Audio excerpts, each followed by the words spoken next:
lift my head to find Jade standing in the doorway, her wide eyes zeroed in on my leg, the needle in my hand. "What are you doing?" Chapter 28. Jade. "What are you doing, Prescott?" I repeat, looking up from the needle stuck in his leg to his face. What the hell is going on here? That night, a couple of weeks back, just after my first round of chemo, flashes in my mind again. I thought I was seeing things, that it was all in my head, but apparently I wasn't. Prescott only stares at me, eyes wide, lips parted. "Jade, His tongue darts out, sliding over his lips as he looks around, searching for an out. Screw this. I march toward him, grabbing the bottle off the bench. No, don't." He tries to reach for it, but it's already too late. I turn my back to him, pulling the bottle out of his reach as I scan the label on the front. Steroids? I turn around instantly, my eyes wide as my fingers grip the almost empty bottle. You're taking steroids? "Jade, I can explain." Explain? Okay, then explain it to me, because the only thing that comes to my mind is, what the hell, Prescott? "It's just..." He turns his palm over his face. "It's been hard, okay?" I stare at him, unsure if I heard him correctly. Hard. That's the best you've got? It's been hard? "Yes, Jade, it's been freaking hard." He yells, his face turning red. He yanks the needle out of his thigh and gets to his feet. "My leg has been messed up ever since the injury last year. No amount of rehab could take away the pain." How long? I try to look back and see the signs that I might have missed. "I've been taking painkillers ever since I rejoined the team. There's a beat of silence. The other thing, just a few weeks. Ever since I was re-injured in that game." I shake my head, not believing what I'm hearing. Months. He's been in pain for months and he hasn't said a word. And I haven't seen it. I've been so stuck in my own bullshit that I haven't seen it all happening right in front of my eyes. Why didn't you say something? "Say something?" He scoffs like the mere idea is laughable. "What was I supposed to say? Hey, coach, I know you guys depend on me, but my leg is killing me every time you push me too hard. He would have kicked me off the team instantly." To me? Why didn't you say something to me? "To have you judge me like you are now?" He shakes his head. "I think I'll pass. Besides, we were just hooking up." I'm not judging you. I'm worried. What if somebody finds out? It'll ruin your whole career. It'll ruin this whole team. Because there is no way that if something like this came out, that the Ravens would come out of it unscathed. Every single player would be looked at with distrust. "Of course you're judging me. Hell, I'm judging myself. Do you really think I want to do it? Do you think it's easy for me? But it's been the only way. Steroids were my safest option to get back to the game, to be able to play. You, better than anybody, should understand why I need to do this. Why I need to play." I let out a shaky breath. You can't be serious right now. "I'm serious. I have to play. I have to win. That's the only way I can keep my promise to Gabriel." And you think Gabriel would care more about your promise than about your health? My voice rises as the exasperation sets in. I can't believe this is happening, that we're even having this discussion. "Well, he isn't here to tell us, is he?" I stare at him, our labored breathing the only sound filling the room. He wouldn't want you to do this, Prescott, I whisper, taking a step forward and trying to reach for him. He would want you to be happy and healthy. If you keep doing this, you might mess up your leg for good, and... He shoves my hand away and pulls back, anger flashing on his face. His rejection is like a slap to my face. "I don't fucking care, Jade." His fingers slide through his hair, fisting the short strands and pulling at them. "How don't you see it? I have nothing else left. Nothing else but my promise to my brother. Tears start burning my eyelids, so I close my eyes trying to push them back. Just a hookup. Nothing else left. Fine. Destroy yourself. Who am I to say anything, right? Prescott's eyes widen as my words set in. Jade. With a shake of my head, I turn on the balls of my feet and get the hell out while I can still keep my cool. Prescott calls after me, but I don't bother turning around. The icy breeze hits me the moment I open the door. I gulp in the air, my eyes turning blurry from the cold. At least, that's what I tell myself as I start walking. I don't have a destination in mind, but anywhere is better than here. Prescott. The phone beeps, but the call never connects. Cursing, I hang up and shove the phone back in my pocket as I push the door to the bar open. Stubborn, infuriating woman. Moore's is packed when I get there. It's like half the campus appeared to celebrate that the Ravens have entered the playoffs. People slap me on the back as I make my way through the bar, congratulating me on the win. I nod at them as I pass, but don't make any attempt to slow down as my eyes search the space for a familiar face. Why couldn't she have just waited for me outside, or went with Nixon and waited for me to join them here? But no, she had to come inside just as I was taking care of my leg. She had to see me like that, and a tiny part of me hated her for it. The other part feels like an asshole for yelling at her, for throwing those hateful words at her. She isn't just a hookup, quite the contrary. She's my freaking everything. That's why I hate it even more that she, out of all people, saw me like that. Stopping at the bar, I order a Jack. The shot is in front of me in a matter of seconds, and I down it in one go. Where the hell is she? I have to find her and make her understand. If this were to get out, I'd be done. Ravens would be done. Letting the glass drop on the counter, I'm about to order another drink when the crowd moves, and I spot Nixon sitting with a few of our friends at the table in the back. Pushing from the bar, I shove through the people and make my way to them. "Hey, is Jade here?" My best friend's smile falls as he turns to me, his eyes glinting. Between everything that happened with Jade and our last fight, things between us have been strained, to say the least. But if somebody knows where she is, it's Nixon. "No." His eyes throw daggers at me. "She went to look for you. She wanted to congratulate you on the win. Didn't you see her?" Shit. Of course, he knew that she'd be looking for me. Nixon was like a hawk when it came to his sister these days, and it was driving Jade insane. So where the fuck is she? "I did, but she left quickly. I thought I heard her say she was coming here, but maybe she went home instead. I'll go and look for her." Nixon pushes to his feet. "I'll go with you." "No, stay. There's no sense in both of us leaving. I'll go check in on her and make sure she's all right." My stomach rolls with unease. Make sure she doesn't tell anybody about what she saw. Nixon looks unsure, and for a moment I think he'll tell me to fuck off, when Yasmin places her hand over his, giving him a firm squeeze. "She probably went home because it's freezing outside and it's been a long day. You can't micromanage everything, Nixon. Besides," she looks at me, "Prescott will text us when he finds her, right?" "Of course," I nod. "I'll talk to you guys in a bit." With a wave goodbye, I make my way out of the bar. It's freezing outside, and the snow has started to fall in thick snowflakes. Damn it, I really hope that she made it home. Crossing the street, I get into my car. I rub my hands together as I start it, giving it a moment to warm up before driving away.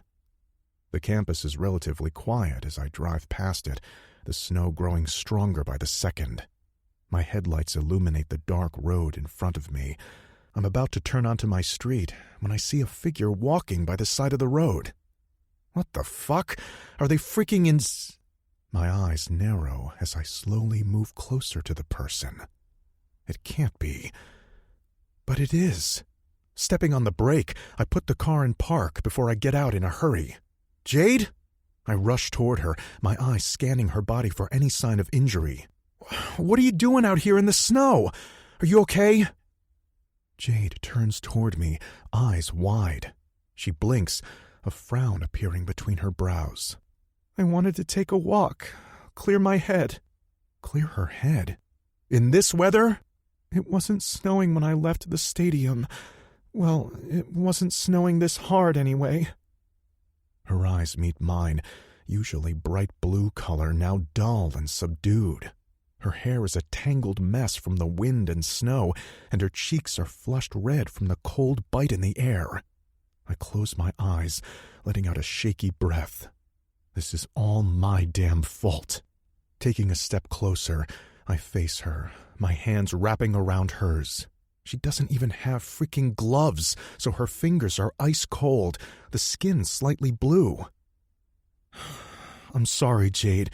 I shouldn't have yelled at you, but the whole thing with my knee has me on edge.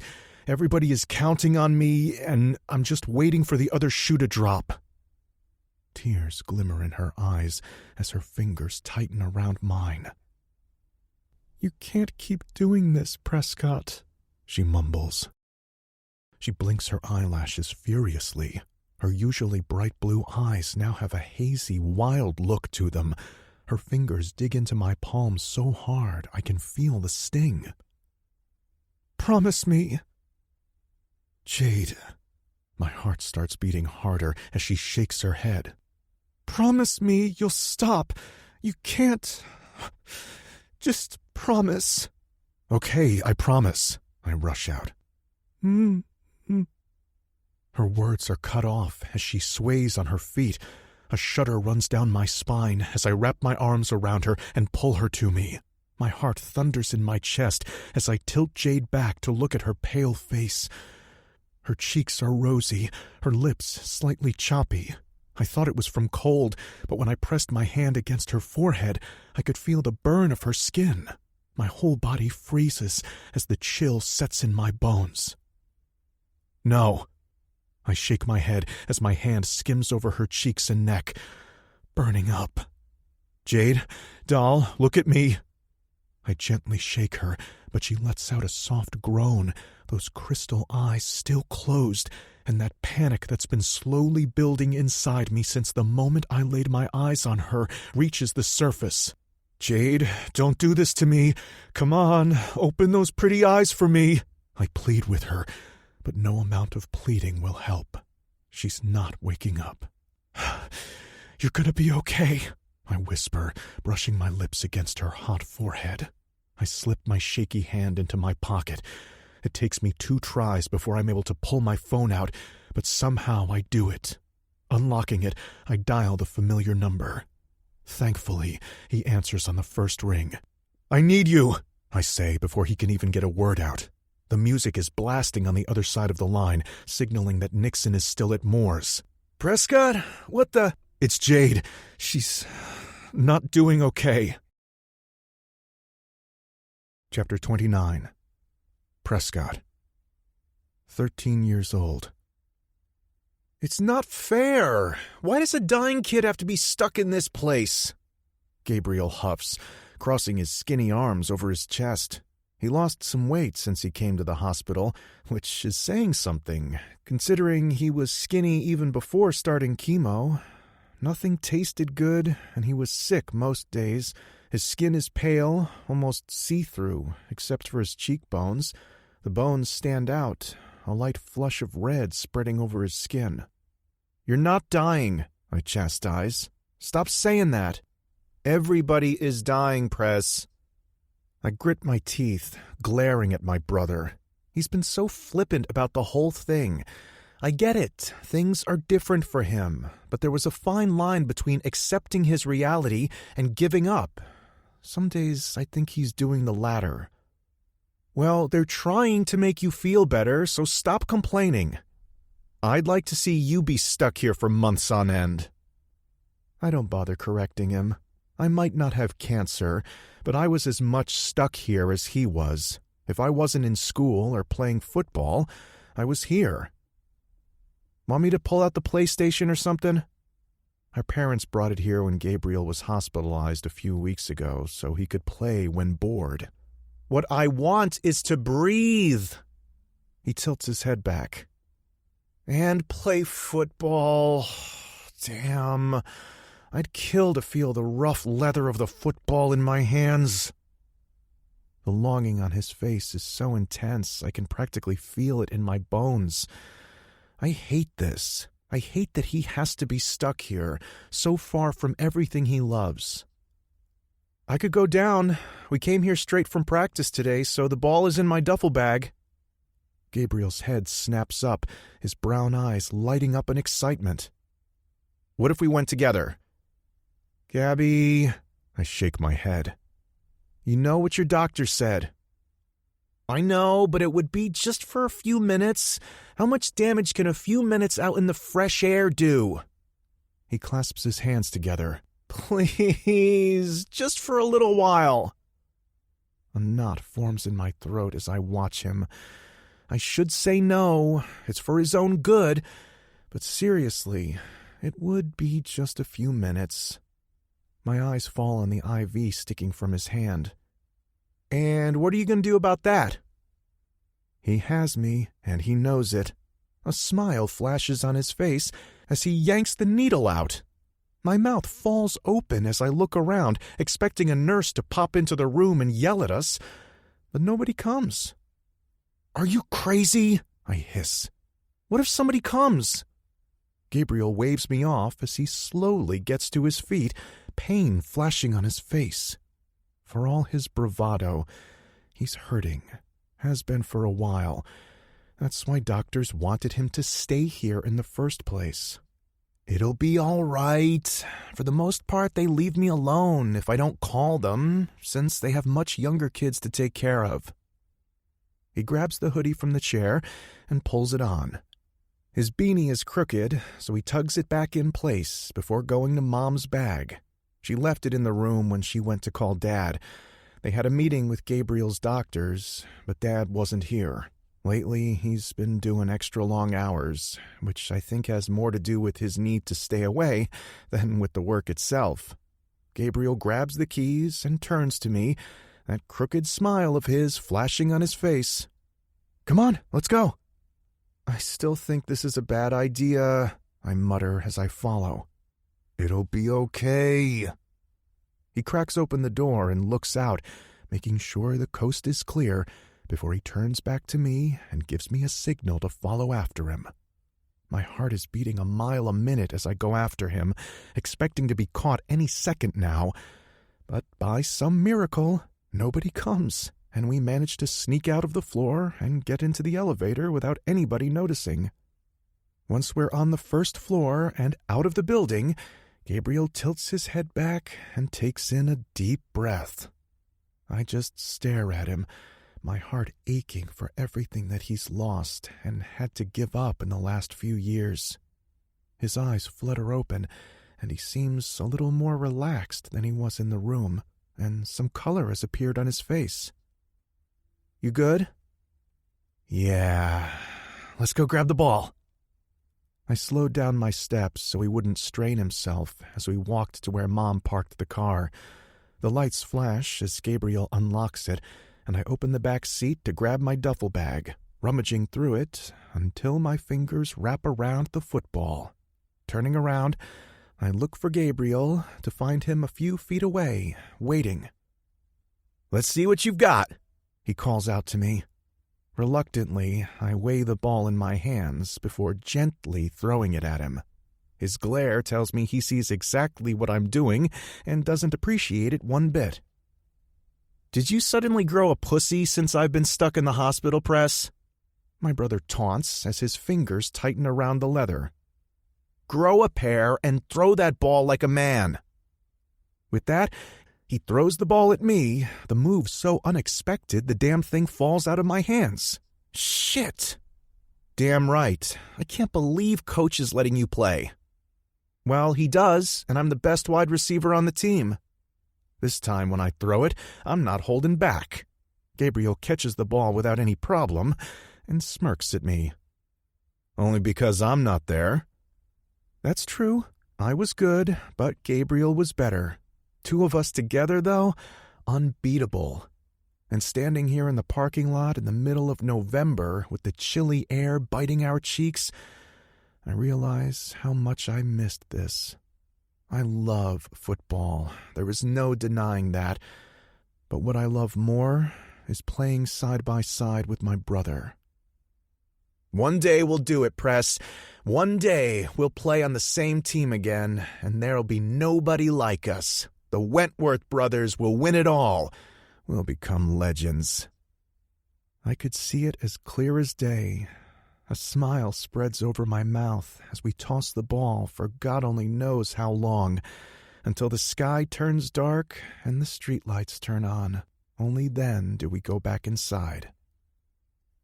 This was fun, I say to Gabriel, pushing the door to the pediatrics floor open. I didn't even realize how much I miss. Gabriel!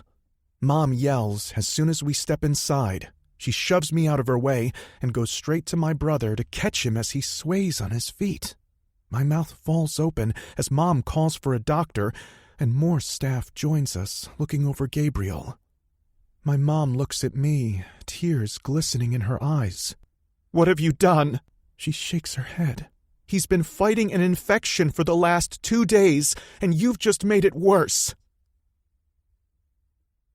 What happened? Nixon must have called Dr. Hendricks because the woman meets us in the emergency room as soon as we get inside. She was fine earlier, but she spiked a fever out of nowhere and collapsed, Nixon says, his panicked eyes going to Jade's limp body clasped in my arms. He wanted to carry her, but I couldn't let go, because the last time I let go, this is all my fault. First my brother, now Jade. My dad was right. You kill everyone you love.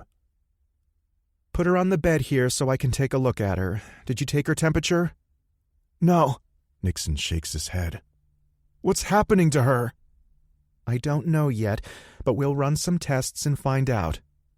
Those serious dark eyes meet mine. I need you to put her on the bed for me now.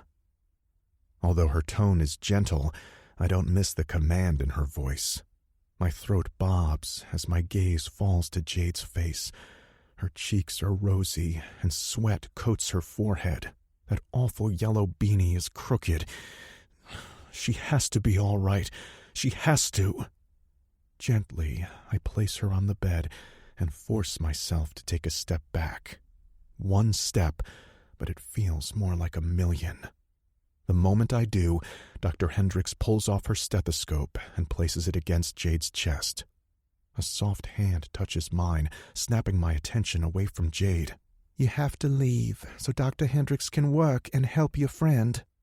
I want to laugh, because Jade's not my friend. She's my everything, and I could lose her.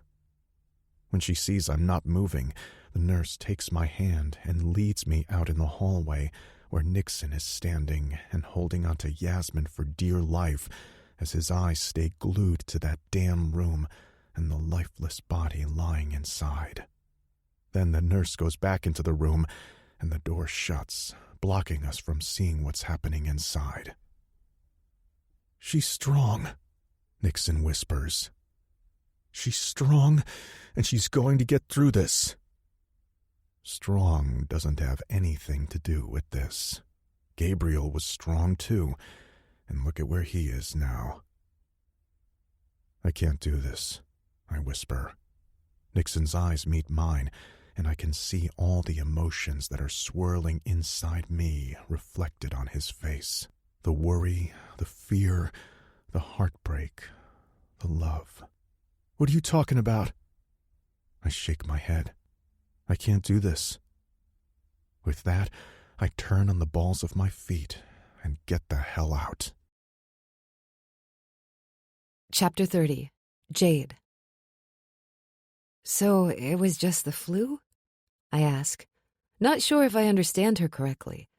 I've been stuck in this damn hospital the last few days because of the damn flu? People don't go to the hospital for those. Yes, Dr. Hendricks nods, her eyes scanning my chart. But thankfully, your brother caught it early and brought you here so we could treat it. Since your immune system has been compromised after the chemo, your body is more prone to getting severe cases of the flu and any other infectious diseases. Unfortunately for you, the flu isn't something you can easily brush off. Just my damn luck. When can I go home? I ask at the same time Nixon appears in the doorway. You're going home? Nixon! My heart skips a beat as I look at my brother standing in the doorway of my room, his tall frame blocking my view. Dr. Hendricks chuckles. Your labs have come back as good as we can have them at this point, and your fever has been down for the past 24 hours. If you promise me you'll behave, I can see about getting you discharged today. I shift in my bed, my muscles groaning in protest. My fever might have gone down, but my body is still feeling the consequences of the flu. I feel like a 20-year-old stuck in an 8-year-old's body. Oh, please, please, please. And you'll stay indoors as much as possible? I'm afraid there are no more football games for you in the future. It wasn't the football game, though. Not entirely, anyhow. But I don't dare correct her. I haven't told anybody what happened after the game, what I saw in that locker room, or how I wandered around campus while I tried to process it all, which landed me in this bed. It was my own damn fault. I force out a smile. Anything to get me out of here faster. Okay, I'll let the nurses know to take care of the paperwork, and then I'll see you for your chemo session next week. Thank you, Dr. Hendricks. The woman nods before leaving the room. Nixon lets her pass and then steps inside. My gaze shifts toward the door as my stomach clenches in anticipation. He's not here. My head falls back against the pillow as I close my eyes. Damn it, Prescott. He hasn't come since the night they brought me here. The moment I could get my hands on my phone, I tried calling him and texting, but I hadn't heard back. God only knows what he's thinking in that stubborn head of his. Knowing Prescott, he somehow convinced himself that the whole thing was his fault. Nixon sits on the bed next to me, his hand covering mine. How are you doing? Peachy, I mutter, irritated by the whole situation. Really? 'Cause you look like shit. As if you're any better. It's not Nixon's fault. He's been amazing through it all. Between classes, studying football, and staying here, he's been working himself to the bone, and it shows. Dark circles are under his eyes, and his usually clean-shaven face is all scruffy. Sorry, that was uncalled for. I'm just ready to go back home. I've been thinking about that, and No. Nixon's eyes narrow. But you haven't even let me finish. I don't need you to finish. I already know what you'll say, and the answer is no. The last thing I want is to move in with you and Yaz. I love you guys, but nope. Jade? I'm fine. I'll do better and try to stay inside or just warmly when I go out. Let's stick to staying inside, shall we? I don't think I can stand another scare like this. I'll try my best. And this time, I actually meant it. Have you seen him, at least? Just at practice. Although we haven't been talking much after. My brows quirk up. After... Nixon runs his hand over his face.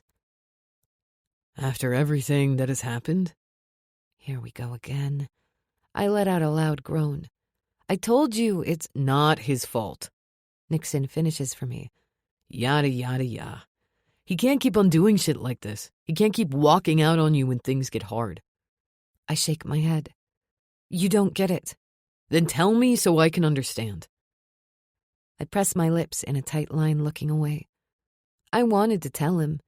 It pained me to see the two of them fighting like this because me, of all people. But it wasn't my story to tell. And as long as Prescott didn't want to share about Gabriel, my hands were tied. Nixon places his hand over mine, his voice gentler this time around. What's going on with him, Jade? I can't help you guys if I don't understand. I can't tell you. He opens his mouth to protest, but I shake my head. It's not my story to tell. But there is a reason why I let him go that first time. I didn't want him to go through this. But he came back. He said he was in it this time. He said he wasn't going away. And then he left all over again. Prescott. From the corner of my eyes, I see the door being pulled open. I turn around, ready to tell Spencer where to shove it, but he isn't the one standing in my doorway. Jade is, and she's freaking furious. "Oh, so you are alive. Good." She marches toward me, the fire blazing in those blue eyes of hers. I try to turn around, but her hands land on my forearm, stopping me from moving an inch. "What the hell, Prescott?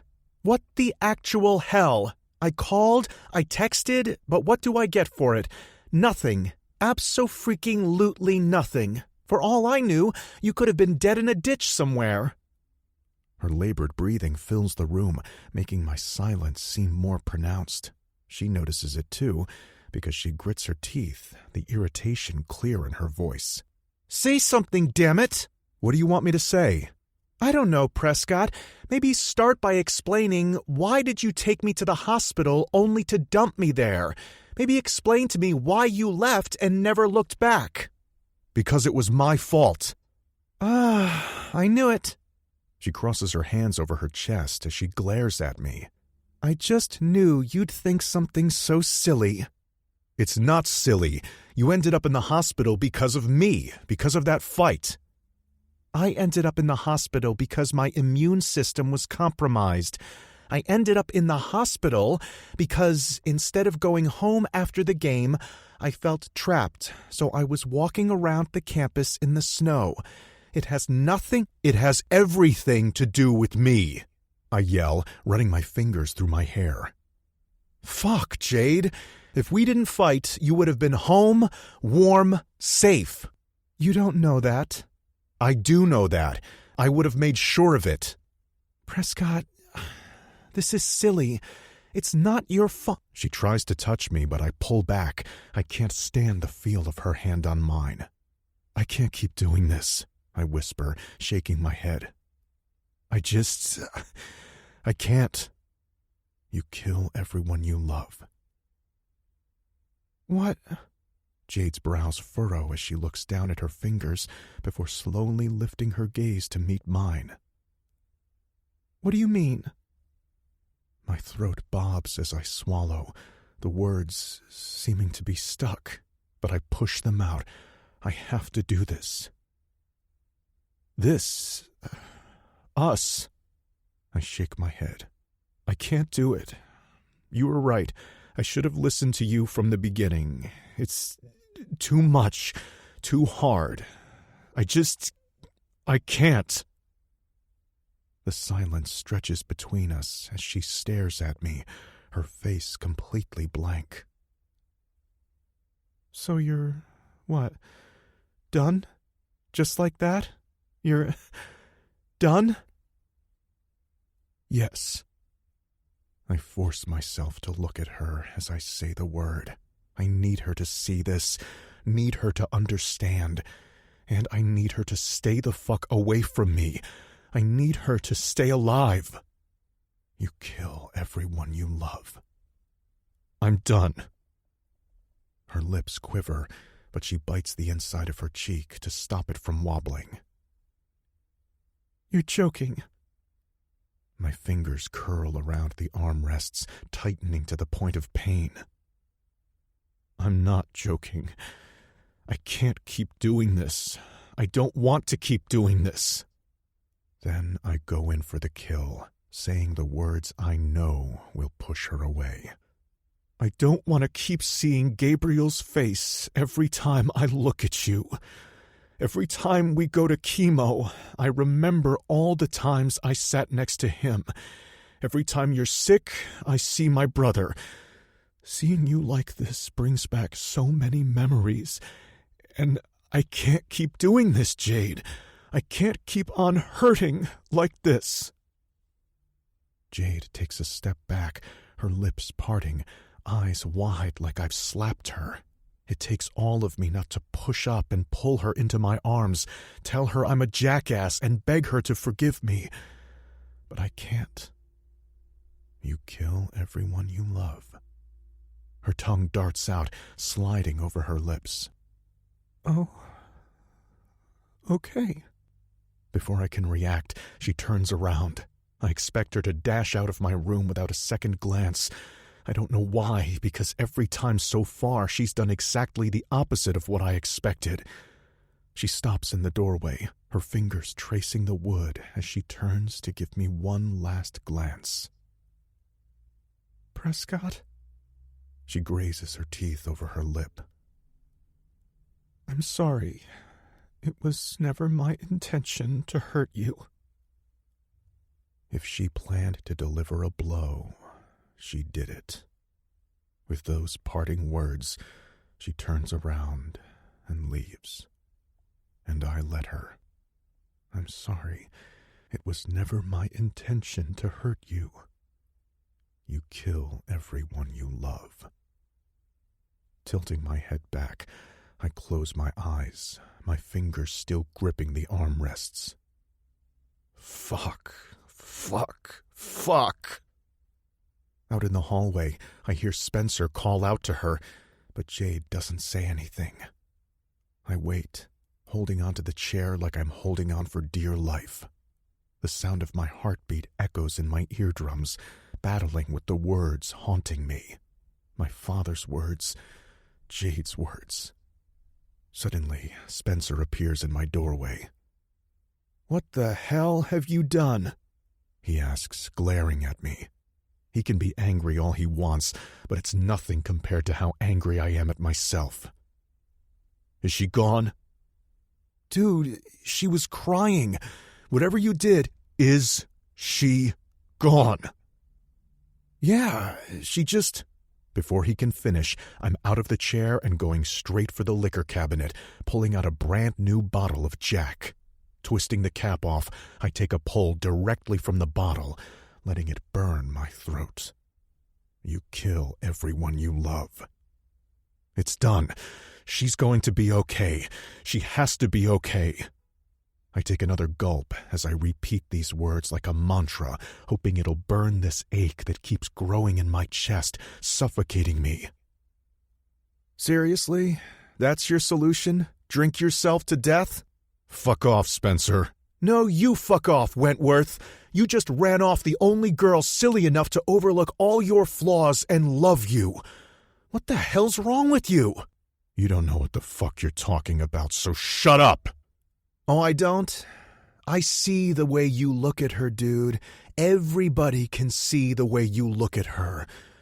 You love her. So why the fuck did you push her away? Because she's dying. I can't watch her die. You kill everyone you love. I take a long pull from the bottle. My eyesight turns blurry as I choke on the whiskey. I can't be the cause of her death. Not one more person. I can't kill another person I love. I'd rather die than do that to her.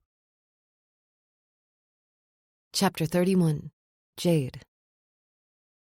On autopilot, I enter the apartment and close the door. I lean against it, the soft click echoing in the quiet space as I wrap my arms around myself and let my body slide to the ground. I can't keep doing this. I don't want to keep doing this. I don't want to keep seeing Gabriel's face every time I look at you. Every time we go to chemo, I remember all the times I sat next to him. Every time you're sick, I see my brother. Seeing you like this, it brings so many memories. And I can't keep doing this, Jade. I can't keep on hurting like this. Jade? Blinking the blurriness out of my eyes, I look up to find Grace watching me with worry written all over her face. What happened? Why are you crying? Is it 'cause Prescott broke up with me? I whisper, my voice sounding dull even to my ears. What? I let out a humorless chuckle at her stupefied face. He broke up with me. I tilt my head back, one lone tear slipping down my cheek. I brushed it away quickly, not wanting Grace to see me cry. I was so done with crying. But Prescott loves you. Then why hasn't he said it once? He hates me. I remind him too much of... I let my words trail off. Even after all this time, after everything that has happened, I still can't reveal his secrets to people. Not even my best friend. Grace sits down on the floor, taking my hand in hers. You remind him of what? It doesn't matter. I shake my head. I knew what I was getting into. I told him we shouldn't be doing this, that I didn't want him to go through this. Nobody should be forced to date a dying girl. Grace grips my hand tighter. You're not dying. But I am. You're not. Grace gives me a strong shake. You're fighting. You're fighting to live. You will live. Do you get that? We're not losing you, so I don't want to hear any more nonsense about dying. I huff as more tears gather in my eyes. It doesn't work that way. I wish it were that easy. Wish it and it'll come true, but those are fairy tales for children. Well, I'll make it work that way. You're not dying. We'll beat cancer's ass, and then we'll beat Prescott's ass. Grace tilts her head to the side, making her locks sway. Or maybe it's the other way around. After all, I have to return the favor for kicking some sense into Mason last year. I don't want you to kick Prescott's ass. Well, I want to kick his ass for making you cry. I'm not crying, I protest, just as another sniffle breaks out of me. No, of course not. Grace tucks a piece of hair behind my ear, a few strands falling down in my lap, which only makes me sniffle harder until I'm full-on crying. Grace pulls me into her arms and I let her, burrowing my head in the crook of her neck. I don't think I can do this, Grace. You can. I know it's hard, but I know you. I know how strong you are. I'm not as strong as you think. Grace pushes me back far enough so she can cup my cheeks and press her forehead against mine. Then it's good you have us to help you carry the burden? You're not alone, Jade. You're not alone. I'm here, Ray's here, Penny's here, Nixon, Yasmin, and Callie. We're all here. But Prescott isn't. And I wasn't sure I would be able to do this without him. He was my light shining at the end of the tunnel. It didn't matter how dark it got or how hard it was to keep moving. As long as he was there, calling me, I was able to push through. But now my light is gone. The only thing left is the darkness. And I'm not sure I'll be able to find my way out. Sucking in a sharp breath, I stop resisting it and let the tears fall. Grace pulls me to her, stroking my back as I cry, whispering soft reassurances into my ear. I hate myself for being this weak. I hate myself for breaking, but at this moment, I don't have it in me to be strong. Pulling back, I wipe away the tears, only to notice more of my hair stuck to Grace's shirt. I reach for it, twisting the hair between my fingers. I have to shave it. Grace places her hand on my knee. When you're ready. We'll do it whenever you're ready. Hell, I'll shave my hair with you. My head snaps up. You'll do no such thing, Grace Danielle Shelton. The corner of her mouth twitches upward in amusement. Pulling out the middle name, are we? I glare at her. I'm serious. Nobody is shaving their head for me. Okay, no shaving heads, I get it. But seriously, there is still time. It's not that bad. I finish for her, lifting the chunk of hair as proof. It's only been a few sessions. And things are only going to get worse from here. I hold my friend's gaze, needing her to understand this. Things will get worse, Grace. Much, much worse. I have to do this. I have to do this now, while I still have the choice in my hands. Jade. I shake my head at her, refusing her consolation. I've Lost.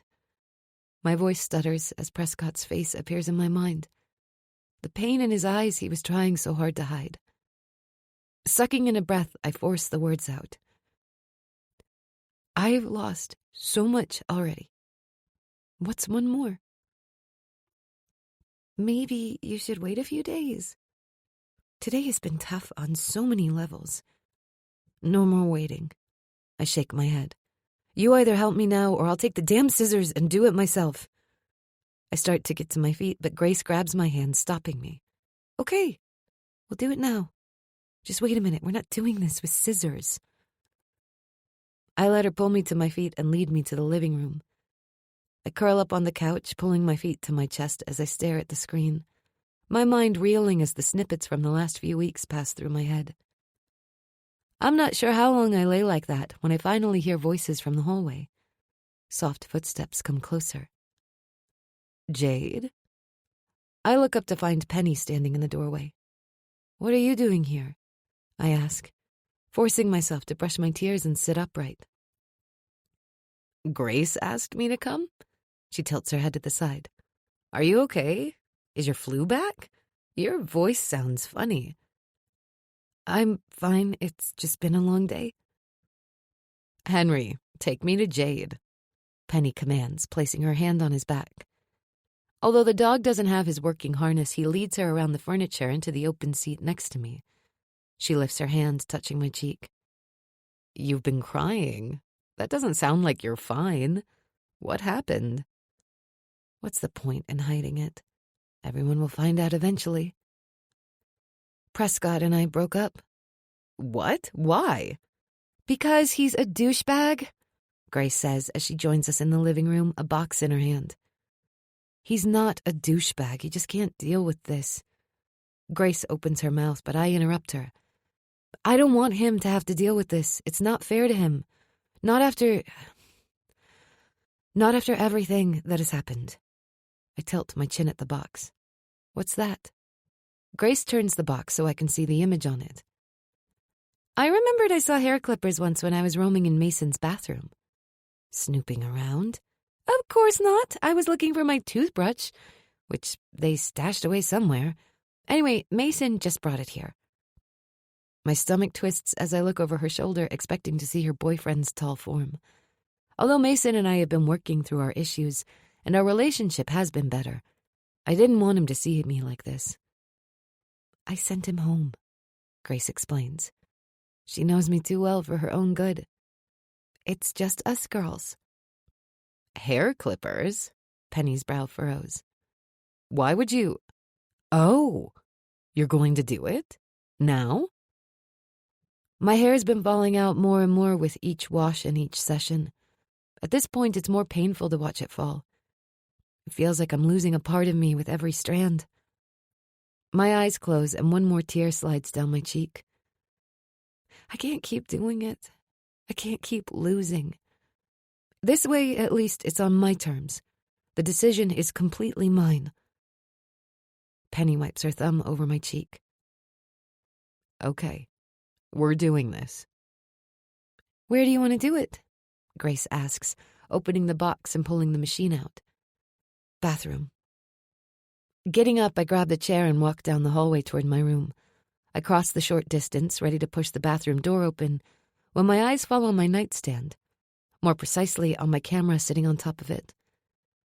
I stop in my tracks and just stare at it as an idea starts shaping in my mind. I haven't been able to shoot ever since I did the surgery. The weight of the camera and the fact that I had to lift it all the way to my face didn't go well with the mastectomy. The email I got the other day flashes in my head. Since everything went to hell, I didn't get a chance to submit my photos yet. The deadline for the project for my photography class is in a few days, and although I've already decided I'd send the photos of the couple, I can't stop thinking about this new idea. It's absurd. I shouldn't even attempt it. Hell, I never did anything like it, but... I clench and unclench my fingers, feeling that familiar itch to grab the camera and shoot. Maybe, just maybe... If I'm losing so much, maybe I should try and gain something out of it. Slowly, I move to the camera, my fingers tracing the metal before I pick it up, letting the idea grow in my mind. The poses, the light, the angles. Jade? A hand touches my shoulder. Did you change your mind? There is no shame. No. I'm doing this. I turn around, my hands clasped around the camera. But I have to do this alone.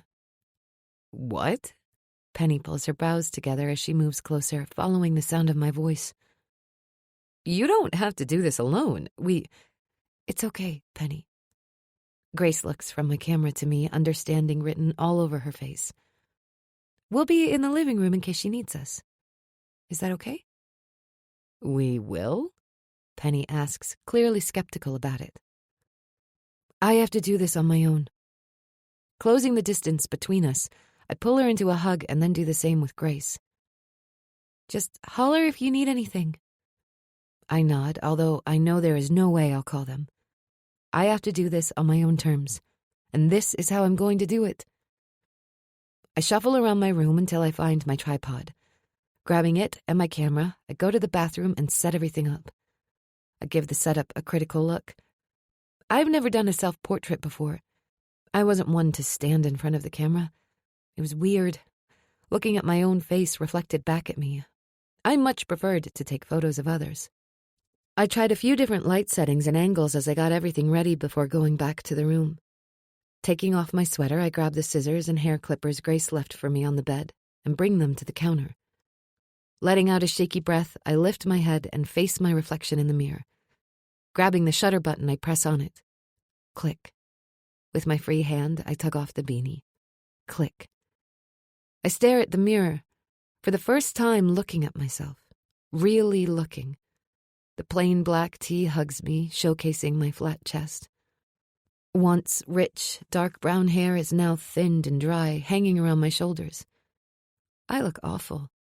Defeated, broken, dead. Click. The beanie slips from my fingers. Click. I grab the scissors and bring them to my hair. Click. I make the first cut as a tear slides down my cheek. Click. I cut strand after strand as more tears fall down until all my hair is chopped as close to the scalp as possible. Click, click, click. Placing the scissors on the counter, I go to the camera, shifting the angle so it's facing me. I can see the screen reflected in the mirror. Making sure the angle is right, I pull out the clippers from the box and turn it on. The soft buzzing fills the quiet bathroom. I look right at the camera as I bring it to the top of my head. Click. Chapter 32. Prescott. Where the hell were you this morning? Nixon hisses as he slides into the seat across from me. Can you lower your fucking voice? I rub at my temples, but it doesn't stop the ache behind them. My head is fucking killing me. Nixon narrows his eyes at me. Are you hungover? Spencer supplies. Oh yeah, I think he drank the whole bottle of Jack by himself. You should be grateful he's only hungover. For a while there, I thought I'd have to take him to the ER to have his stomach pumped. Thankfully, at about 3, he started to throw up all by himself. Lucky me, huh? What the fuck, dude? I let out a groan. Quiet. You know what that means, right? You should have thought about that before you drank your weight in alcohol. It's all your damn fault, Spencer mutters, biting off half of his burger. My stomach rolls uncomfortably at the smell of all the food around me. I don't remember asking for your opinion. If Coach finds out about this, you'll never hear the end of it. Do I look like I care? I snap, gritting my teeth. The throbbing behind my temples intensifies. Damn it. Why the hell did I think coming here was a good idea? Between the noises, my nosy friends, the smells. God, those smells. Nixon glares at me. What the hell's your problem? We're playing in the freaking playoffs in a matter of days, and you're getting drunk and missing practice? I don't remember needing to explain myself to you, I bite back, shoving to my feet, only to come to a halt when I see her. Jade's walking with Grace and Marcus through the cafeteria, and something one of them says makes her laugh, an actual deep belly laugh, loud enough that I can hear it all the way here, awakening that ache in my heart. I don't remember the last time I heard her actually laugh. Mine, mine, mine. My laugh, my smile, my twinkle in those baby blues. She's not yours, not anymore, a little voice reminds me. You made sure of that. Seriously, Wentworth, what the hell's going on with you? Nixon asks, but I ignore him because I can't take my eyes off of her. I drink her in from a distance because I know the moment she sees me, it'll be gone. She'll be gone. You kill everyone you love. As if she can feel my gaze on her, she looks up, her eyes scanning the space until they land on mine. That beautiful smile falls almost instantly, and that's when I notice it. Her hair. It's all gone. No. I shake my head. No? What the hell? Nixon turns around, his eyes searching for the person who has my attention. Jade. He breathes out. Her name is a whisper and a curse. He didn't know. She did it all on her own. He didn't know. Cursing silently, I grab my things. I need to get out of here. I almost bump into a couple in my haste to leave the cafeteria to put as much space between us as possible. But no matter how fast I run, I can't run away from the memories. 9 years old. I look hideous, Gabriel says, glaring at his reflection in the bathroom mirror. His hair started to fall out recently, and it's only gotten worse after the last session. So Mom brought hair clippers today to shave the patches that we're still holding on. You don't look hideous, I lie. Gabriel sees right through me. You don't know how to lie for shit, Press. Well, it's not that bad. I don't have eyebrows. Gabriel shakes his head. Everybody will make fun of me when I go back to school. Some of the kids have been asking about Gabriel and when he'll be back. Out of the two of us, he was the outgoing one, the twin everybody loved and everybody wanted to be friends with.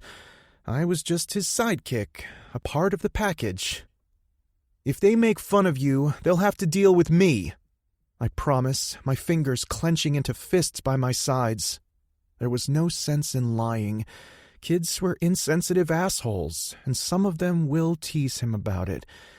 Kids like that dumbass Collins. He saw us at the movies, on one of the rare outings Gabriel was allowed because he begged our parents to take us for weeks until they finally relented.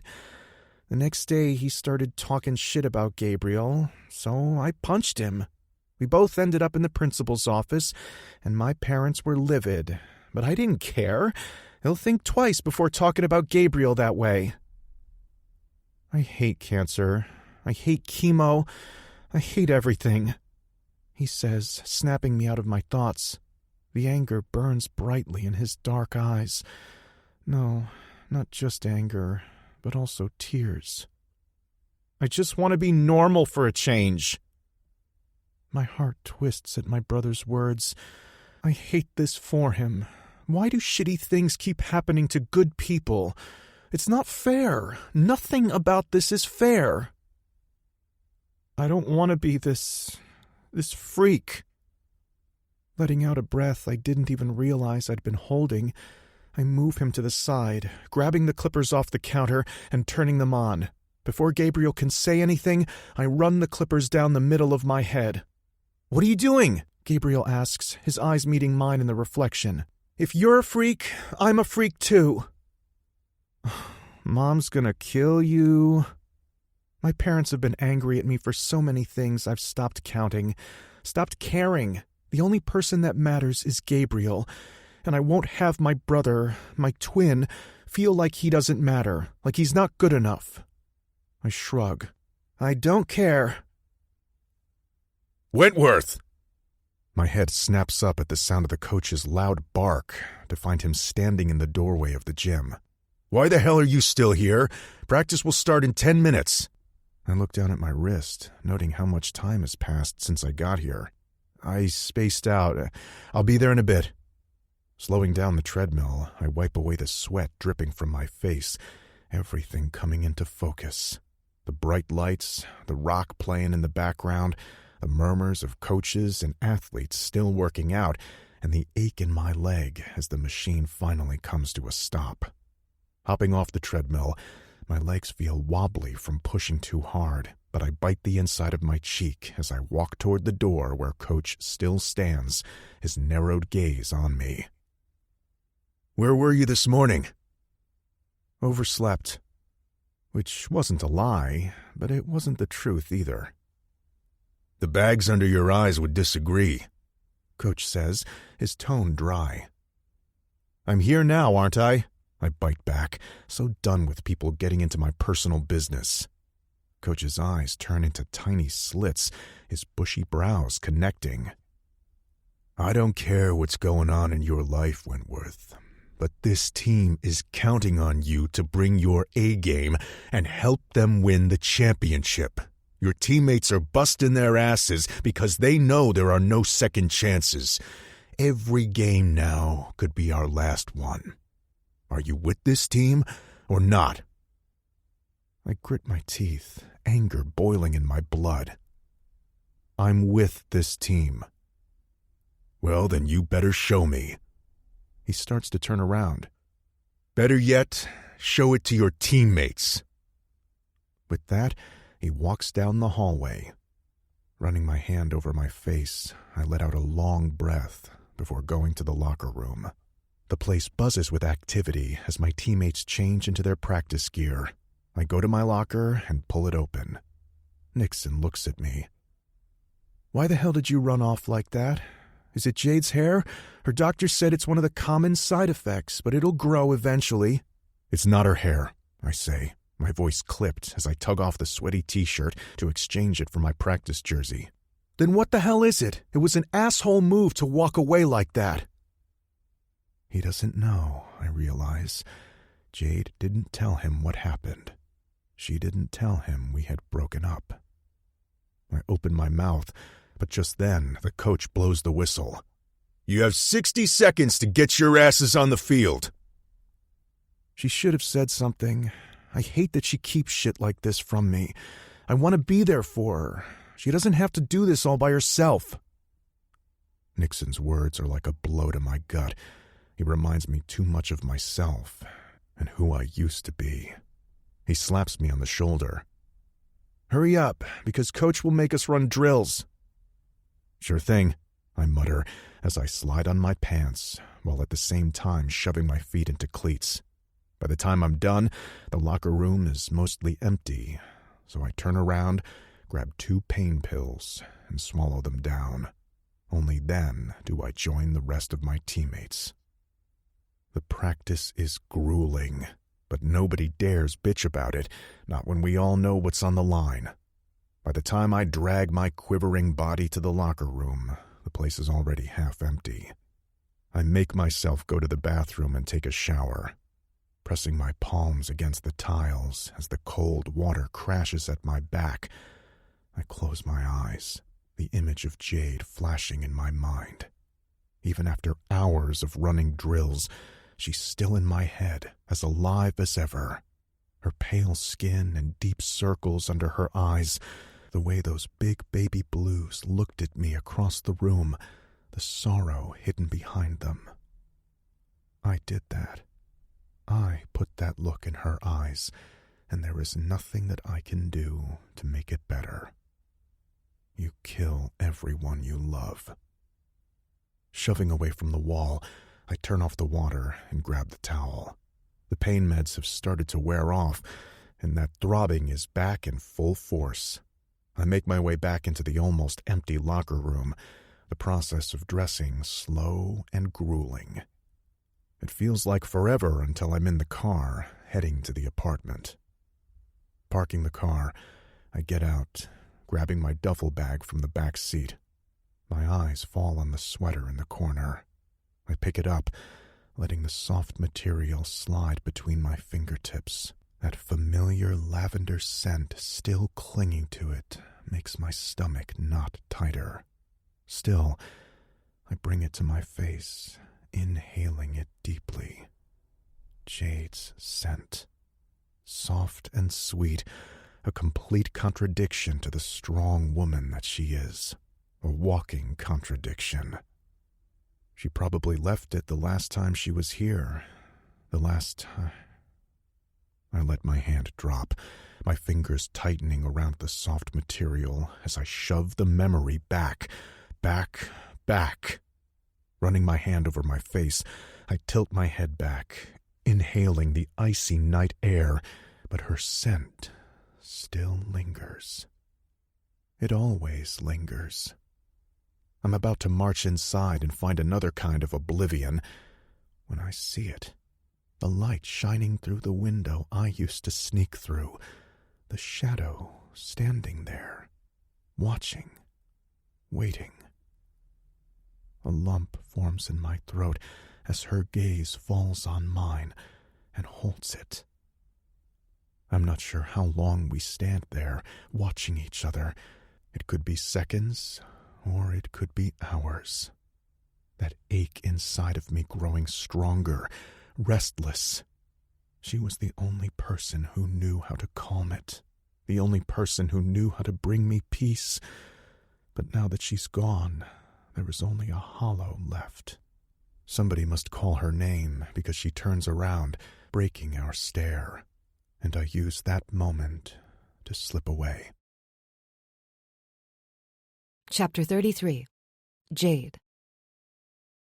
I can't keep doing this. Prescott. I try to reach for him, but he pushes my hands away and takes a step back with a shake of his head. I don't want to keep doing this. I don't want to keep seeing Gabriel's face every time I look at you. He takes a step back. Every time we go to chemo, I remember all the times I sat next to him. And another one. Every time you're sick, I see my brother. Seeing you like this, it brings back so many memories. And I can't keep doing this, Jade. I can't keep on hurting like this. And another one. Don't make me hurt like this, Jade. My knees buckle underneath me, finally giving out. Tears stream down my cheeks as he walks away, and this time I'm not strong enough to let him go. Don't leave me, I whisper. Don't be like him. Don't leave me. I startle awake, gasping for air. My heart is beating like crazy in my chest, my breathing ragged. I run my hand over my face, trying to even out the rapid rise and fall of my chest. The same dream has been haunting me for days, ever since Prescott broke up with me. I understood why he did it. I really did. But a part of me hated him for it. It was torture. Torture seeing him and not being able to talk to him, to go to him, to touch him. Pushing upright, I feel my bones groan in protest. A few days ago, I had another round of chemo, the last one in this cycle, and my body is still recovering from it. Worse. Things had to get much, much worse before they could get better, but I wasn't sure I was ready for it. The only saving grace was that I had a week off, just enough time to feel decent so I could get through my finals, and then it would be over. I've already decided that next semester I'll only take one class, something to ground me while I go through the rest of my chemo, something to help me hold on to the future I could have. But I had to beat this thing first. Grabbing my phone, I noticed the time. Today, the Ravens are playing their first game in the playoffs. Thankfully, it was an away game, so I wasn't tempted to go to the stadium to watch. But I've already talked to Grace, Ray, and Penny, and they agreed to watch it together. Maybe this will be the final game you'll ever have to watch, a twisted part of me says, but I shove it back. Getting to my feet, I go to the bathroom to splash some water on my face. With my hair shaved off, my face looks even more hollow than before, the paler skin and the bags under my eyes more prominent. Letting out a sigh, I shut off the tap and wipe my face before heading down the hallway, where I'm greeted by soft chatter coming from the main space. I follow the sound of the voices, only to come to a stop in the doorway when I see all of my friends gathered in the kitchen. We need some more color, Grace says. I think we have another tube here somewhere. Why did we think it's a good idea to do this at home? Callie asks. She's sitting on a chair, a few foils stuck in her hair. The video I watched looked pretty easy, Yasmin says, matching foils in her hair. Besides, I don't know why you're complaining. You're not the one who has to bleach your hair. Callie nods. At least there's that. Found it, Grace yells, lifting a box in the air in victory. It's been... She turns around, her eyes landing on me. Jade, you're up. They all turn to me, matching guilty expressions on their faces. I'm up, I agree, leaning against the doorway. And what are you all doing? Nothing, they all say in unison, matching guilty expressions on their faces. It doesn't look like nothing. I didn't realize we were meeting this early. The game won't start for a few more hours. Besides, if I knew we were having a party, I would have changed. PJs, my version of PJs, an old pair of leggings with the hoodie I stole from Prescott, is my go-to these days. We're not having a party, I'm done. I slowly turn around, only to find Penny and Ray standing in the doorway. Ray got back a few days ago and will be staying here for a bit before she has to fly out for a competition, which will decide which skaters will represent Team USA in the Winter Games come February. You're up. As everybody keeps noticing, I comment, wrapping my arms around my middle as I lift my brow. Was I supposed to stay in bed all day? Well, no, it's just... Her words trail off. I know what she doesn't say. It's just that I've been in bed for the better part of the last couple of days. That is, if I wasn't throwing my guts up in the bathroom. I'm feeling better, so I figured I might get some coffee. My eyes zero in on Penny and the towel on her head. Why are you washing your hair here? I look over my shoulder to find Grace standing behind me as the pieces start to fall in place. Still, I ask, what's going on? Grace places her hands on my shoulders and pushes me toward the empty chair at the counter. Now, remember, you said not to go shaving our heads. What have you done? We colored our hair, Penny chimes in, tugging off the towel from her head.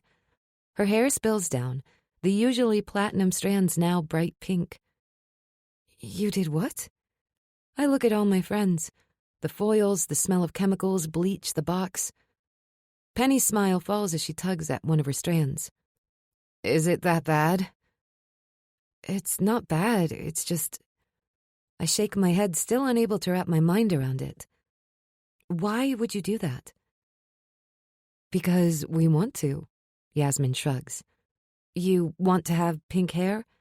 I ask, not trying to hide the skepticism in my tone. Since when? Grace rolls her eyes. Since now? I turn to her. Pink, with your red hair, seriously? Yes, I looked it up online. I got a shade called Candy for myself, and the rest of the girls have magenta. Candy and magenta, they can't be serious. But even as the thought crosses my mind, I know they can and are. Hell, Penny's hair is already done. Why would you do that?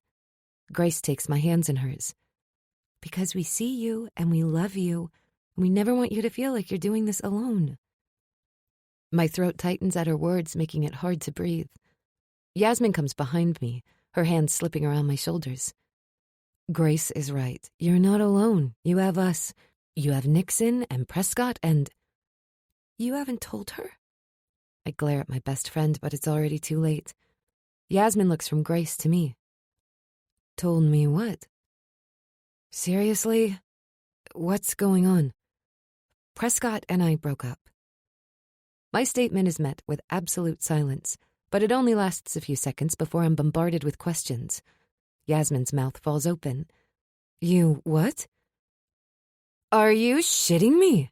This comes from Callie. That little sleazy. When did this happen? It's not his fault. I slip out of Yasmin's hands and go to the coffee machine. I'd much rather drink alcohol, but as I've learned the hard way, alcohol and chemo do not mix. I figured I'd have a few drinks after I was done shaving my head, but I barely finished one shot before I was back in the bathroom throwing up. Just one more thing that was stolen from me. How is it exactly not his fault? Yasmin asks. Like, for real, breaking up with your girlfriend who has... Her words trail off as if she just realized what she was about to say. Pressing the button on the coffee machine, I turn around and lean against the counter. Who has cancer? It's fine. You can say it. Jade, I didn't mean it like that. My throat bobs as I swallow. Well, I'm grateful that you want to be here regardless of cancer. I don't expect it. I scan the room, meeting the eyes of every one of my friends. From any of you. Jade. Ray tries to chime in, but I shake my head. I mean it. I don't expect anybody to stand by and watch me go through it. I was that person. 2 years ago, I was in your shoes, and I hated every second of standing by my mother's bed and watching her die. I hated watching this disease chip away piece by broken piece of her until there was nothing else left. This is different. Is it though? I huff out a laugh. The coffee machine beeps, signaling that my coffee is done, but Yasmin is holding my gaze and I can't seem to look away. It's different because you're not dying. I'm not going to pretend I knew your mother better than you did, but I know the facts. She had stage 4 cancer. Nothing could have been done for her, but you have a fighting chance. That doesn't mean any of you have to be here and watch. I've seen myself in the mirror. Cancer is eating me from the inside out, even if we brush away the physical changes. I'm not the girl I used to be. I'll never again be that girl. And Prescott, I don't blame him. Not considering the things I know, things he's told me. I notice their curious gazes, but before they can ask, I hurry to say, it's not my story to tell. But remember, I don't blame him, and if I don't, you don't get to either. Nixon doesn't know, does he? I grab my coffee from the machine and add some creamer from the fridge. I don't think so. I haven't told him yet. I lift my gaze. You can't tell him. At least not until the season's done. Jade, he can't know. I fix my eyes on Yasmin. You know how he is. He'll get upset on my behalf and go play my savior, which is the last thing any of us needs. The relationship between them is strained enough as it is, and if they get in a fight... I let my words hang in the air. I'm not going to be the reason they don't go all the way. He'll find out eventually, Callie says grimly. As long as it's not before the game, I don't care. I tilt my chin in Yasmin's direction. Shouldn't you be washing that off? You'll burn your hair off. Yasmin sticks her tongue out at me. You can only wish. But still, she goes to the bathroom to rinse off. Thankfully, after that, no one brings back the topic of Prescott or our breakup, which I'm grateful for. Penny blow-dries her hair and I help her style it, while the other girls finish washing the dye off. For all my protests, their hair looked pretty cute, even Grace's, who I didn't believe could pull it off, but somehow did. Makes me wish I could dye it too, I say, tugging at the beanie I have on my head. Although it looks ridiculous, I can't not wear it. Not when lately I'm always so cold. Did you ever think about getting a wig? Penny asks. I did, but I'm not sure if that's for me. I want to keep slipping off since there isn't anything to hold it. Let's see what Mr. Google says. Ray slides onto the couch next to me and pulls out her phone. After a few taps of her finger, the results pop up. Look, there is apparently some kind of band you put on your head that should help you keep the wig in place. Really? Grace leans over to look at the screen. It looks handy. You could always get it to try it out. I look to Callie, who's sitting at the counter, her fingers wrapped around her mug. It's not like you have to wear it if you don't like it. I guess there is that. Think about it. It could be fun. You could order a few different styles and colors, see what works. And once your hair grows back, you'll know what looks the best. Grace wiggles her brows. So, what you say? Fine. They fight over which wigs would look the best on me. And in the end, we order 3 different ones for me to try out. Just as the order is completed, there is a knock on the door. It's probably delivery. Yasmin says, hopping to her feet. Noticing the time, I switch the television to the game just as the teams enter the field. My traitorous heart does a little flip as the cameraman zooms in on Prescott's serious face as he listens to something one of his teammates says. "Please tell me it didn't start yet," Yasmin says as she rushes inside carrying 2 big bags of food. "It's just about to," Ray says, reaching for one of the bags. "Please tell me there are some tacos inside. I decided today's my cheat day, and I'm famished since Alexei has been riding my ass all morning." Who orders Mexican and not tacos? Yasmin rolls her eyes at Ray just as Grace brings us the plates. "When is he not riding your ass?" I ask, looking skeptically at the bag. The smell of chicken and spices spreads through the room and I can feel my stomach roll. Great. Now cancer has ruined Mexican food for me. "Just a little while longer. It'll all be worth it." "You plan on doing the quad at tryouts?" Ray takes a bite of taco, humming happily. "No, I'm going all out, though. The quad axle is still too iffy. Plus, if I land it, I want it to be at the games." "You will land it. I don't doubt it for a second." Ray flashes me a smile. "Thanks." "It's starting," Yasmin yells, turning the volume up on the TV. Grace looks at me as she takes her seat on my other side. "You're not eating." I shake my head. "Not hungry." An understanding smile flashes on her face. "Need me to open a window?" This isn't the first time the idea of food caused me to turn nauseous, so they've all gotten used to my picky eating habits. "Nah, I'm good for now. Thanks, though." I focus on the screen as the players line up on the 50-yard line. The game is a disaster from the very first second. It's like the opposing team is reading our boys like a book. Every move they make and every play they try, there's someone there to stop it from happening. By halftime, the Ravens are, by some miracle, only down by 1 touchdown. "It'll get better," Yasmin says decisively. "They'll figure something out." But they don't. And the second half is an even bigger disaster than the first. A few minutes before the clock runs out, it looks like the Ravens might get a Hail Mary, but Prescott's tackled to the ground, and their opponents win the ball, scoring instead. And with that, the Ravens' season is officially over. Chapter 34. Prescott. "It was a tough game, dude. There was nothing that could have been done," Spencer says. There was so much that could have been done. I slide my hand over the edge of my glass, staring at the amber liquid. I could have run faster. I could have taken a different route. I could have seen that guy coming. Nixon could have thrown the ball to somebody else, somebody better, somebody who could have brought our team a victory. So many options, so many different courses that could have given the Ravens a win. But thanks to me, it was all done now.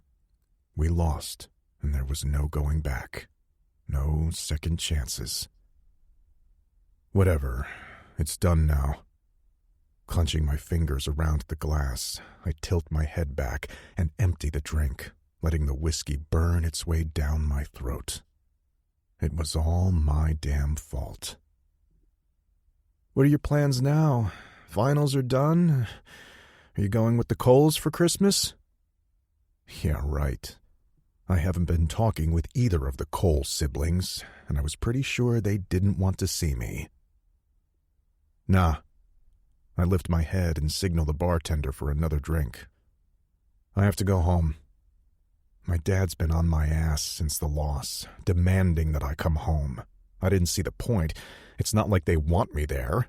But now that school was done, and there wasn't any more football as an excuse, there wasn't anything that I could do to avoid the inevitable.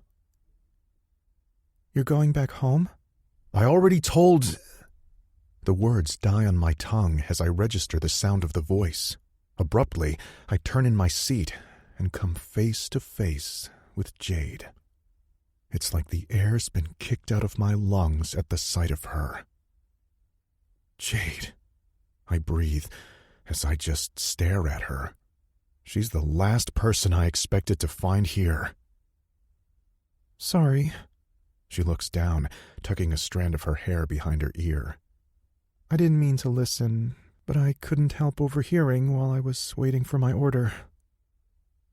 Your hair.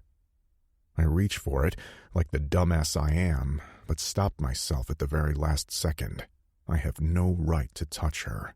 Not any longer. Gotta love Prime, right? She chuckles nervously. Girls convinced me to get a few different wigs. See how I feel about them. The dark brown wig looks similar to her natural hair, except this one has the first strand bleached platinum. It looks good on her. Then again, even if she put a potato sack on, it would look good on her. You didn't need to get a wig. I know, she shrugs. It actually helps. People don't stare as much since I blend in, which makes me feel less self-conscious. There's a beat of silence as we stare at one another. The bartender placed a drink in front of me, but I let it sit. I'm too wound up to drink, to do anything, really. I'm sorry about the game, Jade whispers. I know how much you wanted to go all the way. Of course she knows. She was there to see me at my lowest, see how much I sacrificed to win. And still, it wasn't enough. It'll never be enough, because everything I touch turns to shit. Turning back to the bar, I grab the drink, gulping down half of it. It is what it is. Jade shifts from one foot to the other. Well, I'll let you boys be. I guess I'll see you around? Yeah, sure. She stands there for a beat longer before she finally leaves. I watch her from the corner of my eye as she moves a few feet away and picks up her order from the bartender. The guy flirts with her, and she returns his smile. My fingers tighten around the glass as I glare at him across the bar. Back the fuck off, douchebag. Not that I have a right to say it. Hell, I don't have a right to even think it.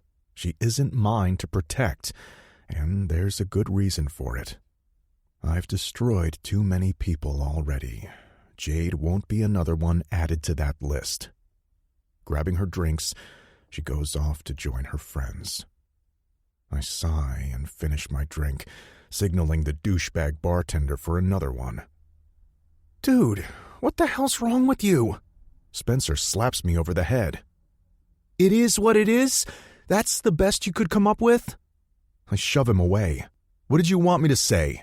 I don't know, but that was a shitty thing to do. What the hell's even going on between you two? Nothing, I mutter. Damn, where is that drink? What do you mean, nothing? The last I remember is Jade running out of our apartment crying. I grit my teeth together. That's because we broke up.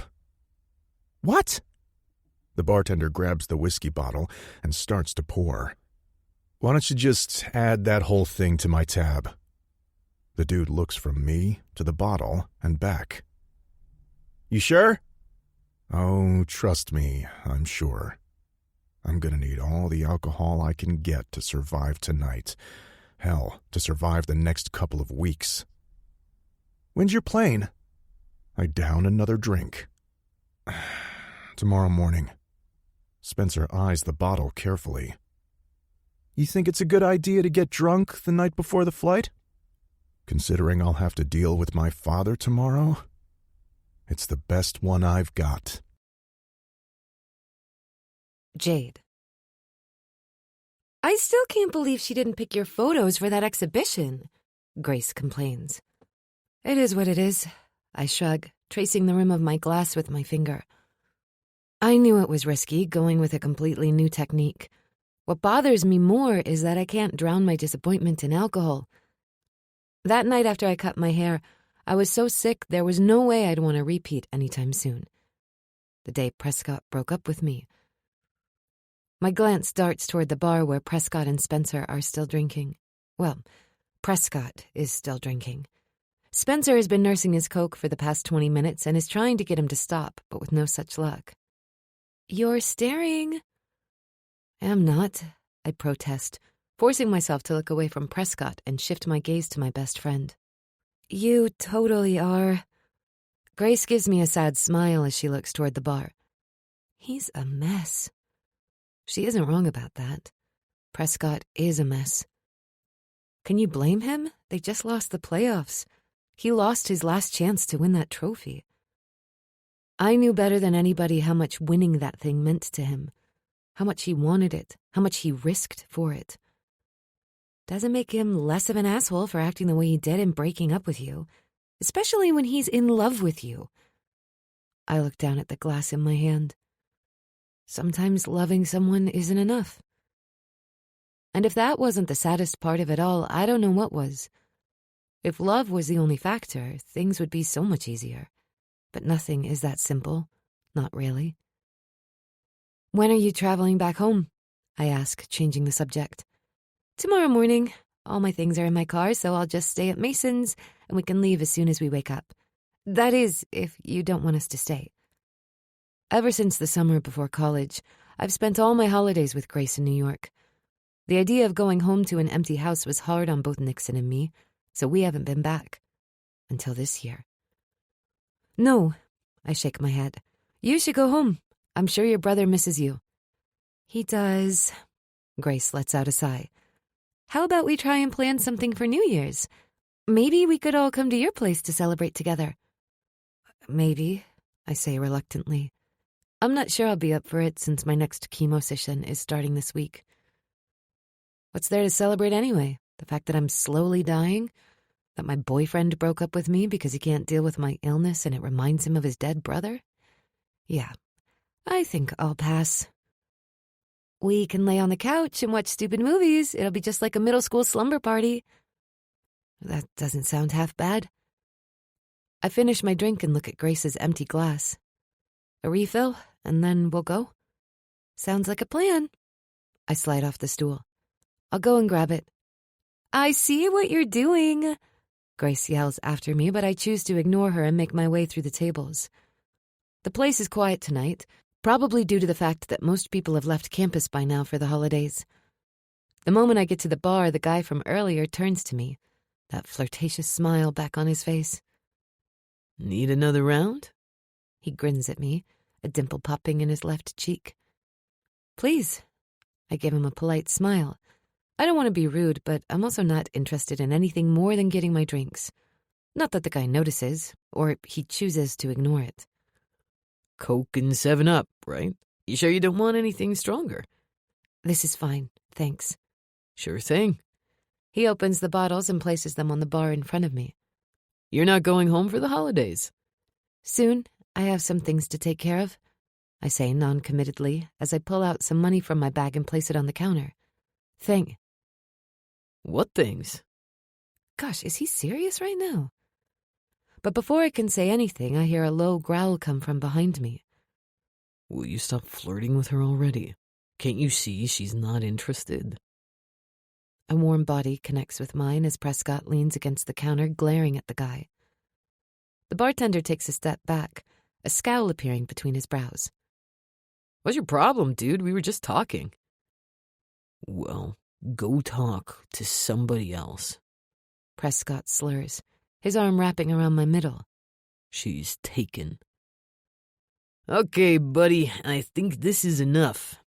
Spencer mutters as he pulls Prescott off of me, giving me an apologetic smile. Come on, let's get you home. Prescott tries to pull out of Spencer's grasp. I'm not going anywhere. Not as long as she's here. I turn around and glare at him. Are you shitting me right now?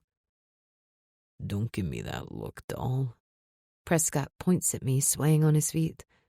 I'm not letting you flirt with this dumbass. I'm not flirting with anybody. Not that it's any of your business. Jade, please. He reaches for me, his fingers brushing across my cheekbones.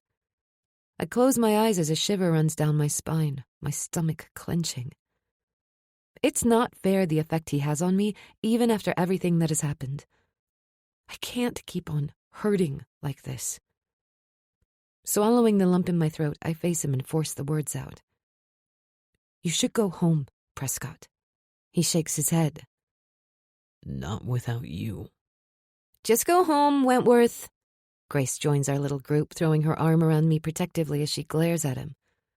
Prescott ignores her completely, those dark, bottomless eyes staring into mine the whole time. Jade. I should tell him to go and leave me alone, just like he left me. I should tell him he has no right to demand anything of me. I should, but I don't. Come on, let's get you home. Grace lets out a sigh.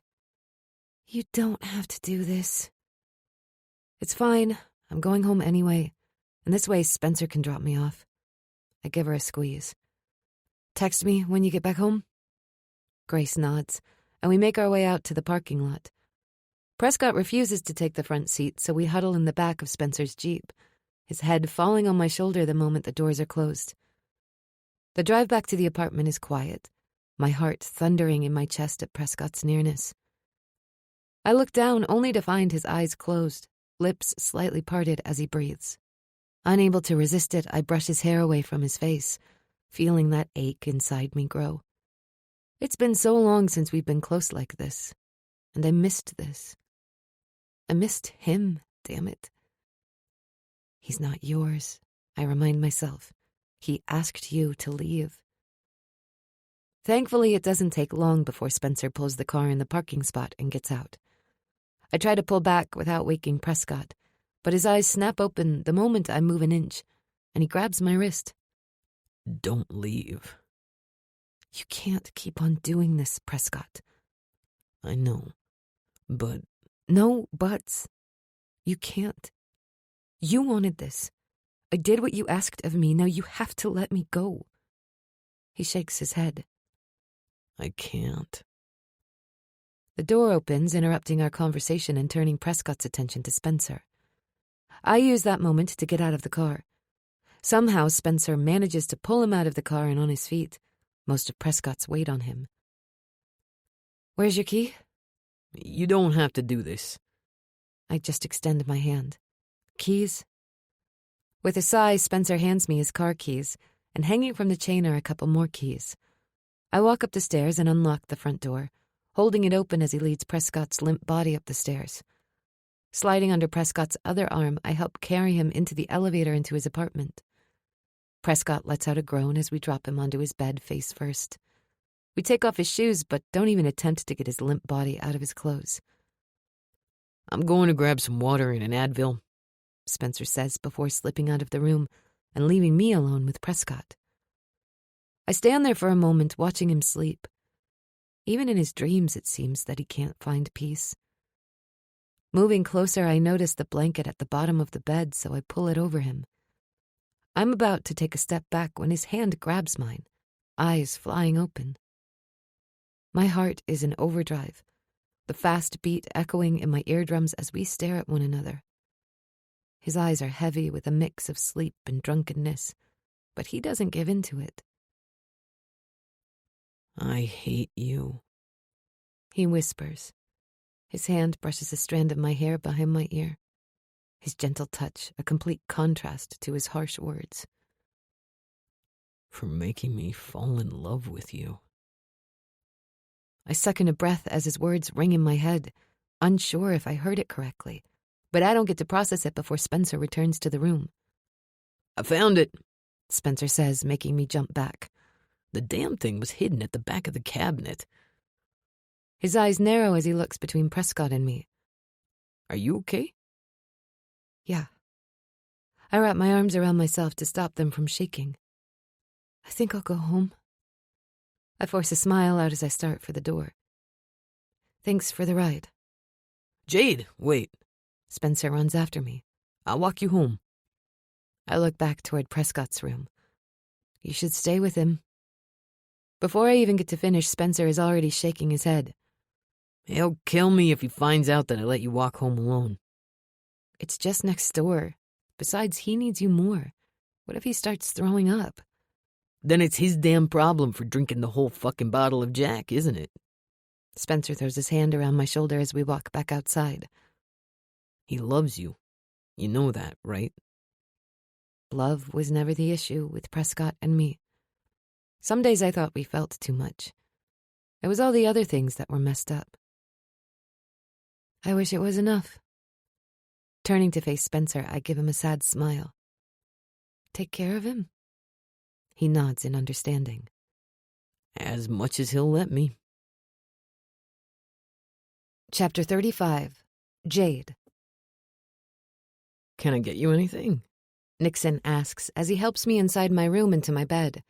It feels like every bone and muscle in my body are protesting the movement, and it takes extra effort to put one leg in front of the other. We've just come home from chemo, and so far Nixon had to stop twice so I could throw up. To say today is not my day would be an understatement. I give my head a small shake. I think I'll just try to fall asleep. You go and do your thing. I don't have anything better to do. He grabs the blankets, pulling them to my chin before tucking me inside, just like he did when I was a little girl. Liar, I croak out, my throat feeling tight. I'm not lying. He looks appalled that I'd even suggest it. I would believe him even if I didn't know better. I saw your message when you went to the bathroom. That agent's in town and he wants to talk to you. Nixon's eyes narrow as he crosses his arms over his chest. Didn't your parents teach you not to snoop through other people's belongings? Hey, it's not my problem. You gave me your phone and the message just popped up on the screen. I'm serious, Nixon. Go and talk to the guy. He shouldn't even be calling. I roll my eyes, because that's how it works. That's what the rules say. Screw the rules. This is your future we're talking about. Go see what he has to say. Nixon shifts his weight from one foot to the other, clearly on the fence about it. Yasmin's out. I think she said she has to do some last-minute Christmas shopping, and she'll also stop to grab groceries. Your point? You shouldn't be alone. I'm fine. Just go and do your thing. I turn to my side, fighting a twitch of pain as I move, and pull the blanket closer to me. I'm going to sleep. Besides, the faster you go, the faster you'll be back. Jade. Nixon groans, and it's evident that his need to go is fighting with his need to do right by me. Go. I mean it. You'll call me if you need anything. I'll call you. My eyes fall shut as I murmur, go. A hand touches my forehead and he must be satisfied because he pulls back. Fine. I mean it. Call me. I murmur something incoherently, my mind already adrift. In the distance, I can hear the door close and soft footsteps walking away, but I'm too tired to pay him any mind. I just lay there, too weak to move, too weak to even think. I'm not sure if I fell asleep or not, but the next thing I know, I'm assaulted by the memories. Mom being sick, Prescott breaking up with me, doctor's appointments, finding the lump on my breast, Dad leaving, double mastectomy. Past and present mixed together until it all turns into a mess. Then I'm falling, and no matter how hard I try to hold on, there is nothing to hold on to. I jolt awake, my stomach grumbling in protest. Shoving the blankets away, I stand upright. Only the sudden change makes me sway on my feet. I try to grab for the nightstand, but instead I push the lamp. It falls to the ground, the ceramic part shattering into millions of pieces. Shit, I mutter, my hand covering my mouth as I hold on to the nightstand, but it's already too late. Before I can stop it or get myself to the bathroom, I bend forward and throw up. My whole body is shaking with the movement, my fingers barely holding onto the nightstand for some support. When I'm finally done, I look down. My hand, my clothes, hell, even my feet are covered in puke. Then the smell hits me, making the bile rise up my throat all over again. Pushing off the nightstand, I somehow manage to stumble my way into the bathroom. My shoulder collides with the doorway, the pain shooting through me, but I ignore it as I fall onto the tiles just before I start throwing up all over again. Sweat coats my body, making my clothes stick to my skin as I throw up for what feels like hours. Only when I think I'm done do I press my cheek against the toilet seat, not caring in the least how unhygienic it must be. It feels cool against my flushed cheeks, and I'll take any little reprieve I can get. But it doesn't last long because soon enough I start to throw up again, or I would if there was anything left in my stomach. This way, I'm only retching to the point my vision turns blurry from the tears. Why is this so damn hard? I brush the back of my hand over my tear-stained face, pounding my fist against the toilet seat as more tears come. Why can't I just get a break? Leaning against the bathtub, I let out a frustrated scream as my head falls back. I look down at my ruined clothes. I can't stay like this. Grabbing the zipper, I fight with it as I try to tuck it down.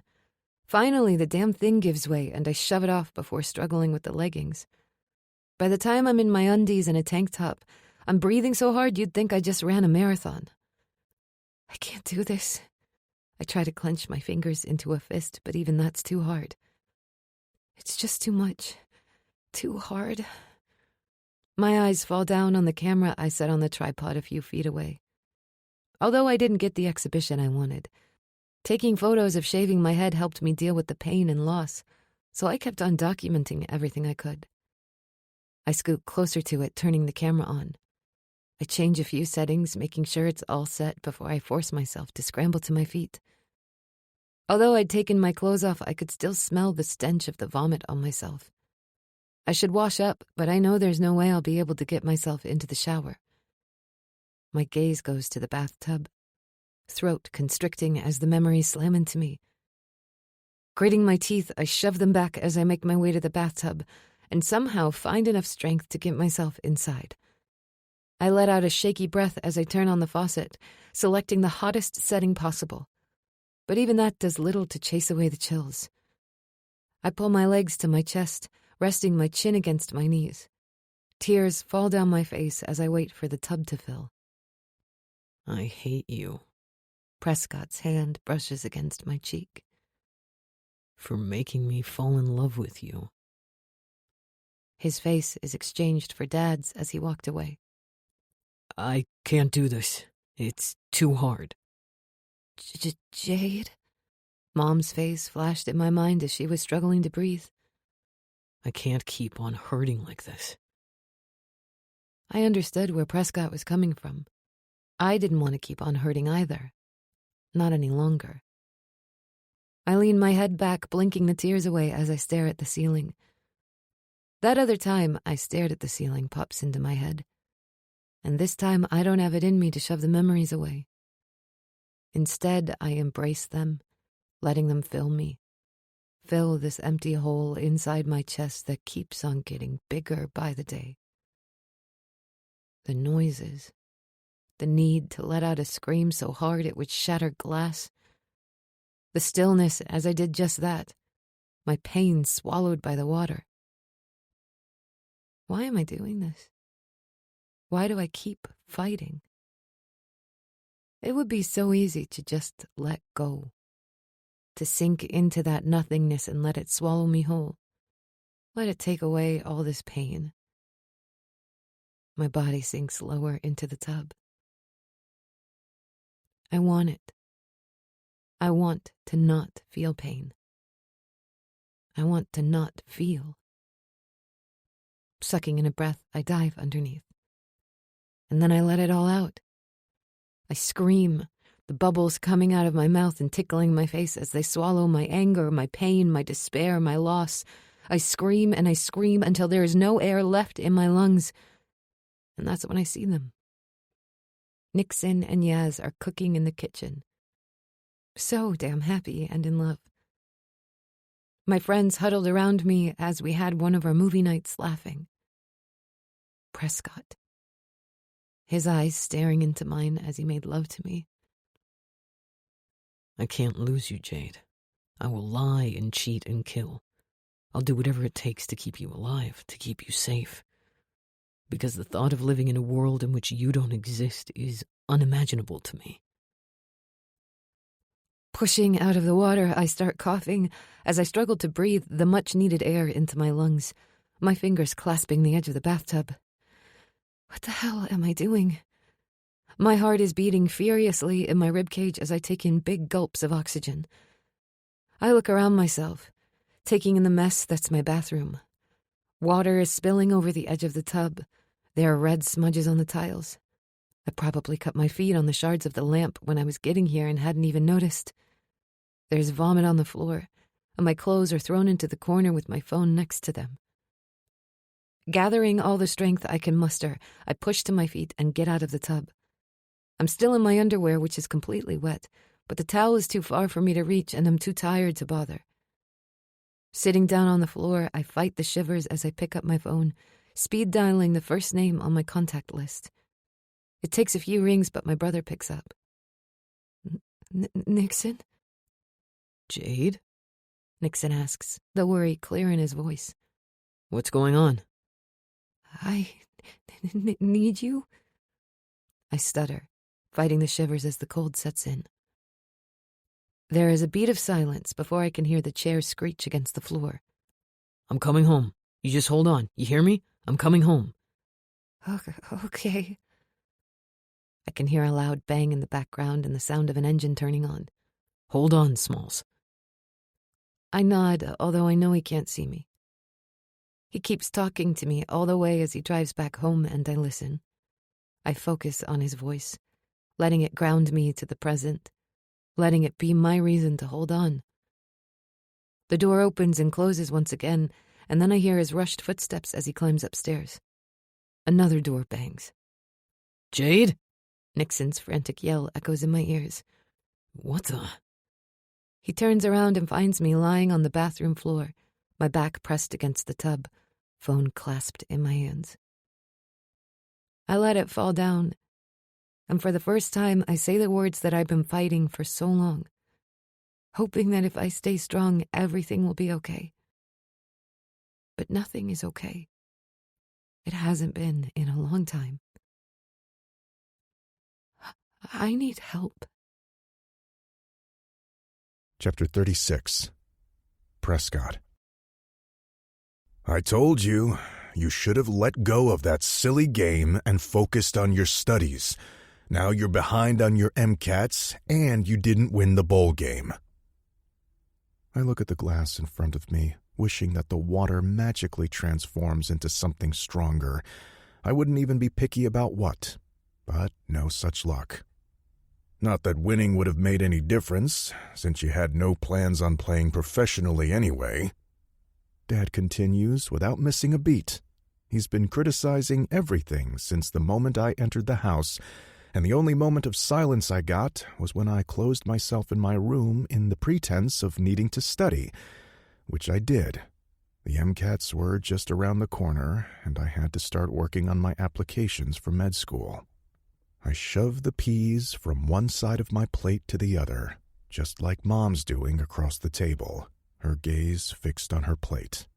If I didn't know better, I'd have thought she'd fallen asleep. She barely looked at me and hadn't spoken to me directly since I entered the house a few days ago. So much for her asking me to be here. Not sure why you care one way or the other, since you never wanted me to play football, and you never agreed with me going to med school. Besides, I'm not behind on anything. I'll be taking my exams in January, just like you asked me to.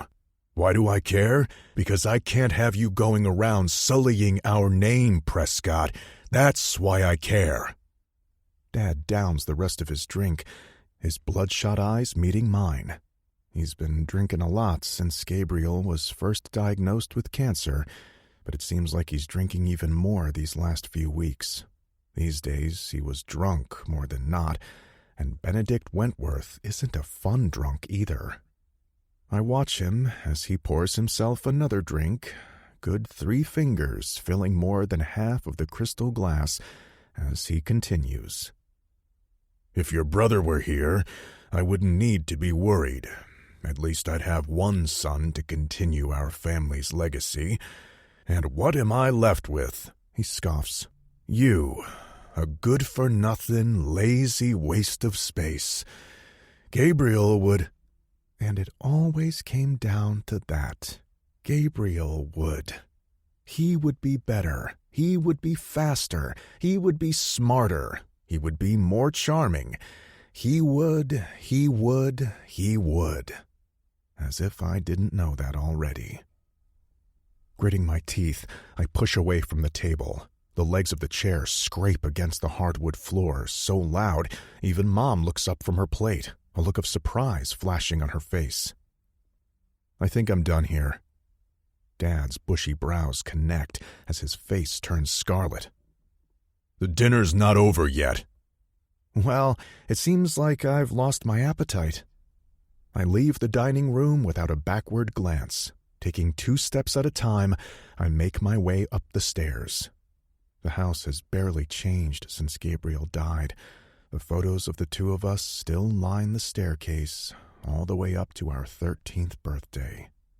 Then it all stops, like we've been stuck in time. A prison. That's what this house is. A freaking prison. I go straight to my bedroom, going to the bottom of my closet where there is one loose board underneath. It's where, when I was a teen, I usually had a bottle of Jack stashed for emergencies like this one. And sure enough, there is a bottle still hidden inside. It's dusty, a testament to how long it's been since I've last been home. Home. What a freaking mockery. This place hasn't been home since Gabriel died. I'm not sure if it's been much even before that. Certainly not for me. Bottle in hand, I grab my car keys and jacket before I go back down, careful to keep it quiet. I can hear my dad raging as I make my way to the door, but I don't bother stopping. I have to get the fuck out of here, now. The cold Michigan air slams into me as soon as I slip outside. The snow has been falling heavily, not that it's anything strange for this time of year. Pulling the zipper of my jacket higher, I go toward the car and slip inside, the engine purring to life. Then I drive. Since I have no destination in mind, I just drive on autopilot, looking around as I pass the streets for the little things that have changed since the last time I've been here, which was over a couple of years ago. I'm not sure how long I'm on the road when the headlights illuminate the familiar sign. I step on the brakes with more force than necessary, the car swaying a little over the icy ground as it comes to a stop. Letting out a shaky breath, I look up, only to realize I haven't imagined it. Somewhere during my drive, my mind has subconsciously brought me to the cemetery. For a moment, I just sit in the car and watch the sign. I haven't been here. I'm not even sure in how long. Since the funeral, maybe? Running my hand over my face, I mutter, "What the hell?" Putting the car in park, I get out and walk inside. The place is eerily quiet. Not strange, considering it's after 7 at night on Christmas Eve. At least no one can give me judging glances as I make my way to my brother's grave, a bottle in hand. The knot in my throat grows bigger as I come closer, until I'm standing in front of the simple grave.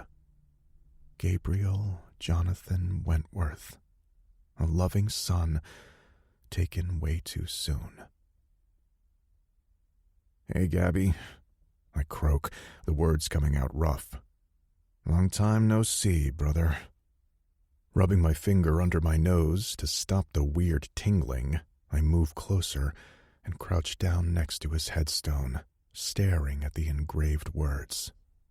Even in his death, they've taken him away from me.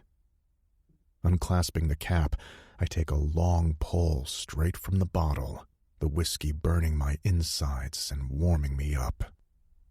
"I'm sorry, Gabby," I whisper, letting the words I've been holding in for so long finally out. "So fucking sorry. It's all my damn fault. It should have been me. Everybody would have been happier if it were me who got sick and died. Mom wouldn't be so sad all the time, and Dad would have the son he always wanted. And you would get the life you deserved." I promised you I'd make our dreams come true, but I messed up. We lost in the playoffs." I let out a scoff. "Although, I guess you already knew that, huh? You were always a better player out of the two of us. Hell, you were always better, full stop. You were my better half, Gabby, and I can't even keep the promises I made you. How the fuck is that fair?" My phone vibrates in my pocket. Wiping at my eyes, I pull it out and look at the message. Doll. "Merry Christmas." Doll. "I hope things are going well with your family." Taking a pull from the bottle, I let out a humorless chuckle. Want to know who that was? That was Jade. Just another person I disappointed. I know, Gabby. Shocker, right? I huff a laugh, taking a swig from the bottle. She and I used to date. Who would have thought, huh? But for a moment there, she made me believe I could be different. For her. I wanted to try, anyway. I take another gulp of the drink, letting the silence stretch around us. But then she told me she has cancer, and I just flipped. I couldn't do it, Gabby. I just couldn't. Watching her go through it reminded me of you too much. And then she ended up in the hospital, and it was all my fault. It was like the past was repeating itself. Dad's right, you know. He might be an asshole, but there is one thing he's right about. I kill everyone I love, and I refuse to be the reason why Jade dies. So, I let her go. My eyes fall down on my phone, still clasped in my hand. The screen is long gone dark, but I can still see Jade's words written on there, a beacon in the darkness. That's what she's been for me this whole time. I hated every second of it, but I let her go. It's better this way, right? She deserves somebody better than me, somebody who can give her things I never could. But every time I see her, I want to pull her in my arms and never let go. How fucked up is that? I hate you for making me fall in love with you. I look down at the bottle, letting out a humorless chuckle. I was judging Dad when I'm exactly like him. I wish you were here. I wish you could tell me what to do. I wish you could meet her. If only wishes came true. You'd have loved her. Pushing to my feet, I suck in a sharp breath at the stab of pain that goes through my leg. Although I've stopped taking steroids since there wasn't any point, the pain was even stronger now than it was before. Sliding my hand into my pocket, I pull out the bottle with pain meds. The bottle is almost full, since I met with Manolo to grab a refill before this trip. Shaking 2 on my palm, I throw them into my mouth and take a pull from the bottle. Promise me you'll stop. You can't. Just promise. Okay, I promise. Like father, like son. With one last glance at the grave, I turn around and get the hell out of there. Slowly, I make my way back to my house. I'm not sure who put the decorations up, because I'm pretty sure my dad would fall if he even attempted to climb the ladder. It was all for show anyway, to avoid neighbors asking any questions. The inside hasn't been decorated in years. Pulling the car in the garage, I go inside. The house is blissfully quiet as I make my way up the stairs, only to come to a stop when I see a soft light peeking through the crack in the door of the room next to mine. Gabriel's room. I don't think I've even stepped foot once in that room, not since he died. My heart is thundering in my chest as I take a step closer, unsure of what to expect. I nudge the door with the tip of my foot. The door softly opens further, and I find my mother sitting on the bed, her hands clutched around the stuffed Pikachu Gabriel was obsessed with when we were kids.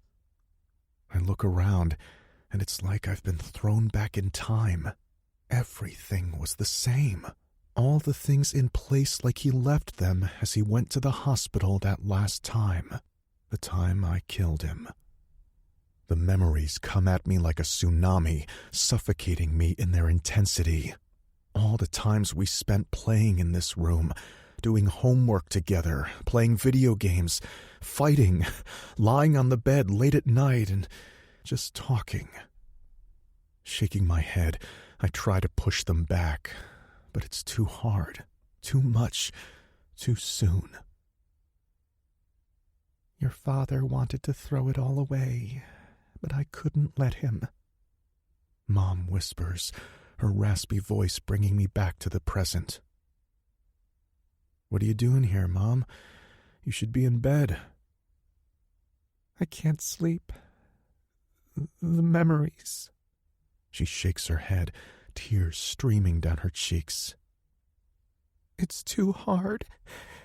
Gabriel loved Christmas. I know.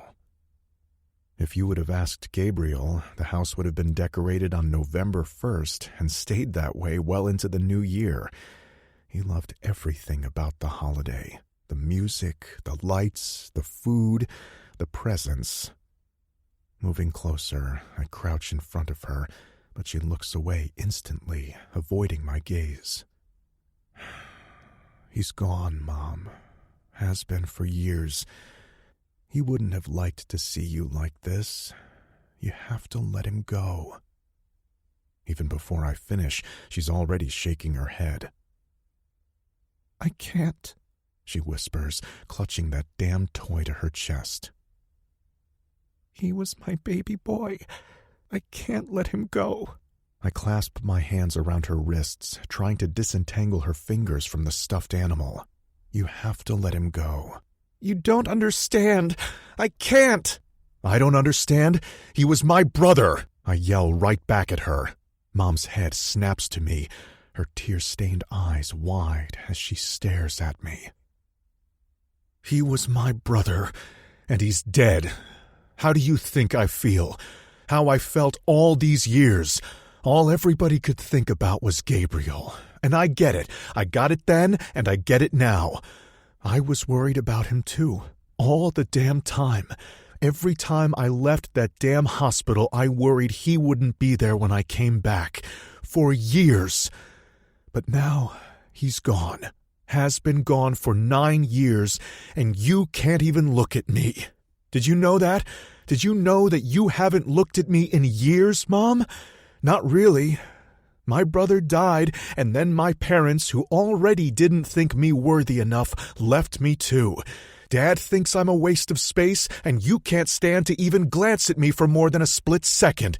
So don't you dare tell me I don't understand. I run my fingers through my hair, messing the strands as the fight slowly leaves me. You lost your baby boy. But what about me, Mom? Huh? What about me? What about what I need? What I needed all this time? Prescott. This time, I'm the one shaking my head. I needed you too, but you weren't there. You never are. With that, I turn around and get the hell out. I need to get out of here. I need to get away from this toxic environment. I need to get away from the memories and pain this house holds. I need Jade. Chapter 37. Jade. How are you doing? Nixon asks as he sits next to me on the couch.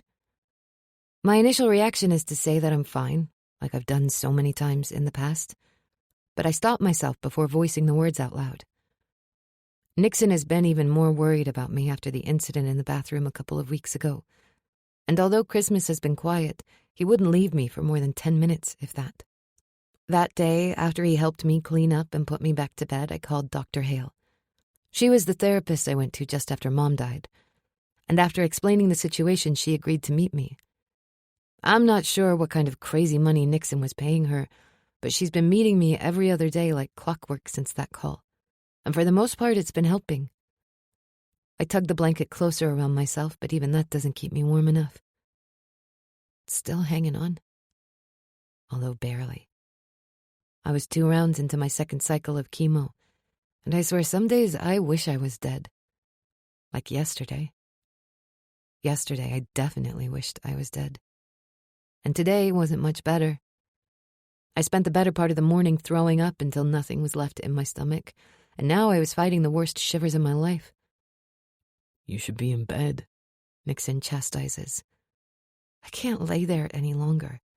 Besides, the TV is bigger here.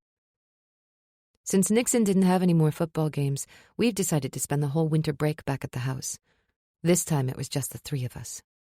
Quiet. It was too damn quiet. And when I had nothing better to do than lay in bed, memories of the past found a way to sneak past my defenses. Need more blankets? I'm fine, I stutter, closing my eyes as another shiver runs through my body. Don't you have better things to do? Nixon tugs my beanie back so it's not falling into my face. Nothing more important. I'd figure you'd be organizing a party for New Year's or something. Only if you're planning to come. I peek one eye open to glare at him. Do I look like I'm ready to go out and party it up? With you, one can never be sure. He nudges me gently. But seriously, can I get you anything? I let out a soft groan, snuggling deeper into the blankets. You can stop hovering and let me sleep. I thought you were here for the TV. I glare at my brother, but he only sighs.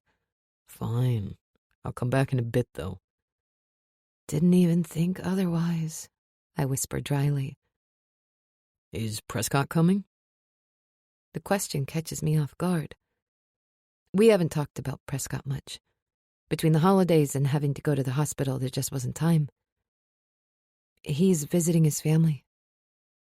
At least that's what he said the last time I saw him in Moores, although I have no idea why he would want to do that after everything that's happened. I tried texting him for Christmas. Looking back, it was a stupid thing to do, especially after how things played out that last night and everything that was said. But I was feeling nostalgic, and my fingers were faster than my brain. It was the first time I felt half human in days, and I was snuggled in the living room watching Christmas movies, which reminded me of Thanksgiving when we did the very same thing. How is it possible that things have changed so much in a matter of weeks? But he hasn't said anything back, so I didn't try to do it again. I figured he'd come by. But he won't. Not now. Not ever. Because he left. And left for good this time. Nixon. I have to tell him. The season was over. It was time. I couldn't keep this a secret any longer and expect him not to ask questions. Before I can get the words out, the doorbell rings. Nixon and I just look at each other. We've been here for over 2 weeks now, and the doorbell has rung once this whole time, on Christmas Eve morning when Coach and Yasmin's mom joined us for the holiday. That's it, but we knew they were coming. You expecting somebody? I ask, tilting my head back to get a better look at him. Not really. I'll go check who it is. You try and rest. Nodding, I let my eyes close as I doze off. I'm not sure how long I'm out. It could have been minutes or months when I feel a hand gently brush my cheek. It takes me a moment, but I finally blink my eyes open and then squint, unsure if I see correctly. Because there is no way Prescott is standing in my living room when he's supposed to be miles away. It has to be all in my head. That's it. Just a dream. Or maybe it's a nightmare. No, I'm pretty sure it is a nightmare since I can feel that familiar ache in my chest at the very sight of him. Prescott? I try to get up, but my muscles protest the movement. My whole body aches. Weak. So freaking weak. Shh. I've gotcha. Soon I'm lifted off the couch, and that familiar scent of pine and citrus and plain Prescott surrounds me. Even if it's a nightmare, I don't want to wake up. The bed creaks in the background, and I feel my body touch a hard surface before the blankets fall over me, warming me up. Prescott starts to leave, but I grab his hand. "Don't go," I whisper, the desperation clear in my voice. "Don't leave me." I'm here. Once again, the bed creaks, and I feel a warm body next to mine. The last thing I hear before sleep claims me is Prescott's soft voice. I'm sorry, Jade. I'm so fucking sorry. Groaning softly, I turn around. My muscles still feel tight and achy, but at least I'm not shivering any longer, so that's a win. Blinking my eyes open, I'm met with the dim light illuminating the room. And Prescott. My heart does a little flip as I just stare at him, unsure if this is really happening or if I'm still dreaming. These days, it is hard to differentiate between the two. I reach forward, my fingers tracing his scruffy jaw. "You're really here," I whisper, staring at Prescott's familiar face lying on the pillow next to mine. He's really here. I'm here. I'm sorry, Jade. I know I had no right to come. Not after everything that has happened, but... What's going on? Something must have happened to set him off and make him come all this way. What didn't happen? He lets out a humorless chuckle. I went home, got in another fight with my dad, which led me to visit my brother's grave, and then I found Mom sitting in Gabriel's room, only to get into a fight with her, and the only thing that was on my mind was to come back home. To come back to you. Prescott. I shake my head, my throat feeling tight. I was surprised when Nixon didn't punch me in the face the moment he opened the door, so I figured you didn't tell him. No, there wasn't time. Prescott gives me a pointed look, which clearly states that he knows I'm full of crap, which I am. We'd been in this house for weeks. There was plenty of time to tell him what happened, but I didn't want to. Saying it would mean admitting the truth, and I wasn't ready to do that. It meant that this thing between Prescott and me was actually over, and I didn't want that to be true. Prescott extends his hand, his fingers sliding through mine. When everything else goes to shit, I always come back to one person. You. You're my person, Jade. You're my everything. And I hate myself for pushing you away when all I want to do is hold you close. I hate you for making me fall in love with you. I start to pull my hand out of his, but he doesn't let me budge. That's what you said the last time we talked. I can't keep doing this, Prescott. I can't keep playing your games. I can't keep watching you walk away. I'm not going anywhere, Jade. I need you. I need the fucking air to breathe. Then why do you keep pushing me away? I ask, my voice breaking. I bite the inside of my cheek to stop the tears from forming. God, I hate myself when I'm like this. So weak, so needy. Because I'm scared, okay? I'm so fucking scared of losing you. I'm so fucking scared of being the reason you die. The reason you... What are you talking about? I have cancer, Prescott. That's not your fault. None of it is.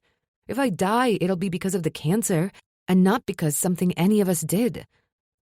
But it would have been. If something had happened that day after the game, it would have been my fault. Just like Gabriel's death is my fault. Prescott, no. He shakes his head even before I can finish. It's true. I killed him. I let him convince me that going out would be a good idea. He was so miserable being stuck in the hospital, and he just wanted to get out. You should have seen his face. The relief when he breathed in some fresh air. We were 13-year-old boys, and he was happy to breathe. How fucked up is that? And then, instead of going straight inside after we got the ball, we started to play catch right there in the open. He was so happy. And after months, I finally had my brother back. so the time got away from us. When we got back inside, it was too late. Gabriel had already been fighting an infection, and being outside in the freezing night in the middle of November was the stupidest thing we could have done. His fever spiked, and the infection spread. He died shortly after. I pressed my hand against my mouth, trying to fight tears. Now it all made sense. Fever, fainting, hospital. It all brought back memories of what happened to his brother. It wasn't your fault. He shakes his head, a tear falling down his cheek. It wasn't.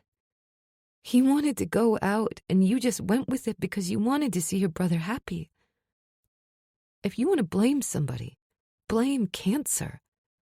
You didn't know, and the only mistake you made was wanting to see your brother happy. There is no shame in that. I should have done better. You were just a boy, Prescott. And I'm sorry. I'm sorry that you had to go through something so horrendous at such a young age. I'm sorry that you have to go through this now. I wish I had walked away that day in the woods. That way, none of this would have happened. I never wanted to hurt you. I never. You're not hurting me. Prescott grabs my hand, squeezing it tightly. I knew saying that would be the safest way to get you to leave me, and I was right. I never wanted this for you. I shake my head, the tears burning my eyelids. Any of you. I know, doll. He leans closer, pressing his mouth against the top of my head. I know. Where do we go from here? Everything about us was so messed up.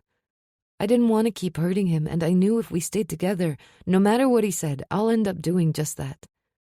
But I also couldn't push him away, not now that he was finally starting to open up. I just couldn't do that to him.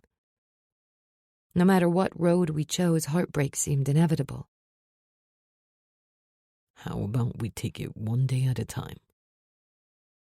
One day at a time, I whisper, testing the words on my tongue. I think I could get behind that. Chapter 38. Prescott. Why is there no food in here? Jade asks as she closes the fridge and glares at her brother. Today she's feeling more like herself, so she decided to get out of bed and grab something to eat. She was still too pale for my liking, but I knew we were still on thin ice, so I decided to keep my mouth shut. I was planning to go yesterday, but somebody, Yasmin looks pointedly at Nixon, kept me distracted. Jade groans. I don't need to listen to this. Can you just make me a list? Prescott and I can grab it on our way. We can? I ask, raising my brow. I wasn't sure where she was going with this, but you won't hear me say no to more alone time with Jade. Yes, we can, on our way home from the diner. You want to go to the diner? I want coffee and food. Her whole face lights up. They have these pancakes that are so good here. You have to try them. Hey, what about us? Nixon protests. Maybe we want pancakes too. Yasmin gives him a side glance. Didn't you just eat cereal? Your point being, you should know better than anybody how much I can eat. He pats his flat stomach. This is a growing body. Jade rolls her eyes. You know you can't keep using that excuse forever, right? It's all good now that you're still in the game, but one day you'll retire, and before you know it, she snaps her fingers. You'll have a dad bod. Nixon glares at her. You did not just say that. Oh, yes, she did, and she's totally right, too. Yasmin grins, lifting her hand for a high five. Nixon gets up and slips his arms around his wife's waist. Well, you'll still love me even when I have a dad bod, right? She has to suffer through your personality. I think the dad bod is the least of her worries. Nixon's mouth falls open at Jade's taunt. Oh, now you went and done it. He tries to walk around Yasmin, but she doesn't let him pass, giving Jade enough time to slip away. "You left yourself wide open for that one. Don't blame me." Her blue eyes shine with mischief when they meet mine. "I'm going to grab a sweater and we can get going." With that, she leaves the kitchen. Nixon watches her go, a small smile on his lips. "She seems to be doing better today." "She is," I agree. "It's just so hard for me to wrap my head around it. 2 days ago, I was helping her as she was throwing up in the bathroom, her body so weak she couldn't get to her feet and into the bed on her own, and today, she's fine." Yasmin grabs his hand, giving it a firm squeeze. "This is a rough patch, but she's going to get better." "I hope you're right. I can't lose her, Yas." My throat tightens at his words. He isn't the only one. You were right. Those are the best pancakes I've ever tried." Jade looks over her shoulder, a smile on her lips.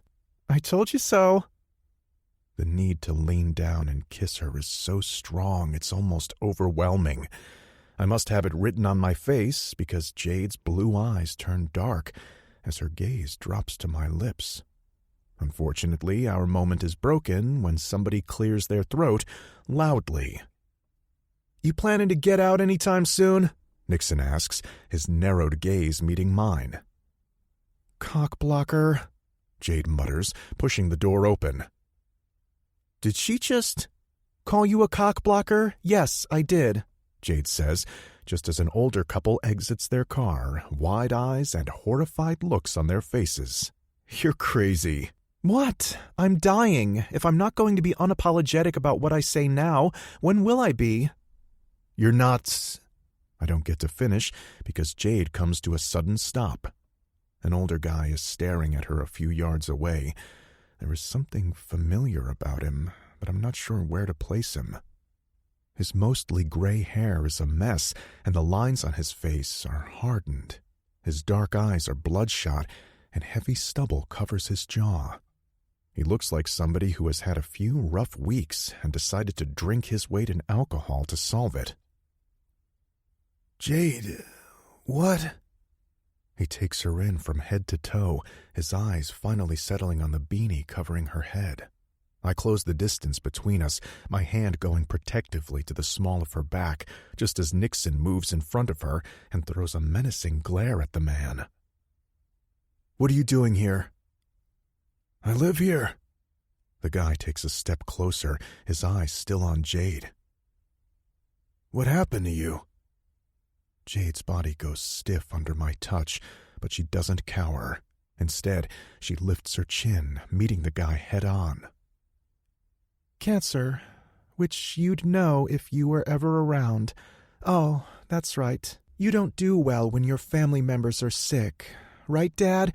You walk away because it's too hard." The guy staggers back, his mouth falling open. "You have cancer?" "I'm just about to finish my second round of chemo." "Cancer?" He shakes his head. "That's not possible. Well, it's true. I have cancer." No, you're lying." "Do you even hear yourself?" Nixon asks. "Why would she lie about something like that?" Mr. Cole turns to Nixon and points his finger at him. "Because of you. You want to punish me for walking away, for leaving." "Nobody's lying to you. I have cancer." Jade shakes her head. "Go away, Dad. Just go." He stares at her for a while before his gaze darts to Nixon. For a moment, I think he might change his mind. For a moment, I think he might stay. But without another word, he turns around and walks away. "Fucking coward!" Nixon yells after him, but thankfully Yasmin's holding on to him, preventing him from going after his dad. If I want to go and punch some sense into him, I can only imagine how Nixon's feeling. But the reality is, he doesn't matter. I walk around Jade, my hands cupping her cheeks as I lift her face to me. Her eyes shimmer with unshed tears. "Are you okay?" She forces out a smile. I'm fine. Pressing her mouth against my palm, she takes a step back. I let my hands fall as I watch her go to Nixon, her hand slipping around his waist. They whisper for a moment, and then I hear Jade say, "Let's go home." He nods his head, his mouth brushing against the top of her head. We all huddle into the car. Jade slips into the back seat next to me.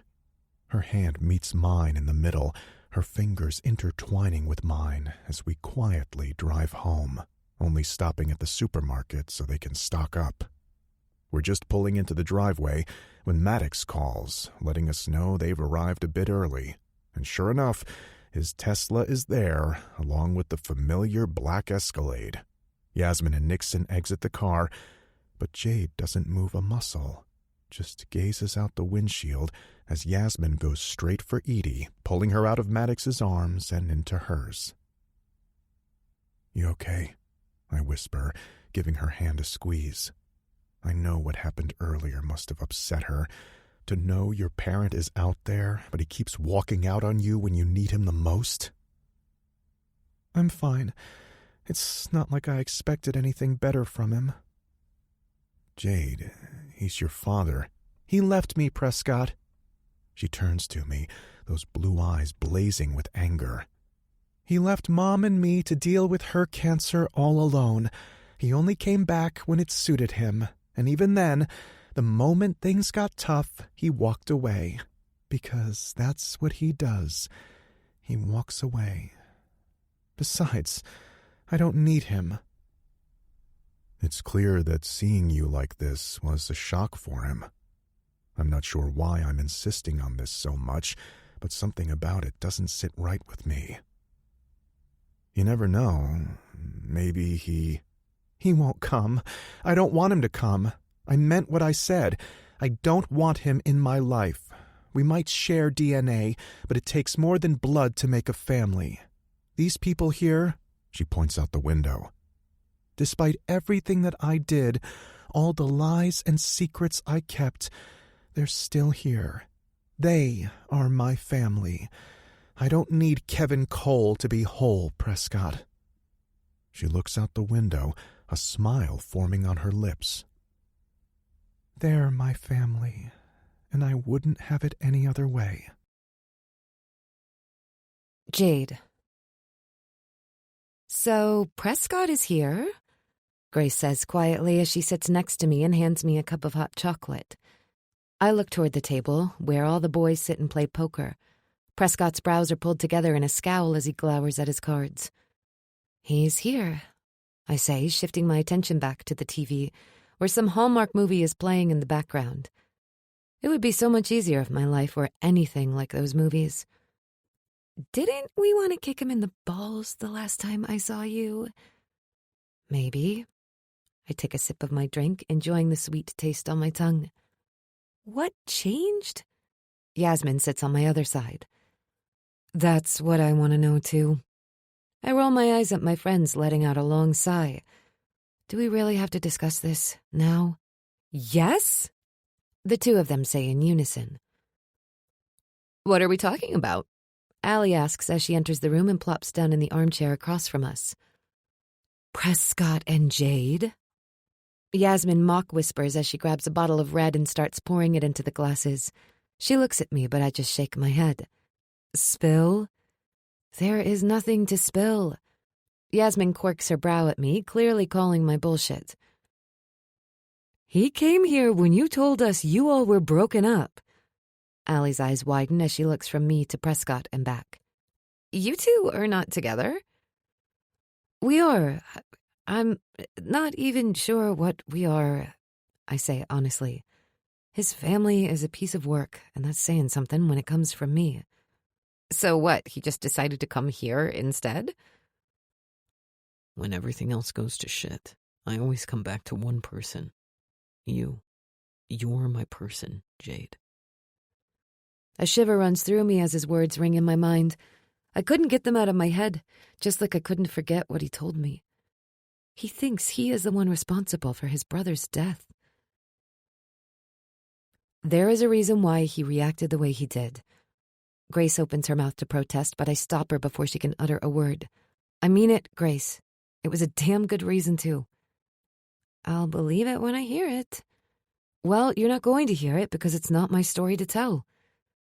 I grab one of the cushions and throw it at her. Now, enough. I don't want to talk about it any longer. What don't you want to talk about? A hand touches my shoulder, making tingles go down my spine. I tilt my head back to find Prescott standing behind me, his gaze on me. You guys done? He wiped the table, Mason yells. The corner of my mouth tilts upward. Did you now? Maybe. Then why not keep playing? Prescott smirks. I have to leave them with some dignity at least. I let out an exaggerated sigh. I guess there is that. So what do you want to do, doll? I take a deep breath, giving myself a moment to think. I've never really thought much about what I want to do. Not lately. It was all about things I had to do in order to get past this. There wasn't any room for my wishes and wants. Not tonight, though. I want to snuggle on the couch and drink hot chocolate as I watch silly, unrealistic movies with my friends. And then at midnight, I want to go out and watch the fireworks. Sounds like a plan to me. He walks around the couch and picks me up before he sits down and places me in his lap. How is this?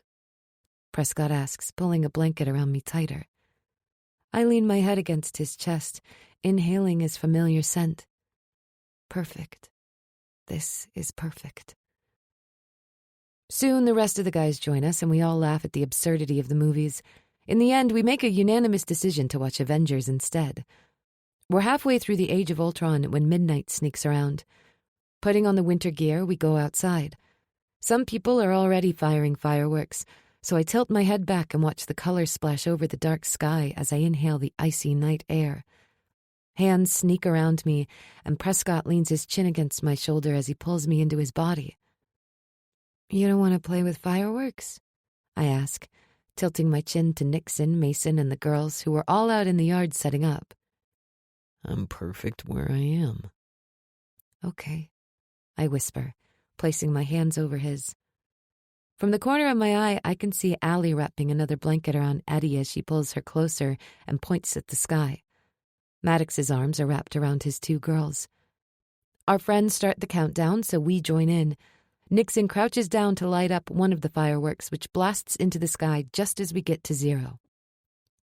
This time, I don't get to see it, because Prescott turns me in his arms, his hand going to my nape as he pulls me in for a soft kiss.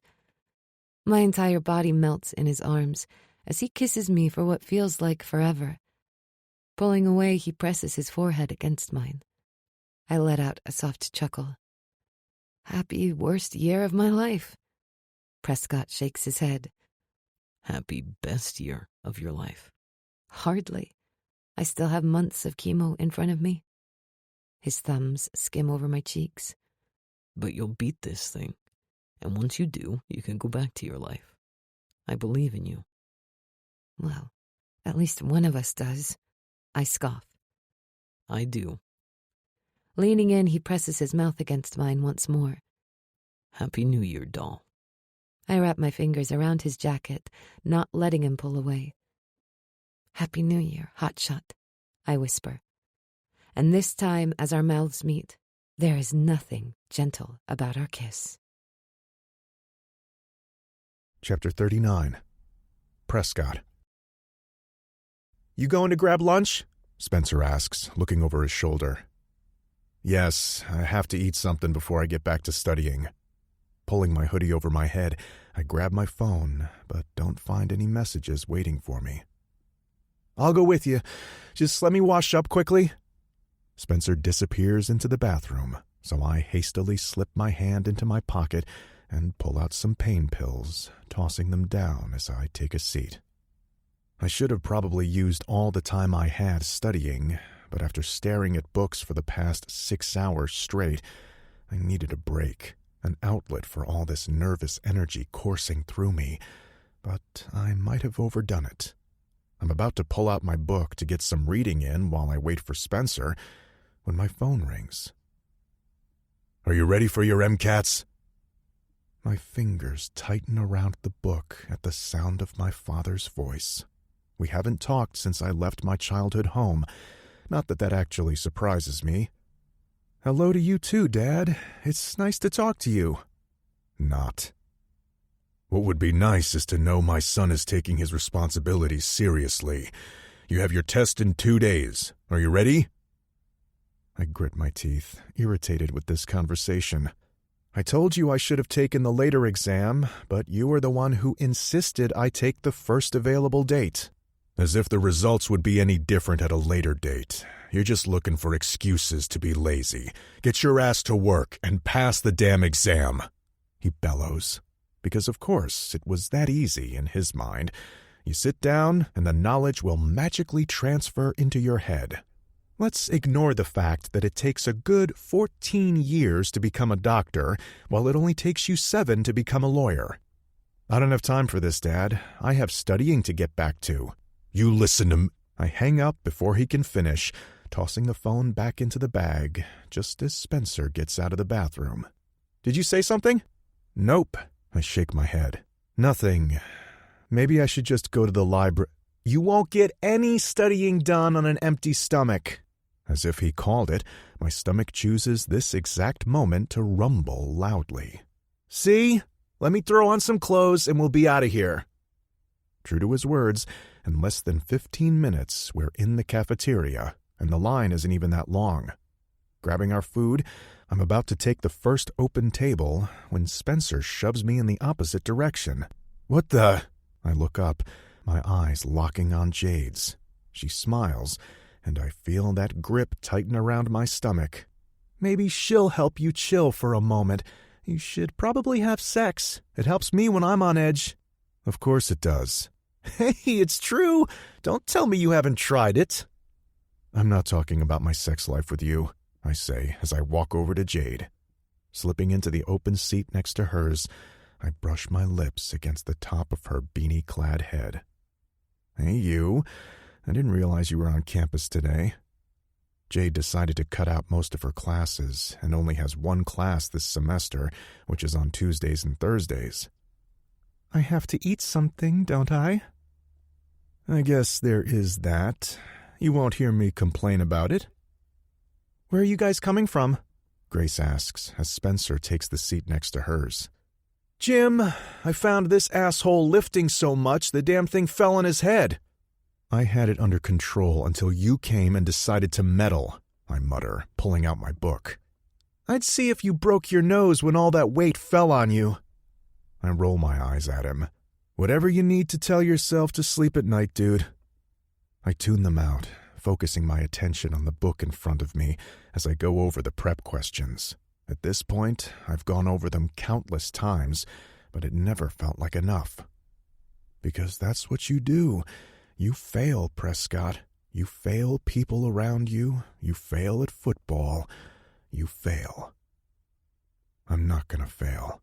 Not this time. Prescott? A hand touches my arm, making my head snap in surprise. What? Jade's watching me, worry in her eyes. Are you listening to me? I lift my MCAT's prep book up. I kind of have my hands full right now, I snap. The table falls silent as all eyes turn to me. Jade just gawks at me for a moment, unblinking. I expect her to fire something back at me, but in the end, she just nods. Well, we're leaving, so you can get to it. Pushing her chair back, she grabs her tray and walks away without a backward glance. Shit. Jade! I try to call after her, but she's already out of earshot. You're an asshole, and I don't know why she puts up with you. Grace, on the other hand, glares at me before rushing after her friend. Running my hand over my face, I turn back to the table, only to find Spencer watching me. She's right, you know. You are an asshole. I glare at him. As if you'd side with me even if I was right. You need to get your head out of your ass. I know you have your hands full, but damn, there was no reason for you to snarl at her like that. I let out a sigh. I know he's right, but the whole conversation with my dad had me on edge. As if I didn't put enough pressure on myself as it is, I didn't need him to do it too. Spencer checks his phone. "Shit, I have a class to get to. I'll see you later." Before I can say anything, he walks away. And then there was one. I mutter, sliding my phone out. I pull up Jade's contact and just stare at it for a moment. Me. "I'm sorry I was an asshole. This damn test has me on edge, but give me 2 more days and I'll make it up to you, doll. Please?" Thankfully, I don't have to wait long for a response. Doll. "I know. Kick that test's ass, and you know where to find me." Picking a pebble from the ground, I toss it at the closed window on the first floor. I wait for a little bit, but when I don't see any movement behind the curtains, I do it again as a couple of girls exit the building. They give me wary looks as they walk around me like they expect me to jump at them or something. Great, just what I needed. One more.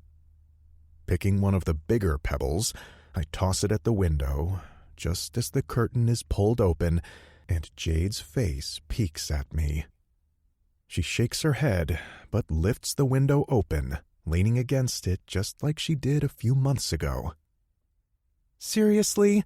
Are we back to this again?" I grin up at her. "It seemed more fitting." "More fitting for what?" I grab the ladder by the side of her wall and start to climb up. "For the surprise I have in store for you."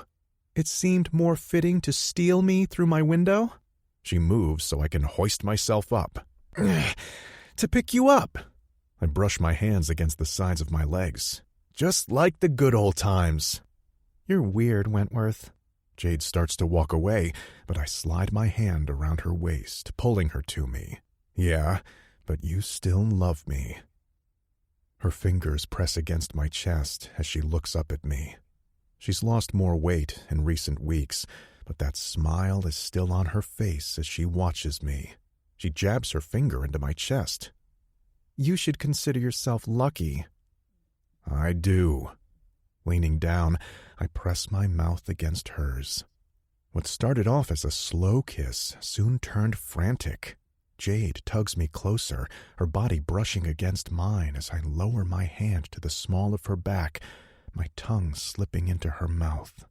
She moans softly, snapping me out of my head. With one final swipe of my mouth against hers, I reluctantly pull back. Surprise first. Jade lets out a frustrated huff. Can't it wait? We were just in the middle of something here."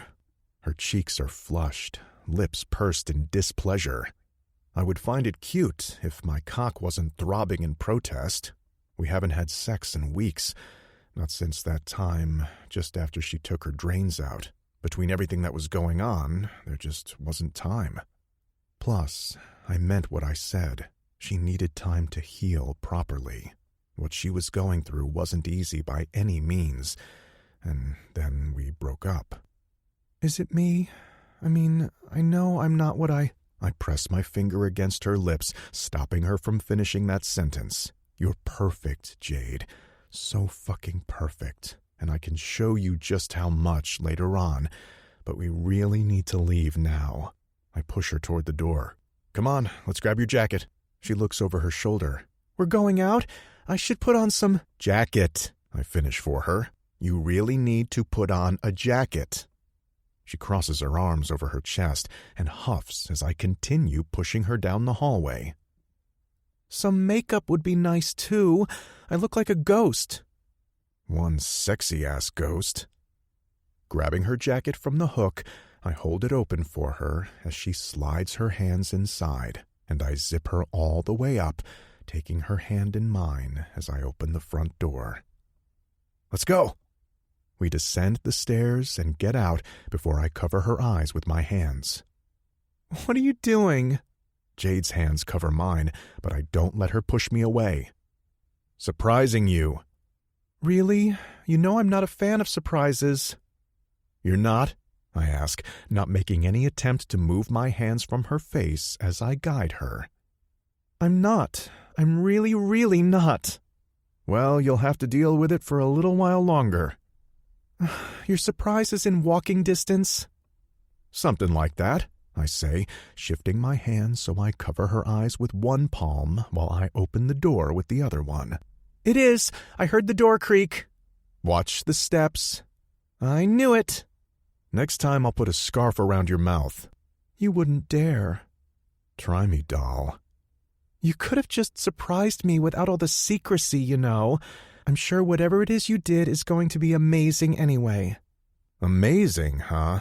I ask, unlocking the door to my place. Thankfully, she's talking, so she pays zero attention to what I'm doing. I thought you said you don't like surprises. I don't, but that doesn't mean I won't like it, and even if I don't, I can... I let my hands drop as we stop in the doorway of my living room. I watch as Jade blinks her eyes open and stares at the room in front of her, her mouth wide open. You were saying? Jade just shakes her head as she moves further into the room, her eyes scanning the space as she takes everything in. It looked nice, even I had to admit it. I lit a few candles, scattering them around the room. I made sure they were one of those vanilla kinds that didn't make her nauseous. A few blankets and pillows are placed around the room, and there is a jumbo pizza on the coffee table, along with some ginger ale that she's been drinking lately to help her deal with the chemo side effects. Okay, and I might have gotten a bouquet of flowers. Jade looks over her shoulder at me, a smile playing on her lips. Deep down, you're a romantic, aren't you? A romantic? Yeah, right. Just because I did something nice for my girlfriend, as an apology for being an ass, no less, doesn't make me a romantic. I don't know what you're talking about. It's okay. I won't tell anyone. Good, because there is nothing to tell. Whatever you say. It's the flowers, isn't it? I knew I shouldn't have gotten them, but the lady at the store insisted I should, and I didn't want to disappoint her. Besides, I don't think I've ever gotten flowers for anybody before. Not just any flowers. She goes to the... Music is the breath between the words. Take this time to enjoy that breath. This audiobook is free, and your presence means a lot.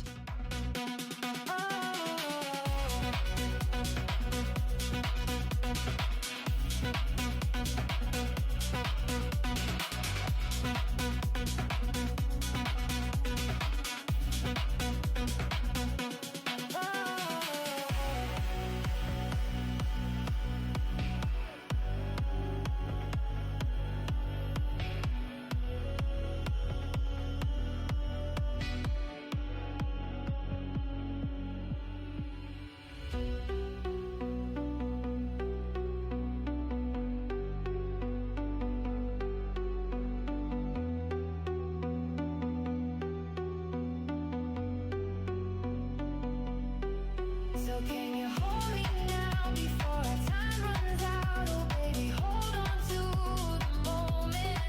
Can we be safe and sound? Bouquet I put in one big cup I found in the kitchen and takes a sniff of the red buds. Roses, too. I told you, romantic. Joining her on the blankets, I point at the box. I got you pizza. If I were a romantic, I would have gotten you something better. Is it a cheese pizza? I roll my eyes. Is there any other kind? She starts to open her mouth, but I point my finger at her. And if you say I'm a romantic one more time, I'll... You'll what? She asks, moving closer so our knees are touching. Her teeth sink into her lower lip as her eyes fall on my mouth. Screw pizza. Getting to my knees, I push Jade into the pillows as I tug my shirt over my head. I want to have you first. Chapter 40. Prescott. February. Doll. Any news? Me. Not yet. Doll. Well, it shouldn't take long. Besides, I don't need the scores to know you've passed. Me. You don't know that. Doll. I know everything. Doll.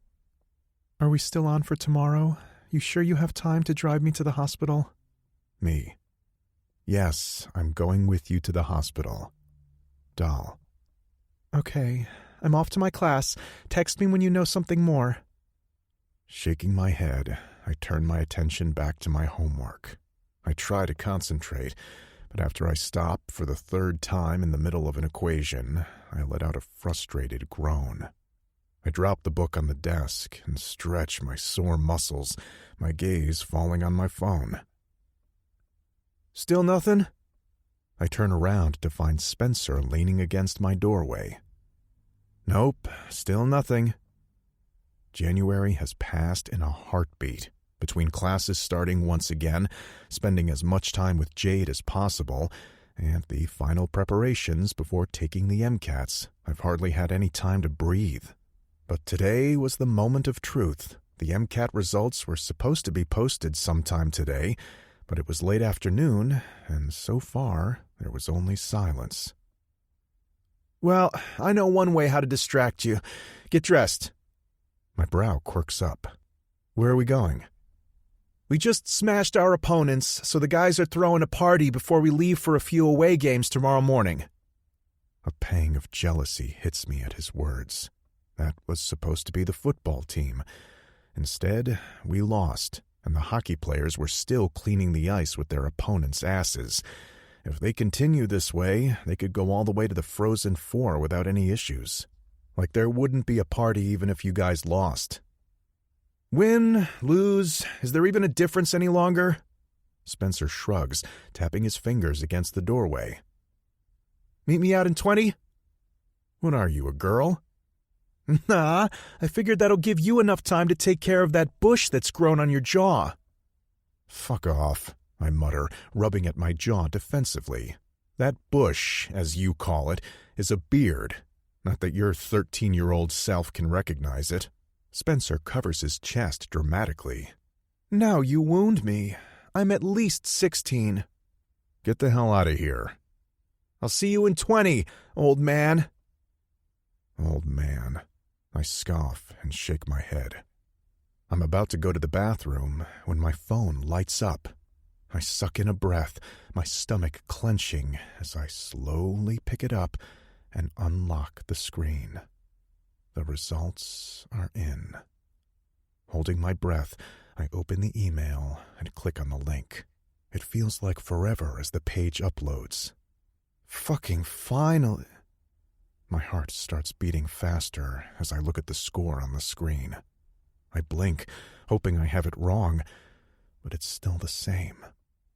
A vice grip clenches my stomach, the bile rising in my throat as my mind processes what I'm seeing. I didn't pass the MCATs. An incoming call flashes on my screen, Dad's name written in bold letters. My gut twists. I could let the call go to voicemail, but he wouldn't stop at that one call, so it would only be putting off the inevitable.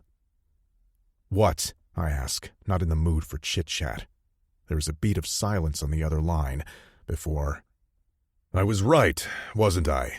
You failed, just like you failed everything and everybody else in your life. My fingers grip the phone as I grit my teeth. I wouldn't have failed if I didn't let you talk me into applying for the date that was too early, and I knew it. I knew I wouldn't have enough time to prepare for it properly. Tell those excuses to somebody who wants to listen to them, Prescott. Maybe they won't give a crap that you're a failure, but we both know the truth. Screw you. I'm so done with this, Dad. I'm a failure? Great. Now you don't have to deal with me any longer. Prescott! I cut him off before he could say anything else. My heart is thundering in my rib cage, the weight of his words suffocating me and making the bile rise up my throat. You're a failure. Throwing my phone at the wall, I watch it shatter to the ground. Spencer appears in my doorway, a worried look on his face. Are you... Shit. See? Even he isn't surprised you failed. You mentioned drinks, then let's go drink. Jade. Thanks for picking me up, I say, as I slide into Nixon's car. Turning the phone in my hand, I check for the 100th time if I have any messages or calls, but still nothing. Where the hell is he? I tried texting Prescott numerous times after my class yesterday and this morning, but he hasn't picked up and he hasn't texted me back, so I had to call Nixon instead. No problem. What happened to Prescott? The lie is on the tip of my tongue, but I bite it back. I have no idea. We texted before I went to class yesterday, but he's been MIA ever since. Have you talked to or seen him? I'm kind of starting to get worried. Nixon presses his lips in a tight line, clearly not happy with the revelation. No, I haven't talked to him. Damn, where are you, Prescott? I unlock my phone and start typing again. Me. Nixon picked me up. Can you just text me so I know you're okay? Nixon places his hand over my knee, giving it a firm squeeze. It's going to be okay. I'm not so sure. The rest of the drive is quiet. I'm too lost in my own head, and I can't stop worrying about Prescott. Thankfully, there isn't much you have to do when you have chemo dripping into your veins. Still, it feels like forever before I'm done and we can go home. Just as I'm getting out of Nixon's car, I see him pull out his phone and frown at whatever message he got. Do you have a key? I pull my brows together, unsure of where he's going with this. A key? Yes, a key to Prescott's place. Prescott's place? Why would he need a key to Prescott's place? No, but... I wrap my arms around myself tighter, unease creeping up my spine. What's going on? Where is Prescott? I glance over his shoulder as if the man in question will suddenly appear behind him. Spencer texted me and asked me to check in on Prescott, but he forgot to tell me how I should do that if the dumbass doesn't actually open the door. So, the key? Spencer texted Nixon and not me? Why? What the hell's going on here? I nibble at my lower lip, my stomach twisting into knots with every word he says. Or maybe the chemo is starting to do its thing. I don't have it, but... I weigh my options. I don't want to betray Prescott's trust, but then again, Spencer asked Nixon to check in on him, and Prescott's not answering. What if something's wrong? I know where they keep a spare one, in case they forget it or something. Nixon runs his fingers through his hair. Yeah, sure. We walk in silence all the way to the building next door and climb to the 3rd floor where Prescott's apartment is. My muscles are quivering from the climb, a wave of heat definitely going through me, but I force myself to push through. It's definitely the chemo. Rising on the tips of my toes, I slide my hand over the edge of the doorway until I find the small indent and slip my finger inside to get out the key. My throat bobs as I slide it into the lock and turn it, unsure of what I'll find inside. Nixon places his hands on my shoulder, giving them a firm squeeze. Maybe you should go back home. You don't look so good.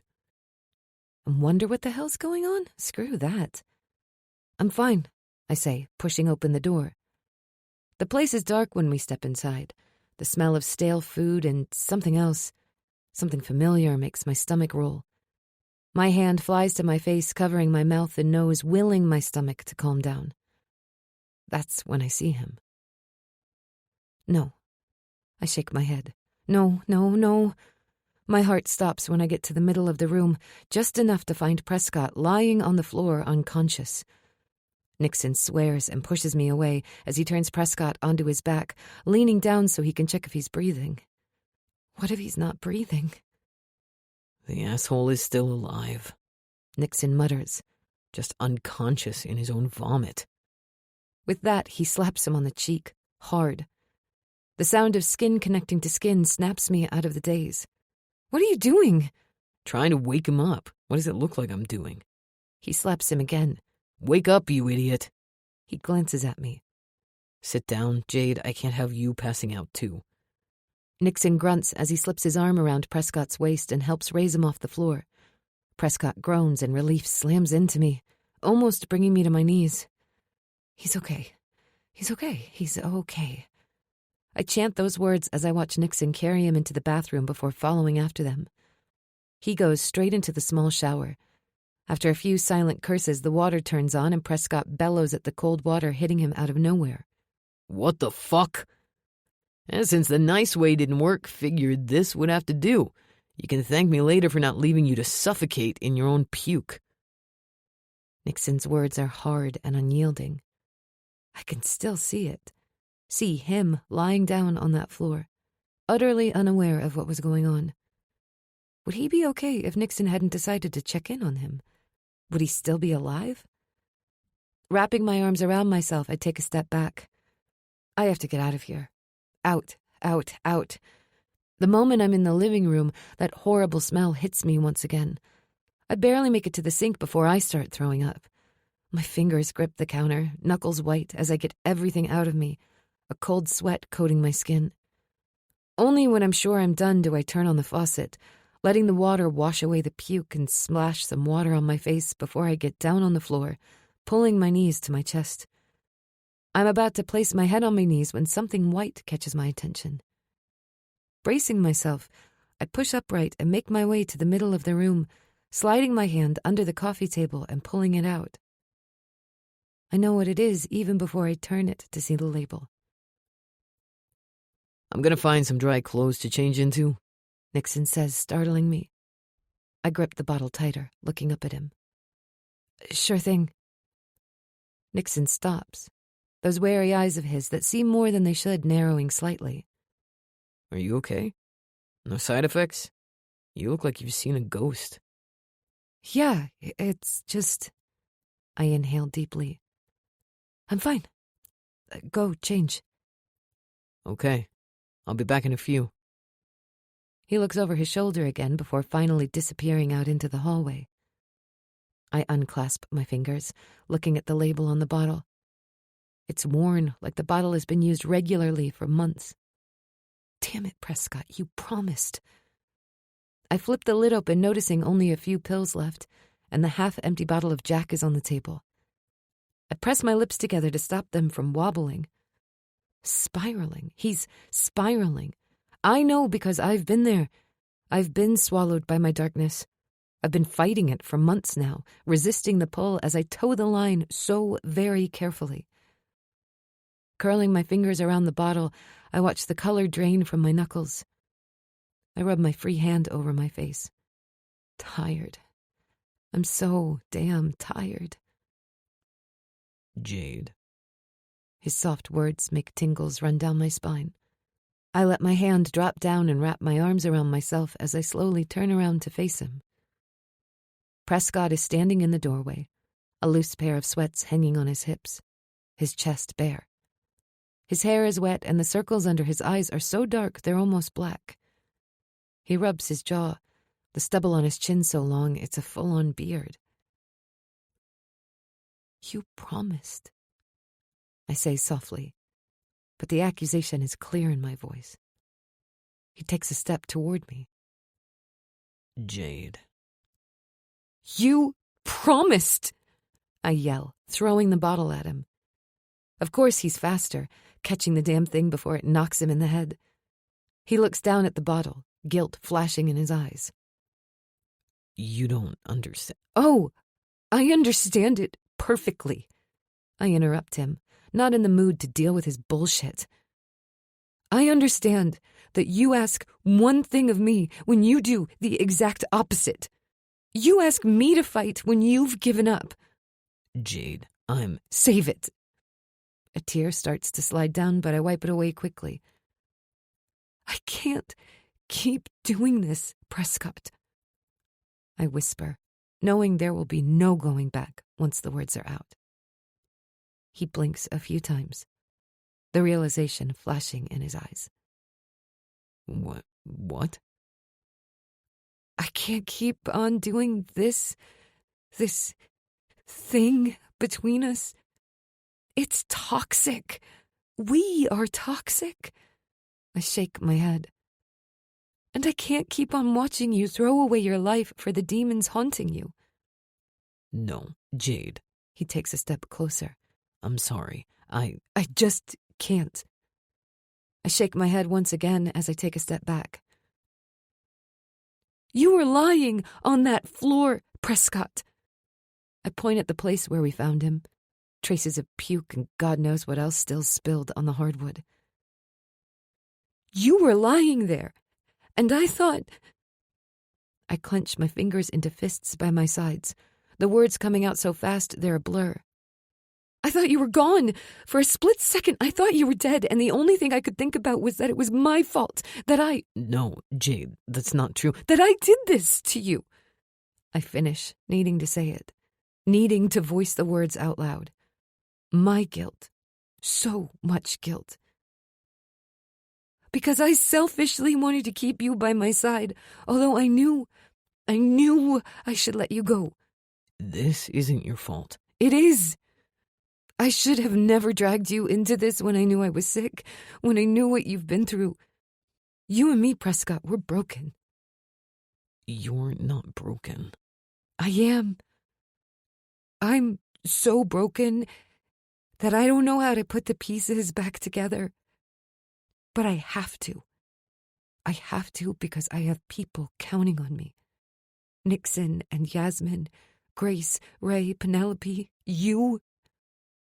Everybody is counting on me to be strong and to beat this thing. And I can't do that if your broken pieces are mixed with mine. What? Prescott's throat bobs as he swallows. What are you saying? I'm saying that I'm going home because I can't keep on seeing you like this.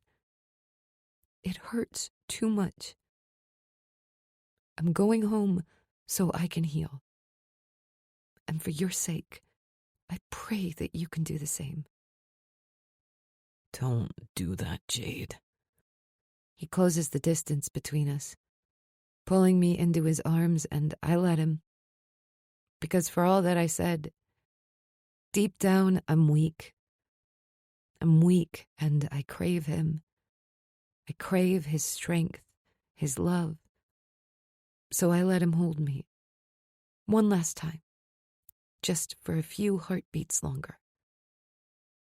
I'm sorry. I'll do better. I'll just... don't leave. Another shake of my head. Another tear falls down as I gently disentangle his arms from around me and take a step back. I have to. For him and for me and for any hope of the future either of us has, I have to walk away. So that's exactly what I do. Jade. His voice breaks, as does my heart. But it doesn't slow me down. Broken. We're both too broken to be together, to even be around one another. Maybe in another lifetime, but not now. My eyes are blurry as I get out in the hallway. I bite the inside of my cheek to stop it from wobbling as I reach for the door handle. Jade, what are you... The words die on Nixon's lips as he sees me standing in the doorway, tears falling down my cheeks. What happened? It's over. I'm going home. His jaw clenches. I'm coming with you. I shake my head. Stay. He'll need somebody, and I can't be that somebody, Nixon. Not any longer. My brother grits his teeth. He made you cry. I made myself cry. I whisper. Stay. Please. There is a beat of silence, and for a moment I think he'll refuse me. Fine. Nixon agrees reluctantly. I'll come by before I go home, okay? Wiping away the tears, I just nod. Nixon comes to me, cupping my cheeks and swiping away the wetness. It's going to be okay, Smalls. I'm not so sure about that. Chapter 41. Prescott. What have you done to Jade? Nixon asks as he barges into the living room dressed in a pair of my sweats and a tee. I chug down the Jack, but the asshole whips the bottle away, spilling some of the amber liquid onto me in the process. Why don't you figure it out yourself? You've had enough of that, don't you think? Don't I think? I'm still coherent, so I'd think not. I try to reach for the bottle, but he pulls it out of my reach. Give me that. No, and if you don't stop with this nonsense, I'm gonna spill it all down the drain. Hell, I might do that anyway. What the hell happened? I glare at him for a moment, but the asshole is unwavering. Fine. I push to my feet abruptly. I'll just get another one. I start for the kitchen, tugging the door open so hard it bangs against the cabinet. Without even looking, I pull out the first bottle I come across. Vodka. Not even the good kind, but oh well, it'll have to do. There is a soft ping behind me. What the? Taking off the lid, I take a swig from the bottle and turn around. Nixon is crouching down. I watch in slow motion as he picks up the pill bottle Jade threw at me mere minutes ago and looks over it. He slowly lifts his gaze, those hard eyes meeting mine. Pain meds? Why the fuck are you taking pain meds and mixing them with alcohol? Are you fucking insane? My fingers tighten around the bottle as the anger boils inside me. What I am is in pain. I've been in fucking pain ever since the first injury, I yell, smashing the bottle against the counter. Nixon's eyes widen, surprise written all over his face.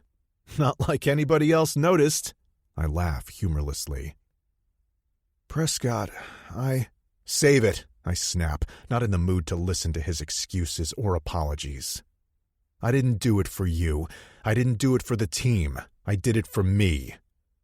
I did it for Gabriel. Just another secret, just another lie. I did it for me so I could play this one last year. So I could keep the promise I made to my brother. But even that, I couldn't do right. A lot of good that did us. I shake my head. I'm done with this. So fucking done. So yeah, I might be insane, but I'm dealing in the best way I can. The only thing that kept me relatively sane just walked out that door, and she's not coming back. You and me, Prescott, we're broken. Everybody is counting on me to be strong and to beat this thing, and I can't do that if your broken pieces are mixed with mine. Tightening my grip on the bottle, I tilt my head back and pull a long swig. My eyes fall shut as the vodka burns its way down my throat. She's not coming back. What happened, Prescott? Nixon asks, his voice softer. She left, but maybe it's better that way. You kill everyone you love. I try to take another pull, but once again Nixon grabs the bottle from me. I lunge for the bottle, kicking it out of Nixon's hand. It shatters on the floor, the alcohol splattering everywhere. You can't drink anymore. Try and fucking stop me. You're insane. We've already established that. Go back to your perfect little wife and your perfect little world, Cole. Perfect? Nixon hisses. Nothing about my life is perfect. Try dealing with my demons for a day, and we'll see what you think. Grabbing a new bottle, I shove him out of my way. You know where the door is. See yourself out. With that, I go to my room, shutting the door firmly behind me. Jade. Jade, what are you doing? Brushing away the tears, I look up to find Nixon marching toward me. Is he okay? I ask, wrapping my arms around myself as another shiver runs through me. Nixon stops in his tracks and just stares at me like I grew another head. Maybe I have. You're asking about him? After everything that has just happened?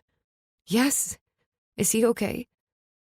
I needed to know that he was fine, Or at least that he's going to be eventually. This was the right thing to do. It might not feel like it right now, but it will someday. I know it will. I meant everything that I said to him. I knew it for a while now. We've been going back and forth ever since we met. And there were days when things between us were good. So damn good. But then something would happen that would trigger us, and things would turn bad really fast. It wasn't healthy, this thing between us. Too broken, that's what we are. Too damn broken to be together, to have any future. He was drinking when I left him. I tried to stop him, but... I closed my eyes as more tears threatened to fall. Damn it, Prescott. Did you know that he was using? I saw the pain meds in his living room. My throat bobs as I swallow, but I force myself to nod. I did. I brushed the back of my hand over my cheek. I saw him a few weeks back. It wasn't just pain meds, Nixon. He was using steroids, too. Fuck, Jade, why didn't you say something? Because he promised. He promised he would stop. And then he broke his promise. And look how good that turned out. You think I don't know that? Why do you think I left? I grabbed my suitcase, but the damn thing is too heavy. Or maybe I'm just too weak because I sway on my feet. I'd probably faceplant if Nixon didn't put his hands on me to steady me. You're not okay. Sit down. I don't try to fight him as he moves the suitcase to the floor, and I sit down, pulling the blanket around me. What are you doing, Jade? You should be in bed, resting. You just had chemo. I can't be here. I shake my head. I can't be here.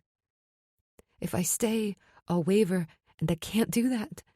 I can't be with Prescott when he's like this and at the same time fight my own battle, Nixon.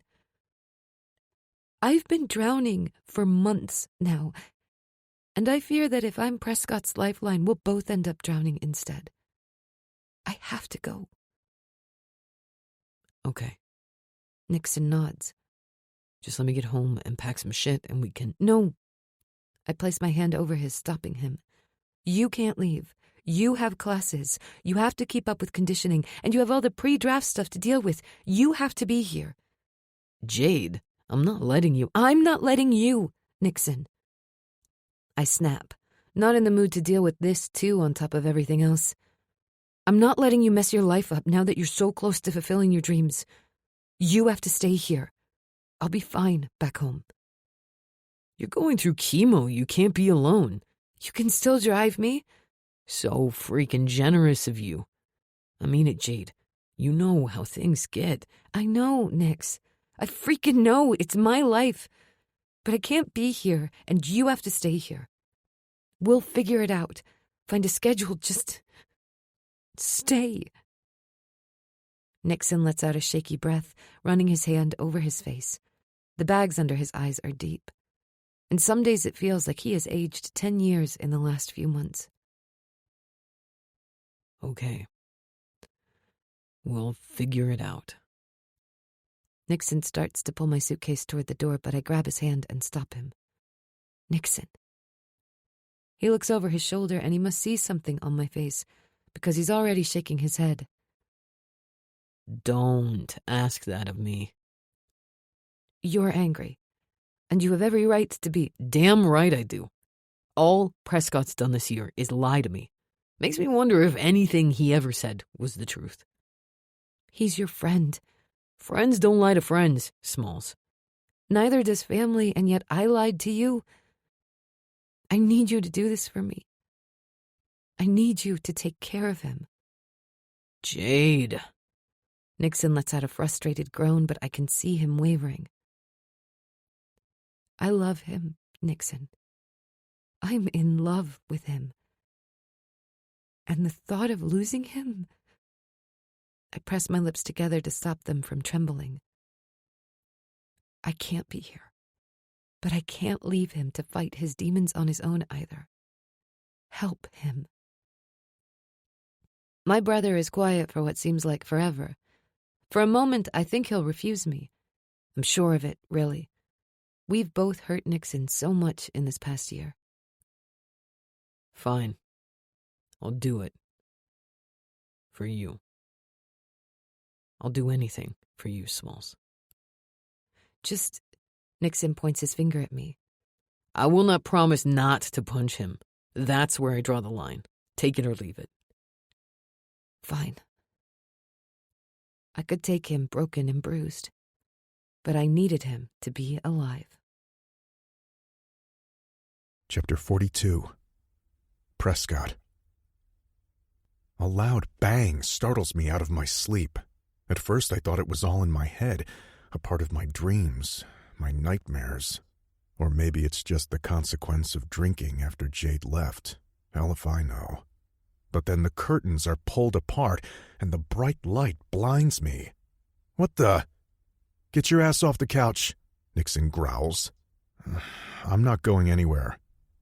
You either get your ass up, or I'll make you get it up. The choice is yours. You can sure as hell try. I start to turn around, but fingers dig into my shoulders, and I'm tugged back. The force of the pull has me falling over the edge of the couch and on the floor, pain shooting through my leg. Fuck! I hiss, my hands going to my leg instantly. I warned you. Are you trying to fuck up my leg? You did that all on your own. Now get your ass up and get to the shower. You reek of alcohol, and Dr. Snow will not appreciate it. I don't care if she'll appreciate it or not, because I'm not going. Nixon makes the sound of the buzzer going off. Wrong again. She's expecting us in... He glances down to his wrist. 40 minutes. She cleared her schedule because I took my sweet time in charming her, so you'll get up, shower, drink some goddamned coffee, and then we're going to see her so she can tell us how the fuck we can fix your leg so I can kick your ass for making my little sister cry. Again. You and me, Prescott, we're broken. Everybody is counting on me to be strong and to beat this thing, and I can't do that if your broken pieces are mixed with mine. There is no fixing it. Not my leg, not my future, and certainly not Jade and me. I'm saying that I'm going home. I'm going home so I can heal, and for your sake, I pray that you can do the same. There is no healing for me, no forgiveness. We'll see about that. Nixon crosses his arms over his chest. Are you getting up, or am I doing it for you? It's useless. So is fighting it, because I'm not giving up. I hear the words he leaves unsaid. I'm not giving up. Not on your leg, not on you. Fine. Groaning, I push to my feet. Suit yourself. If he doesn't want to give up, I'll show him just how hopeless it is so he can finally get the hell out of here and find somebody else who needs saving. Why the hell didn't you come here as soon as this happened? Dr. Snow grumbles as she looks over the x-ray of my knee. Nixon's eyes narrow in that annoying I told you so way, but I just shrug. He was the one who wanted to come here, so he might as well deal with her. But before he can say anything else, Snow waves her hand in dismissal. Football players, of course, because you dumbasses think you're badass and can play through the pain as if injuries heal themselves. She shakes her head as if she wants to throw a few more choice words, but is biting her tongue. At least the season is over, but playing pro, I'm not planning to enter the draft, I say, my voice hoarse from lack of use.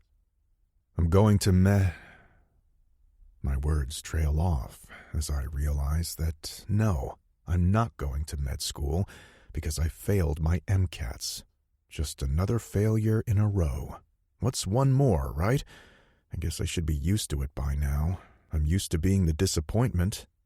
Good, because looking at the x-ray, and from what I've seen you've been using to deal with it, the note of disapproval is clear in her voice. I really don't think you could play pro even if you wanted to. Well, I'm not playing pro, so can we go? Not if you want to use that leg without a limp. I open my mouth, but Dr. Snow raises her brows as if silently daring me to protest. I shut my mouth. Good. Let's get to work, shall we? I don't need babysitting. I grumble an hour later as we get out of Dr. Snow's office. A shiver runs through me as the cold air slams into me. My clothes are damp with sweat and clinging to my skin. I drove you here. I can walk home, I grit, tugging the zipper of my jacket higher. After what Snow put you through, I can't walk home, and I'm not even the one who was on that table. The lights of his BMW flash as he unlocks the door. For a second, I weigh my options, but then decide he's right. Might as well get home fast and avoid this fucking cold. I follow after him, sliding into the car, unable to hold a wince. Besides, I'm not taking you home. What? I look at Nixon just as he turns on the car and pulls out of the parking lot. Where the fuck are we going? My leg is aching from all the work Snow put me through, and I'm ready to get back to my place. Find something to dull the throbbing. You'll have to wait and see. I'm done playing your games, Nixon. Take me home. Nope. His fingers tighten around the steering wheel. The street lamp's light illuminates his stony face as he stares at the road ahead. Jade loves you, he says softly, eyes firmly on the road. God knows why she does, but she loves you. She was the one who walked away, I say, my fingers curling around the door handle. I'm half tempted to open the door and jump out the first chance I get. Anything to avoid this conversation.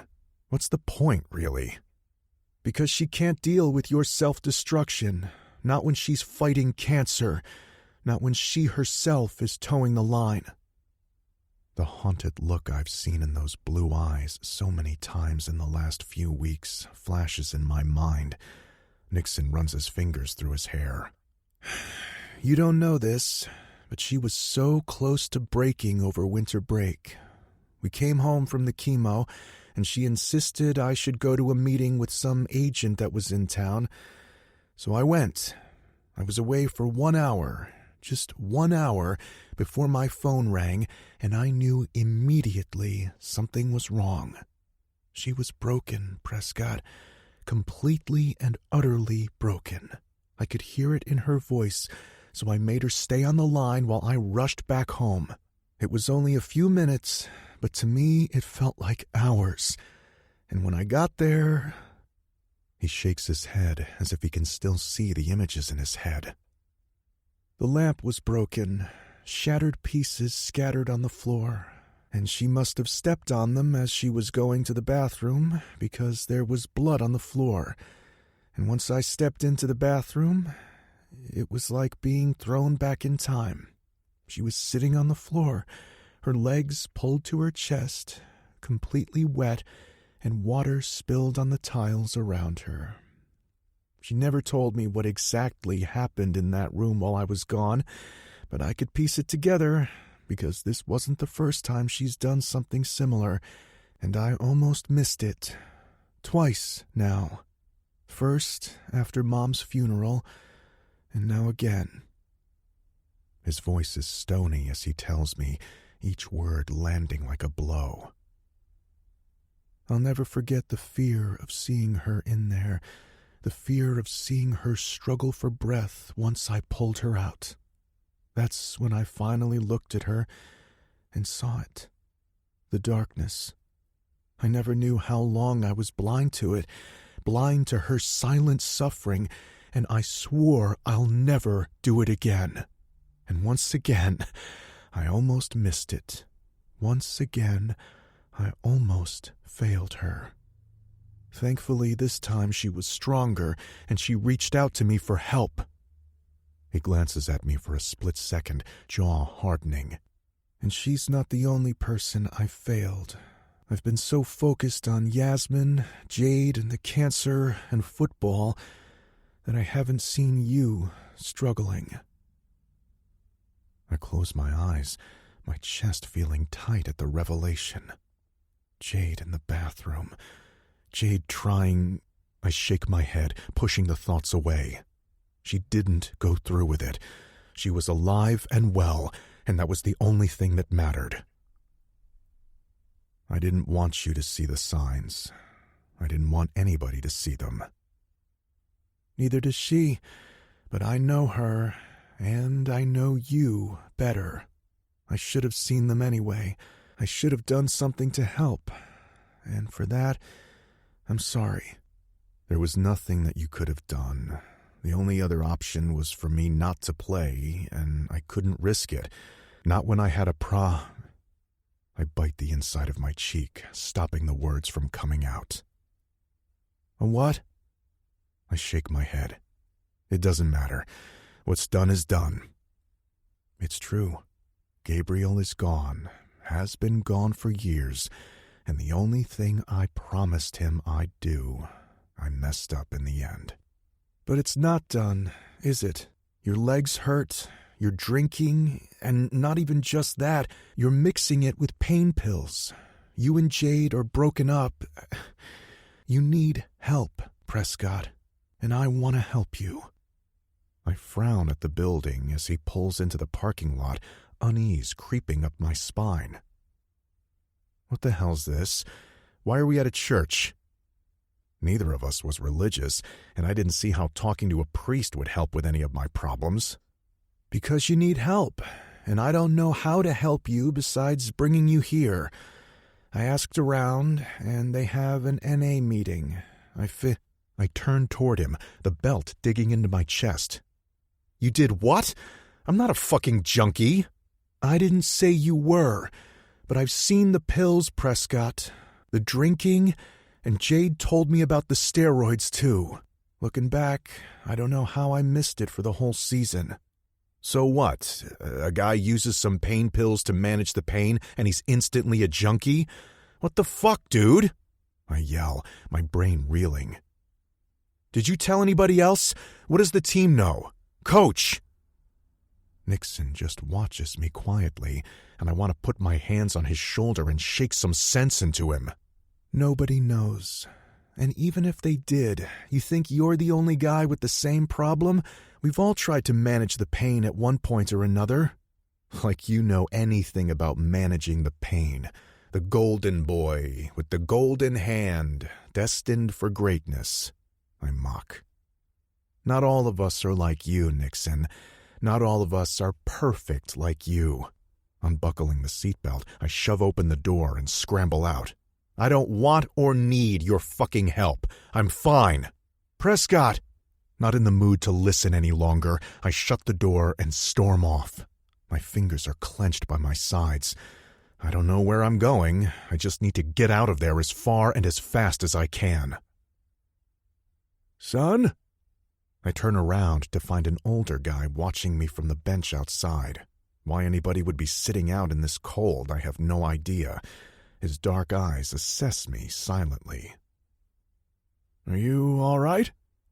I let out a strangled laugh. Ha ha, great! I'm just great. He opens his mouth, but before he can say another word, I turn around and walk away. Chapter 43. Jade. How have you been doing, Jade?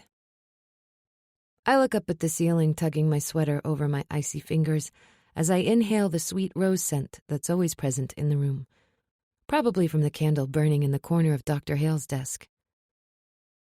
Sometimes you sound like a broken record, you know? I glance at the young woman. Dr. Hale is in her early 30s. Her blonde hair is pulled into a braid that falls over one of her shoulders as she observes me from her desk. She was the psychiatrist I went to after Mom died. I was going for about a year after my incident, but then I stopped, until now. You know you don't have to lay there, right? The couch is more for show than anything else. A broken record. This isn't the first time we've had this very same conversation, nor will it be the last, I'm afraid. I like the couch. It's really cushy. You need me to bring you a blanket? Dr. Hale asks, those astute eyes glancing at my fingers before they return back to me. No pity there, just straight facts. Nah, I'm good. On the other hand, my circulation is for shit and I'm constantly cold. Dr. Hale nods her head, scribbling something into her notebook. So, how is chemo going? You're what, halfway through? Yeah. It was still hard to grasp that I'd already done 3 cycles. The last time I was in the hospital, they did some scans. What did your doctor say? The tumor is shrinking, but it's still there. That's a good thing. I guess so. I would have much preferred that it was already gone, but I'll take any small victory that I can get. You should celebrate that Prescott and I broke up. I blurt out before she can give me more of her positive mumbo-jumbo. Dr. Hale quirks her brow at me. Oh? For good, this time, I whisper. Saying the words out loud breaks something inside me even further. And that's saying something, considering I didn't think there were any more pieces left of me to break. What happened? I bite my lower lip, chewing on the plump flesh as I think over my words. I'm not the only one who's been dealing with a lot. Then I tell her everything that has happened since the school year started. I tell her about hooking up and our crazy connection, but also about Prescott's and my demons. We barely start dissecting pieces of it when my hour is up, and we agree to pick this conversation up in a couple of days during my next appointment. I figured I might as well focus on therapy since I didn't have much else to do except go to that 1 class a week. And chemo. Can't forget about that one. My phone vibrates just as I start my SUV and pull out of the parking lot. A small smile appears on my lips when I see the name on the screen and I press the answer button. Hey, Gracie. Hey, how are you doing? I let out a soft chuckle. You know you sound just like my shrink, right? There is a moment of silence as my friend mulls over my words. That doesn't sound like a compliment. Good, 'cause it's not. So the whole shrink thing isn't going well, I take it? It's going, I let out a sigh. I can't say I'm a fan, but I know I need this. Plus, Dr. Hale is nice enough when she's not busting my balls, so there's that. What's up with you? Just going to grab a coffee between classes, and I missed you, so I decided to check in. I hate that you're all alone out there. Nixon is here every day, so I'm hardly alone. No matter how many times I told my brother that he didn't need to worry about me, he didn't want to listen. He was here most days, and if he wasn't, Yasmin or, hell, even Callie came to check in on me. Make sure I'm still alive. I know, but still, your place is here. You know I can't be there. Not when I'd be so tempted to give in to Prescott. One glance at him, one pleading look, one touch, and my resolve would fall down like a tower of cards. I had to do this. I had to be strong. For both of us. I know. Doesn't mean I miss you any less. I miss you too. Maybe you should come here one day and we can have a sleepover or something. Sounds like a plan. Are you still coming to watch Ray compete at the Winter Games? Everybody will be here. The hairs at the back of my neck rise. Everybody? Well, everybody but him. Please say you'll at least think about it. I'm going to think about it, I say, pulling into the driveway, just as there is a familiar chime in the background. Say hi to Yaz for me, and have one of those delicious coffees of hers. I feel like you're more upset about not having coffee than about not seeing your friends. Of course not. Talk to you later? Sure. Think about what I said. I roll my eyes. I already said I will. So far, I've been good at avoiding Prescott. It helped that I wasn't on campus often, and that the only class I took was on the other side where I could never stumble upon him by accident. I didn't even ask Nixon what was going on with him. Not knowing was killing me, but I didn't ask. Going back to the apartment? It felt too much like playing with fire, and I wasn't sure if I was ready to take the burn. Chapter 44. Prescott. Dude, what the hell is this? Spencer is panting as he leans his palms against the counter, glaring at me. He'd been out of town the last few days for an away game, but I guess he came back home.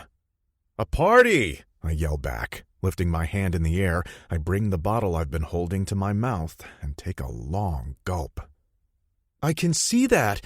Why is there a Wednesday night party with half the campus at our place? The old lady who lives on the first floor glared at me so hard I thought she'd kill me." "She needs to chill. It's fun." Apparently she isn't having fun because she threatened to call the cops if we don't stop this." "She can damn well try." With another pull from the bottle, I move through the crowd to the living room. The alcohol dulled some of the pain Dr. Snow put me through earlier, but not nearly enough. When will the fucking pain finally stop? "Hey, handsome." A redhead smiles at me as she moves closer. She's wearing a skin-tight dress. Her hair is messy, and her makeup is slightly smudged, but it doesn't make her look any less hot. On the contrary. "Mind sharing that with me?" She tips her chin at the bottle in my hand. "The only thing I managed to find is a beer keg." "What's wrong with beer?" "Except that it tastes like piss." "I guess there is that." Silently, I offer her a bottle. Her fingers brush against mine as she takes it from me, those dark eyes holding mine as she brings it to her lips and downs a healthy swig. Much better." Her words are cut off when somebody pushes her from the back, making her stumble into me. Her body crashes into mine, and I grab her arms to steady her. "Oops." She lets out a chuckle and looks up at me. Her eyes turn dark as her teeth graze over her lower lip. "I think I spilled some on you. Sorry about that." "It's fine," I rasp, my fingers tightening around her. We just continue staring at one another. My heart starts thumping faster, the furious beat echoing in my eardrums and making all the other noises disappear. It would be so easy to lean in and kiss her, so easy to lose myself in her and forget, even if for just a moment, about the shitty few months I've had. She wants it too. It's written all over her face. But just as she leans in, my body revolts. Wrong, wrong, wrong. Wrong hair color, wrong eyes, wrong smell, wrong woman. All the alcohol that I've put in myself today rolls in my stomach, threatening to make a reappearance. Shit. Shoving her out of my way, I start for the bathroom, but I trip over something and my leg twists slightly. The pain shoots through my knee as I fall to the ground. Fuck! The pain is unbearable, to the point that it takes me a moment to realize somebody cut off the music. "The party is done!" Spencer's loud shout is accompanied by groans in protest from the partygoers. "I know, boo-hoo. You know where the door is. Don't let it kick you in the ass on your way out." People start shuffling around me to the door. Some give me curious glances, but I ignore them as I push to my feet. My leg is useless, so I hold onto the wall as I limp my way into the bathroom. Sweat coats my body as I get there, the bright light blinding me as I search the cabinets for any kind of pain relief. "Where the fuck are the stupid pain meds?" I mutter, pulling open one of the cabinets, my eyes landing on a bottle. It's not the good stuff, but it'll have to do. Anything will do at this point. My hands are shaking as I try to open the pill bottle. It falls from my hand, a few pills scattering into the sink. "Fuck!" I mutter as my vision turns spotty. I grip the edge of the sink, trying to steady my hands, trying to steady myself. I gulp in a few breaths, willing my heart to slow down. What the fuck am I doing? My knuckles are white as I squeeze the sink, trying to stay upright as my body sways on the balls of my feet. Just what the fuck am I doing? I look up, forcing myself to face my reflection in the mirror. I'm a sweaty mess. My hair is disheveled, my beard long and unkempt, my pupils dilated, and my eyes are bloodshot, with dark circles so big they almost look like bruises under my eyes. Jade's face flashes in my mind, the pain in her eyes as she found the pills. No disappointment, no anger or outrage, just pure pain. I'd done that. The door creaks open, the sound piercing now that the music is turned off. I look up to find Nixon and Spencer slipping inside. I'm not sure when Nixon got here or who called him, because I sure as hell hadn't, but he's here. I expect him to lunge at me, to punch me for hurting his sister. I'd welcome it even.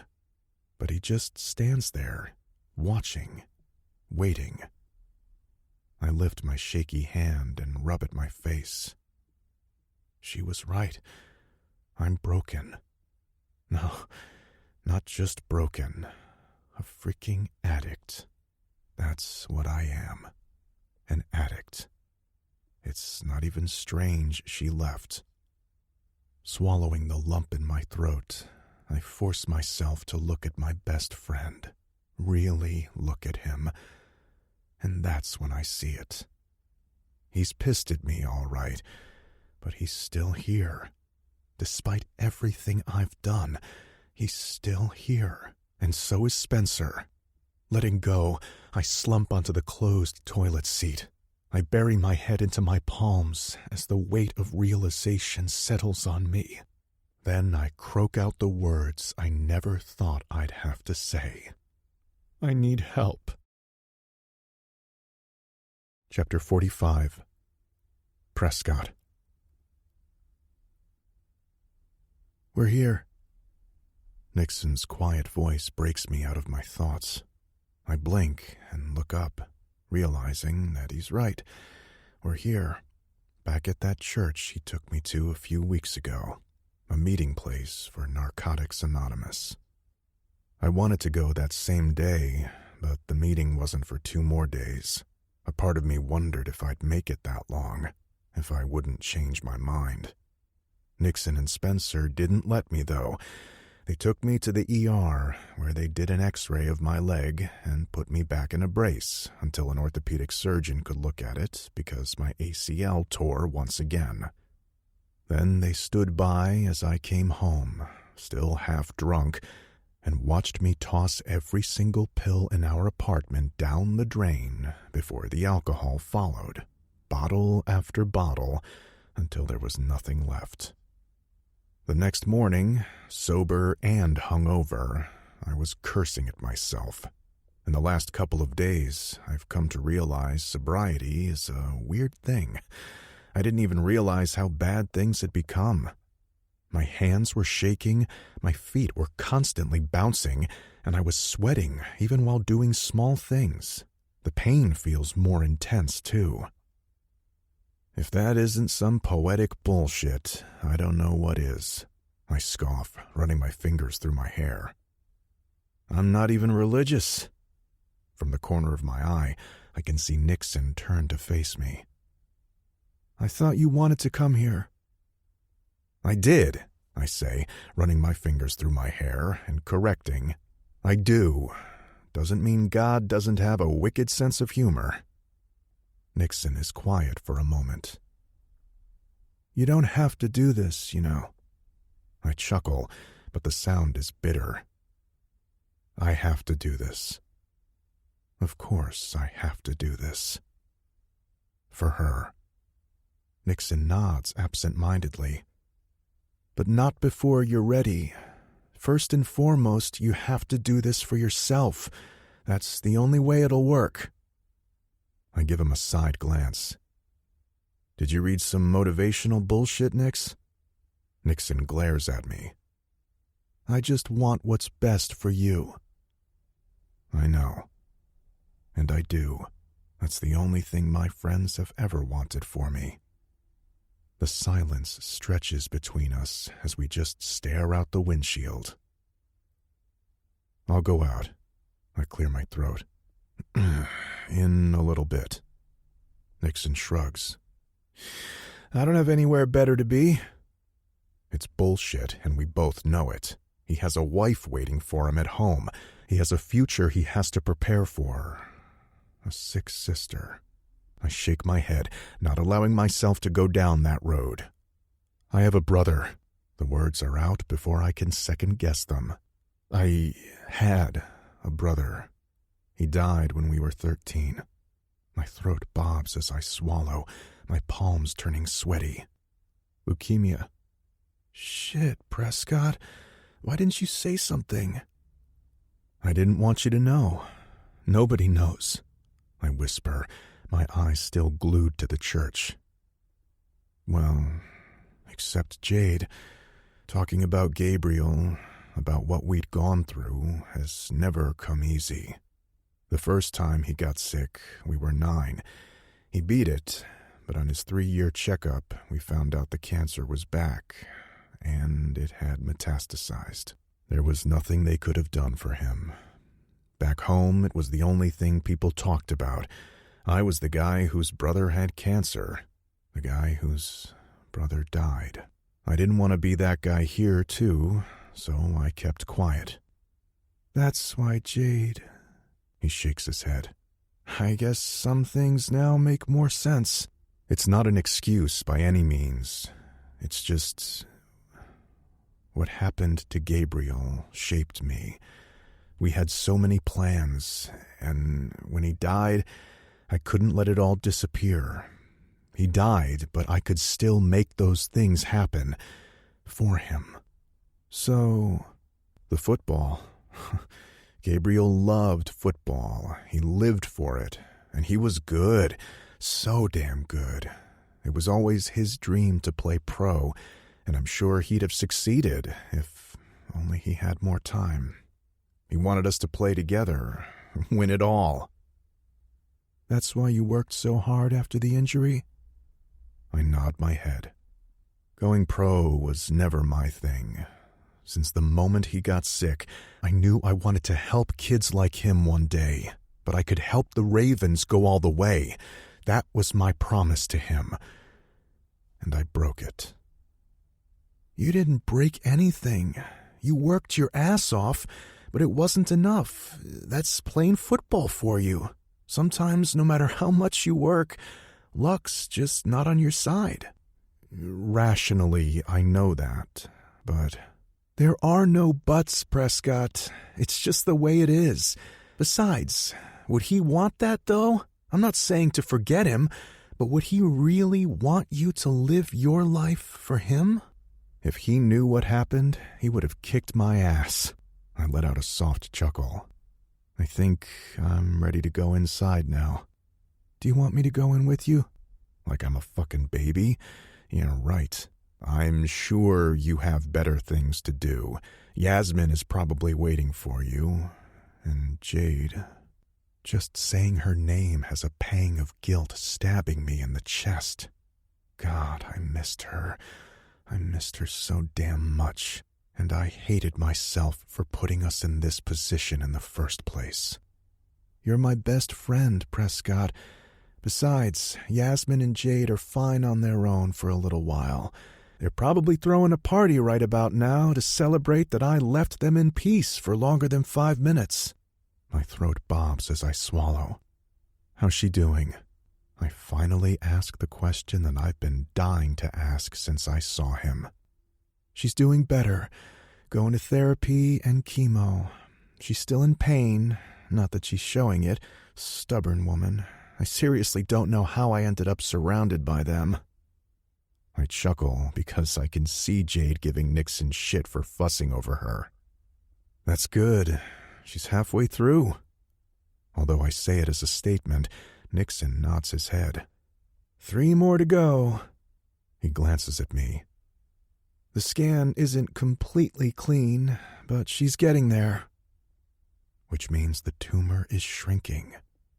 Good. I close my eyes, letting out a shaky breath. That's good. I wrap my fingers around the door handle. If something were to happen to her... I know. Nixon tilts his chin toward the church. Go inside. I'll wait here until you're done. I push open the door and grab my crutches, but I don't get out. Or you could come with me? The corner of Nixon's lips tilts upward. You know it.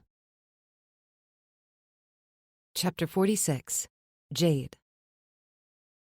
I'll see you all in a week. Grabbing my things, I slide them into my bag and throw it over my shoulder. I pull out my phone as I make my way out of the classroom, ready to text Grace to let her know I'm done. I've postponed coming back for as long as I could.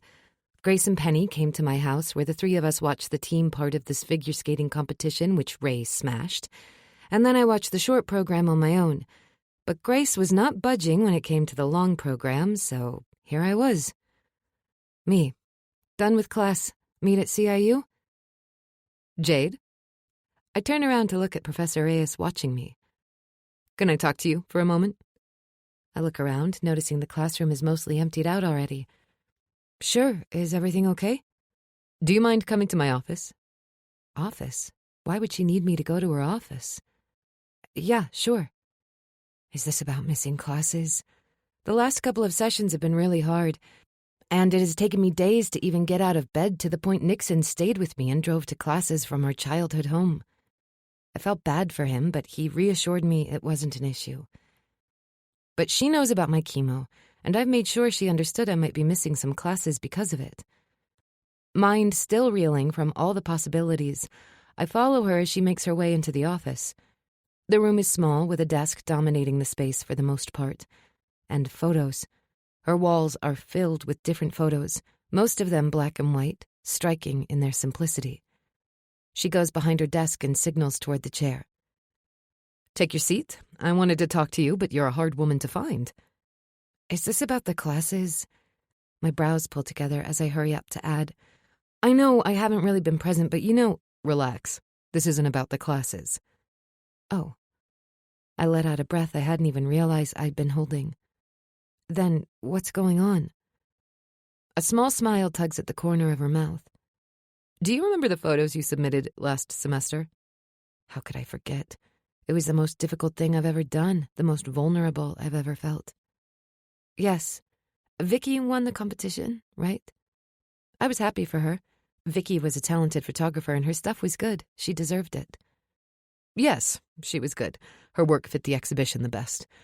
But I recently had lunch with Angie, my gallery owner friend, and she brought up your photos. My throat tightens at her words. Oh? I think the words stunning and couldn't get them out of her mind were the ones she used when we talked about them. Professor Reyes places her hands on the table and clasps them together. She wants them. What? I shake my head, unsure if I heard her correctly. She wants them? As in, buy them? I'm not sure I'm following. Professor Reyes smiles at me. She wants to do an exhibition of your work. Just your work, Jade. Sorry, I say, as I slide into the seat opposite Grace's. Professor Reyes wanted to talk to me after class. Grace's eyes narrow in suspicion. She didn't bitch about you missing classes, because if she did, I'll go right there and show her. No, she didn't, I say quickly before Grace really gets into it. She wants my photos. Well, her friend, the gallery owner, wants my photos. I still couldn't believe it. My photos, in a gallery.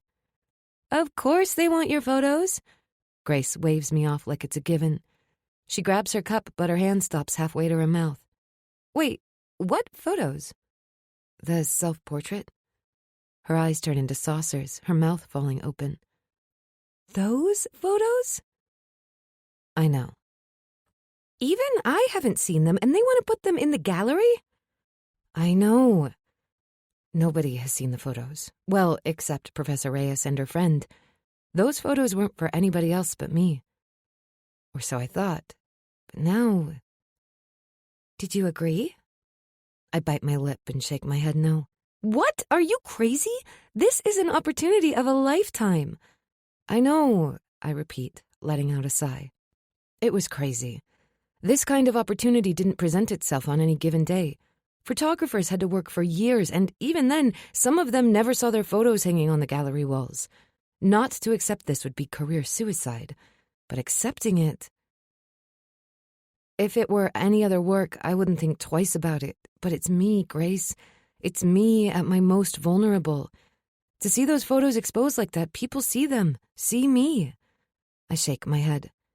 I don't think I can do it. Grace's hand covers mine. I know. It's okay if you don't want to do it, if it's too soon, too raw. Professor Reyes told me I could think about it, but I have to let her know soon. The current exhibition is coming to an end, and she wants to place my photos next. So you didn't tell her no, Grace states. I didn't tell her no. Pulling my hand back, I grab my cup and take a sip of the coffee. Saying no was a gut reaction. Professor Reyes knew it too, so she stopped me before I could even open my mouth, telling me I should take some time. And then she proceeded to persuade me, pointing out how my photos could be useful to other people going through something similar. I knew she was right, but that didn't mean I was ready. Thankfully, Grace lets the topic drop and changes the subject. You look better. It's the wig. I guess it makes me seem normal. Nah, that's not it. She leans in her chair, her eyes taking me in. You seem more relaxed, I guess. More like you. I twist the strand of my hair around my finger. Today, I've settled on a shoulder-length dark purple wig. It's cute. I could see the point in what Grace told me a few weeks back, although I don't think I'd ever consider coloring it that way. Too much work. My next session isn't until tomorrow afternoon, so I finally feel half human. The last round of chemo was harsh. I was in bed for close to a week, and those first few days were so bad that I had to throw up in a bucket. My body was so weak I could barely stand on my feet, and being cold constantly didn't help. I tugged the sleeves of my sweater over my fingers. Even now, my hands were still cold. I've read somewhere that for some people, it never goes away, and just the idea of it had a shudder running through me. So, like all the other things I didn't want to deal with, I pushed it to the back of my mind. Right. Grace nods, her fingers curling around the cup. How much longer? 2 more rounds. Her eyes widen in surprise. And that's it? Then that's it, I whisper. It feels so fast. It was hard to believe. When this whole thing started a few months back, it felt never-ending. It still does. The first few days after the chemo, when the pain is so strong, I'd rather die than deal with any of it for a second longer. But I push through. 1 foot in front of the other, 1 second, minute, hour, and day at a time. Her eyes meet mine and she gives me an apologetic smile. I'm sorry. I know for you it certainly wasn't fast, but some days it feels fast, others slow. I shrug. It's just different now, that's it. Then what? When will you know if it worked? After the last round, we'll do some tests. If they're good, I'll go back every 6 months for checkups. If not, we'll have to continue with the treatment. Grace's hand covers mine over the table. It's going to be okay. Well, let's hope so. Anyhow, I smile, changing the subject. I'm excited for Ray. Did you get a chance to chat with her? It was mind-blowing thinking how much Ray's accomplished in the last few years, and now the Winter Games. The crown of her career. The team won a silver medal, and she smashed her short program. And now it was the hardest part, the long program and landing the quad axel. The jump that was never performed in a competition before and never successfully landed. And she's been working on it for the past year. Because of course she couldn't settle for simply winning. We have to throw her a party when she returns. Zane and I are already on it. He mentioned he wanted to do something special but was worried since he's over there with her, so I suggested I'd deal with the logistics as long as he takes care of her. I snort, as if that was ever in question. The guy was so helplessly in love with her, it was hard to watch, but Ray definitely couldn't have picked a better guy for herself. Zane was strong and reliable, and he had zero issues standing behind her and letting her do her thing as he cheered her on from the sidelines. An image of Prescott doing just that as I was going through chemo flashes in my mind. You're not going there, I chastised myself. I was doing better, but being back on campus is messing with my head. The notion that I could see him walking around both thrilled and terrified me. I haven't seen or heard from Prescott in weeks. Not since the incident in his apartment. Not since I walked out on him. Sometimes I still woke up to him begging me to stay. But I couldn't. I just couldn't. True, he's just... Ladies? The skin at the nape of my neck prickles at the sound of the familiar voice. My heart stopping in dread, or maybe anticipation. Hell if I know. Grace looks over my shoulder and smiles softly. Spencer, how are you doing? Tentatively, I glance over my shoulder, and sure enough, Spencer is standing there. Alone. My heart plummets down in disappointment. There is nothing to be disappointed about, I remind myself. You don't want to see him. Good, busy. The team has to pick up the slack since Zane decided to ditch us at the very last minute. I mean, would you decline the opportunity to watch the Winter Games live? Hell no, that's why I'm pissed. He shakes his head. Lucky bastard. But then his eyes drop to me, surprise flashing in his irises. Hey, they're gorgeous. He flashes me that panty-melting smile of his as he runs his fingers through his hair. I almost didn't recognize you with that hair. Now I know you're lying.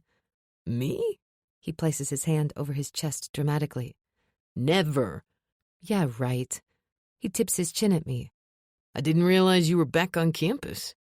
Just for a few days. I couldn't stay here. Not knowing he could be just around the corner. I couldn't deal with it. Always wondering when the next time I would see him would be. The next time I'll give in. I managed to convince her we should watch Ray compete together. Grace chimes in. But I'm working on getting her to stay. I worry about her when she's all alone back home. She is here, I say, giving Grace a pointed look. And I'm not alone. There is always somebody with me just after chemo. How is that going? Spencer asks, his voice turning gentler, as if I might break if he probes too much. I hate it. I hate feeling like people have to walk on eggshells around me. Good, I force out a smile. Just a little bit more. Just a little bit more and things will go back to normal. Although what is normal these days? That's good to hear, Jade. Spencer gives my shoulder a squeeze, just as somebody calls out his name. My body freezes for a moment until I see that, by the looks of it, it's just some guys from the hockey team. In a minute, he yells, returning his attention to us. When's the game starting? It's a competition, and 3 a.m. Okay, thanks. I'll try to catch it if I can. I'll see you ladies around? Sure thing. His gaze lingers on me for a moment longer. It was good to see you. With that, he's gone, and I finally let out a shaky breath. You okay? Yeah, I'm fine. She opens her mouth to protest, most likely, but I stop her. So, what's the plan for tonight? Chapter 47, Jade. Waking up just shy of 3 a.m? Not my best decision. We didn't plan to fall asleep, but at some point during the Twilight Marathon, we did just that. Well, I fell asleep, but apparently Penelope and Grace didn't have a problem staying awake. But I guess, whether I want to admit it or not, my body is still healing. I bury my face in the mug of freshly brewed coffee, willing the smell of caffeine to wake me up, when there is a knock on the door. Who else is coming? I call out to Grace, who went to get something in her room. Probably Mason. Can you open it? Sure thing. Mug still clutched in my hand, I make my way to the front door and pull it open, only to come to a stop. Spence? My words die down when I look over his shoulder, and my eyes meet that familiar dark gaze. It's like all the air has been sucked out of my lungs. A month. It's been almost a month since I've laid eyes on Prescott. He's here, at my front door. He's here, he's here, he's here. My fingers clench around the doorknob to the point of pain as I just stare at him. I'm not sure who's more surprised, him or me, because the look of shock on his face, it's the real deal. What? My voice breaks, so I clear my throat before trying again. What are you doing here? Well, Spencer scratches the back of his head uncomfortably. I got up to watch Ray, but you know how her TV can get. Of course, today the signal decided to be shitty as fuck, so I figured I might come here since I'm up and all. Right. I bite the inside of my cheek, my eyes glancing toward Prescott, who's still watching me, before I quickly look away. His eyes give the impression they see everything. Too unyielding, too intense. Just too much. He was up, so... Spencer explains. At 3 a.m? My gaze snaps up to his, and I give myself time to actually take him in. He seems to be doing better. His beard is trimmed to his scruff, and he must have had a haircut recently because his hair isn't all over the place like it used to be. The circles are still under his eyes, but they're no longer deep, dark smudges, and his cheeks aren't as hollow as they were the last time I saw him. But maybe the biggest difference is in his eyes. That glazed, haunted expression? It's gone. Not completely. I don't think people like us can ever completely chase away the demons haunting us, but they're dancing around the edges, present but under control. I'm about to look away when I see them. The crutches. I suck in a sharp breath, meeting his gaze. What happened? An accident. I tore my ACL again, but it's healing. He shifts his weight as if he's uncomfortable under my gaze. If you want me to leave... No. I shake my head. Of course not. Of course not? What the hell, Jade? You need him to go. You need him. As if he can read the panic on my face, Prescott looks at me. It's okay if you want me to leave. No. I repeat, this time slower. Really, it's fine. We have the same friends. Same friends, right? I nod. Besides, this isn't about you or me. It's about Ray. It's starting, Penny yells from the living room. I move to the side, letting them pass. Spencer makes another attempt at an apologetic smile, but I'm not buying it. He knew I'd be here. He knew Prescott and I had broken up. Yet still he invited him here? Prescott steps closer, close enough that his tall frame enters my personal space. A wisp of shampoo, cologne, and something that's just plain Prescott washes over me.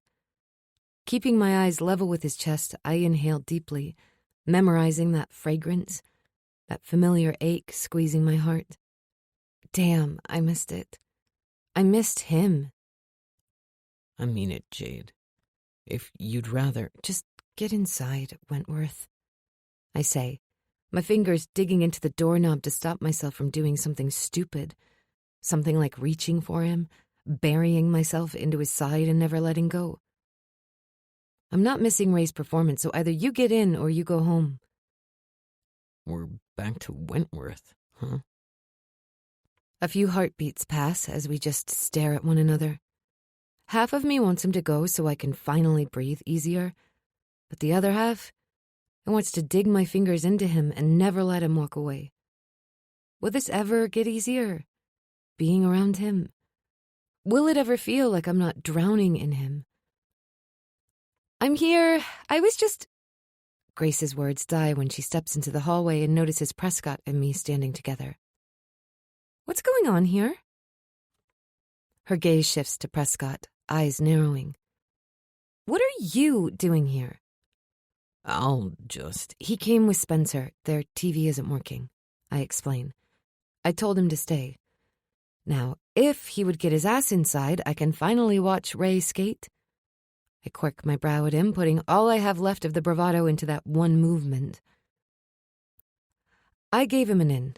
God knows why, but I did. Now it was up to him to take it. Finally, after what feels like forever, Prescott nods. He steps the rest of the way inside, and I close the door. My eyes fall shut as I take a moment to collect myself. When I turn around, I find Grace watching me with worried eyes. But I look away, my fingers curling around the cup in my hand. Coffee, right. I'm going to grab a fresh mug. I say to no one in particular as I walk back into the main area, going straight for the sink and spilling cold coffee down the drain before putting my mug under the machine for a fresh cup. Penny and Spencer are chatting as the skaters warm up on the ice. Prescott appears in the doorway, looking around as if he's expecting to be thrown out any second now, and behind him are Grace and Mason. "You guys want anything to drink?" I ask, needing to do something before I go crazy. You have Coke? Spencer asks, and others throw in their drink orders. Grace grabs them as I pull them out and distributes them, until there's only one person left. He's sitting on the couch talking with Mason. He must feel my gaze because he looks up, those dark eyes meeting mine. "What about you?" Coffee is fine. The coffee machine beeps. "Okay, coffee. I could do coffee. Coffee is easy." I turn my back to them, pulling out my mug and placing a fresh one. "You can do this. He's just sitting here. It's not like it's a big deal. You've done this 1,000 times before, and today isn't any different." Grabbing 2 mugs, I turn around. Everybody has already taken a seat, leaving only one place open, the armchair, which is seated right next to... Of course, I mutter to myself as I make my way to the chair. "Here you go," I say, handing Prescott his coffee before curling into my seat. The first girl is already out on the ice. What are they doing again? Mason asks. His arm is thrown over the back of the couch, fingers skimming absent-mindedly over Grace's naked shoulder. "This is the long program," Grace explains, her eyes still on the screen.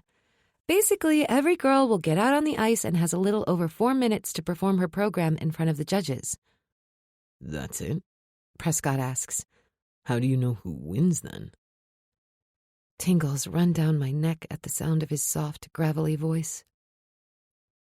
I turn to him, only to find him already watching me. My heart does a little leap, and my tummy clenches at the heat in his gaze. There is a point system. My words come out tight, so I clear my throat before continuing.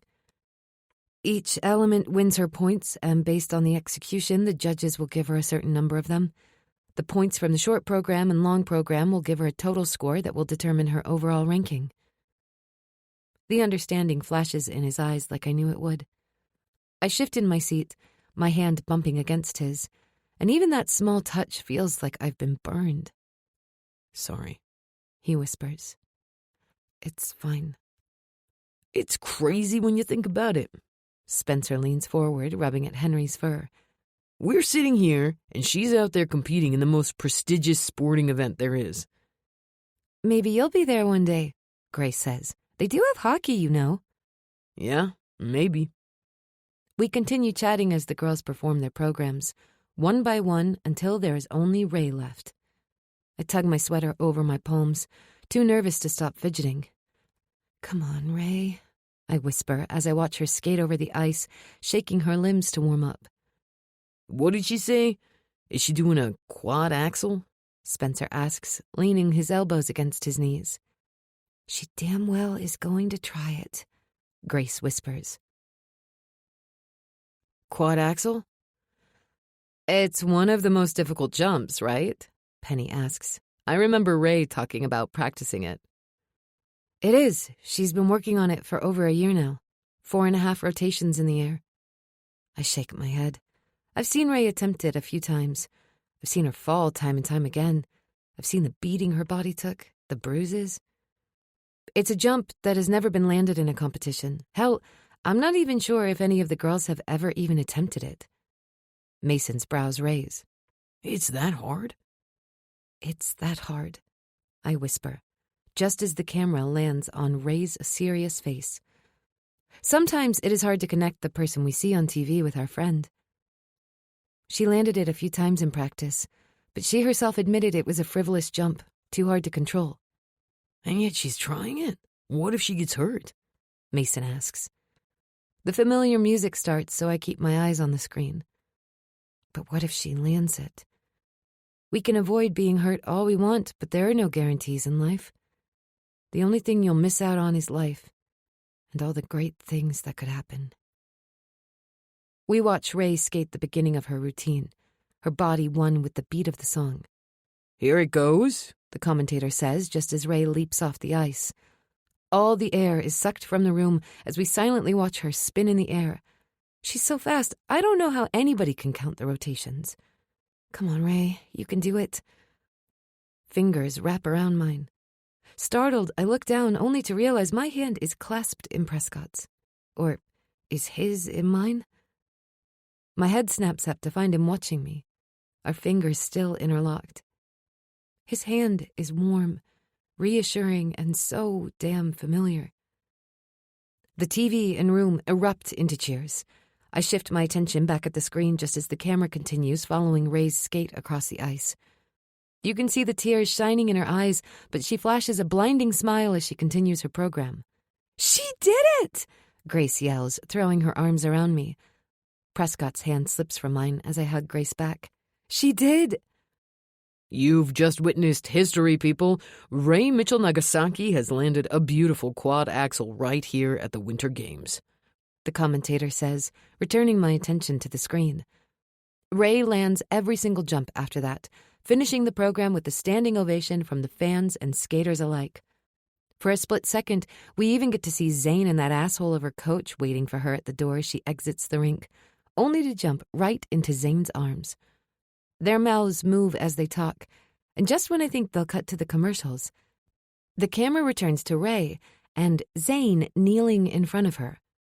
Oh my God, I breathe, my hands covering my mouth as I just stare at the screen. Grace's wide eyes meet mine. Is he? What? Penny looks around. A blind girl here. Can somebody tell me what the hell's going on? He's proposing, I whisper, just as Ray nods her head and jumps onto Zane right there in front of the whole world to see. Did she say yes? Penny asks, her hands sinking into Henry's fur. Oh, she said yes, Spencer mutters, but there's a smile on his face. Lucky bastard. The moment the results are announced, I jump to my feet. I need to go to the bathroom, I say out loud, and not waiting for an answer, I dash out of the room. Chapter 48. Prescott. I look over my shoulder just to catch Jade's back before she disappears into the hallway, the absence of her small, cold hand in mine, almost like a phantom touch. Spencer gives me a what the fuck look while Grace glares at me from her seat. Great. I want to scream that I didn't do shit except touch her when I had no right to do so. None whatsoever. You're an idiot, Wentworth. I rub my palm over my face, the stubble scratching my jaw. Maybe I should have left when I saw where Spencer was going, but I didn't expect to find Jade here, not when I knew she had gone back home, went back home so she could stay away from me. I couldn't blame her, not really. Only now, after being off the pain meds, steroids, and alcohol, hell, even Jade, did I realize how off I've been this entire time, how messed up the whole situation was. Jade was right.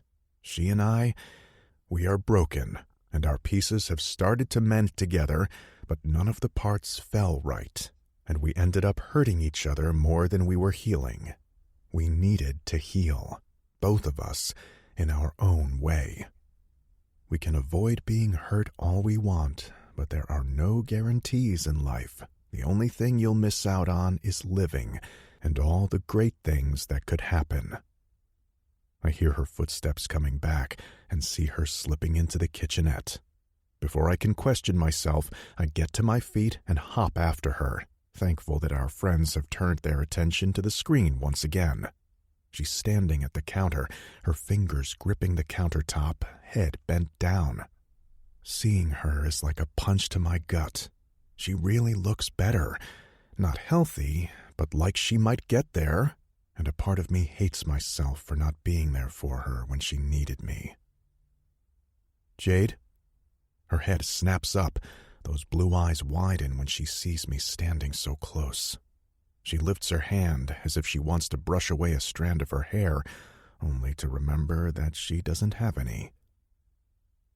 I just wanted to get some water, she says, fidgeting, as if she needs to explain herself to me in her own home. I should count myself lucky that she even allowed me in.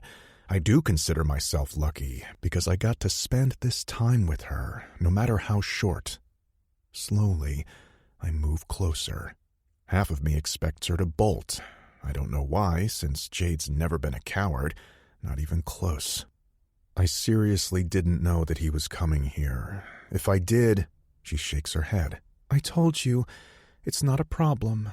We have the same friends. I'm not going to... I place my hand on the counter, our fingers so close they're almost brushing. Almost, but not quite. My fingers twitch, the need to cross that tiny distance so I can touch her so strong I can barely hold back. Take a step back, Wentworth. You don't want to scare her. I know. I just didn't want you to think that this was some master plan or something. She looks up, letting out a small chuckle. A master plan? The corner of my mouth jumps upward. Hey, you never know. I guess you never do, she whispers, biting the inside of her cheek. Color spreads over her pale skin, and my heart starts to beat faster. My gaze falls to her lips, lingering there longer than necessary.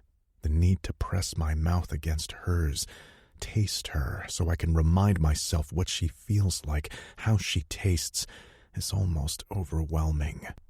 Seriously, Wentworth? The girl ran away from you when you held her hand. If that's not a sign to stay the fuck away, I don't know what is. Clearing my throat, I force myself to move my eyes from her kissable lips. How are you doing? Good. Those blue eyes gaze into mine, tracing every line of my face as if she wants to commit it to memory, as if she can't believe we're here, that this is real. I can feel it. I swear it feels like she's touching me. You look better, I say, my voice coming out rough. My chemo is tomorrow. I nod my head in understanding. She doesn't have to explain it to me. I know all about chemo, how a person can almost seem normal, like nothing is wrong with them, the calm before the storm. My pinky brushes against hers, and I swear I can feel it down to my toes. The smallest of touches, and she brings me to my knees. 2 more rounds, I whisper. Something that looks a lot like surprise flashes in her eyes. Her teeth scrape over her lower lip. 2 more rounds. No, Jade, I haven't stopped counting.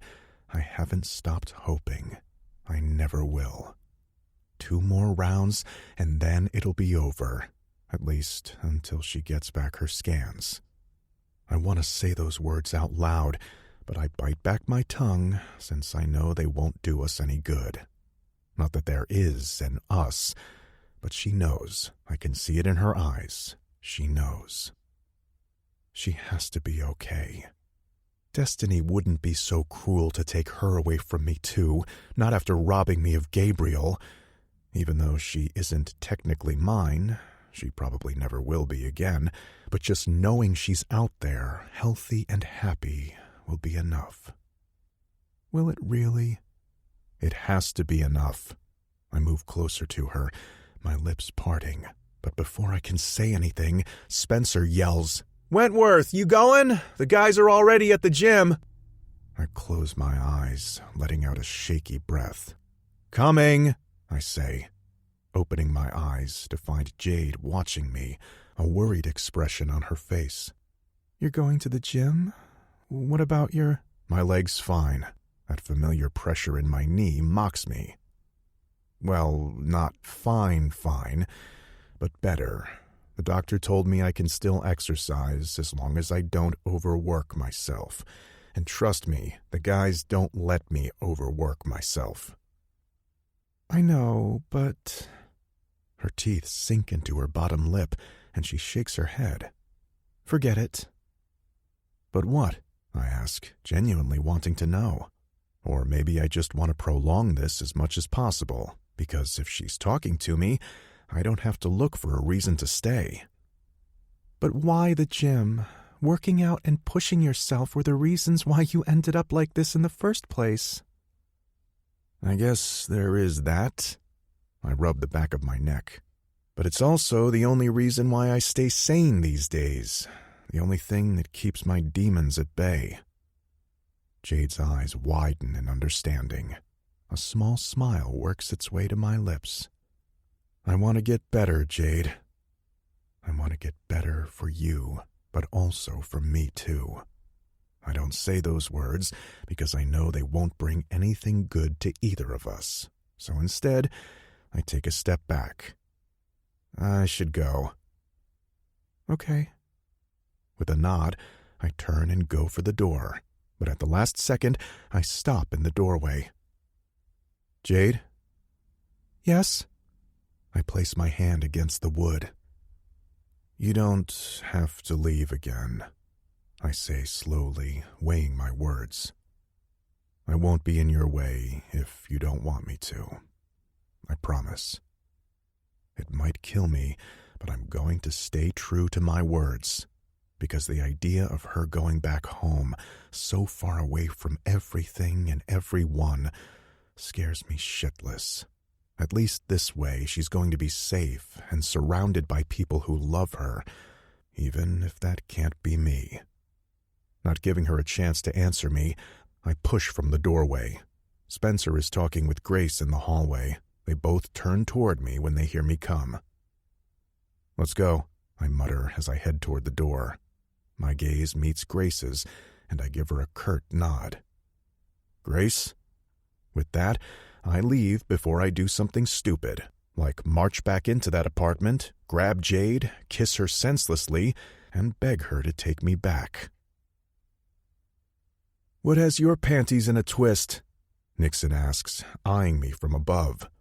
I push the bar in my hand, too focused on breathing through the set to answer him. Not that I'd answer him anyway. What was there to say? I was inches away from your sister, and now I have to beat this need coursing through me to go back to her into submission? Yeah, right. Like that'll go over well. Your sister has, Spencer smirks. What? Nixon bellows, just as my arms give out on me mid-set. Thankfully, he catches it just in time before it crushes me. Where the fuck did you see Jade? He asks, holding the bar just above me. A part of me wonders if he's playing with the idea of accidentally letting it drop. With him, you can never be too sure, not when Jade's in question. Yes, Spencer, tell him where we saw Jade, I coax. After all, the dude just threw me under the bus, and it's not like he's clean in all of this. Hey now, don't blame me. You looked like a sad puppy. I couldn't leave you all alone. Yeah, blame it on me, why don't you? Well, I really he starts, but before he can finish, Nixon explodes. Will somebody answer me? We went to watch figure skating at their apartment since the signal is shitty at our place. I look up at him. Now, can you put that back in place before you drop it on me? Nixon just glares at me before doing as I ask, a loud clank joining all the other noises in the gym. Sitting upright, I wipe the sweat off my face with the back of my hand. You seriously think that's smart? No. There is nothing smart about being so close to Jade. I can see her, smell her, and touch her when I have no right whatsoever to do any of those things. I didn't know we were going there. Hell, I didn't even know she was here. My best friend watches me for a moment as if he's trying to decide if he believes me or not. I wouldn't have gone if I knew, I say, watching him carefully. It would have cost me everything, but I meant what I told her. I wouldn't go seeking her out. I was a bastard, but I would never do that to her. Not to her. Okay, I know you... There is a slight pause as he chooses his words carefully. I know how you feel about her, but you can't mess this up for her, Prescott. She is finally doing better. She restarted her therapy and is dealing with cancer. She's so close to being done with chemo. Just give her time. give you both time. Don't you think I know that? I snap, running my fingers through my hair. I know that. Why do you think I'm here? Now, will you spot me, or do I have to find somebody else to do the job? Thankfully, he steps back to the bench. What do you need? Another set of weights. He doesn't protest as he adds the weight, helping me lift the bar off the rack and watches as I push through the reps. An hour later, my body is spent, every muscle in my arms quivering from the exertion as we get back into the locker room and shower. Where are you going? Rubbing at my thigh, I shove my stuff into the duffel bag, my hand reaching inside for shit. I have studying to do if I want to go to the meeting tonight. Didn't you go yesterday? My fingers curl and uncurl by my side. I need one tonight, too. Understanding flashes in his eyes, bright blue, a perfect match for his sister's. Need me to go with you? I shake my head. I'm good, but thanks. Okay, but if you need me, I know. I roll my eyes at him, going for the door, and throwing over my shoulder, You're getting soft in your old age, Cole. The only answer is a soft thud as something hits the door just as it closes behind me, making me chuckle. Chapter 49. Jade. March. Are you sure? Unbuckling my seatbelt, I look up to find Grace watching me with worry in her eyes. Yes, I'm sure. I curl my fingers around the door handle and push it. My whole body feels heavy, but I force one leg out, followed by the other. You have a class to get to, and I need to buy a few things. I feel shitty for just leaving you here. You just had chemo. Are you sure you're feeling well? No side effect? I'm fine. For now. Grace offered to drive me to the hospital for chemo today since Nixon had to discuss something about the upcoming draft with Coach, and Yasmin had to work. Yaz wanted to exchange her shift, but Grace had the morning free, so I asked if she could do it instead. I would drive myself, but each treatment was so unpredictable. Once I started to throw up in the hospital. Sometimes I'd be a shaky mess in the car on the way home. Others, I was completely fine until hours after the treatment. It sucked having to depend on others.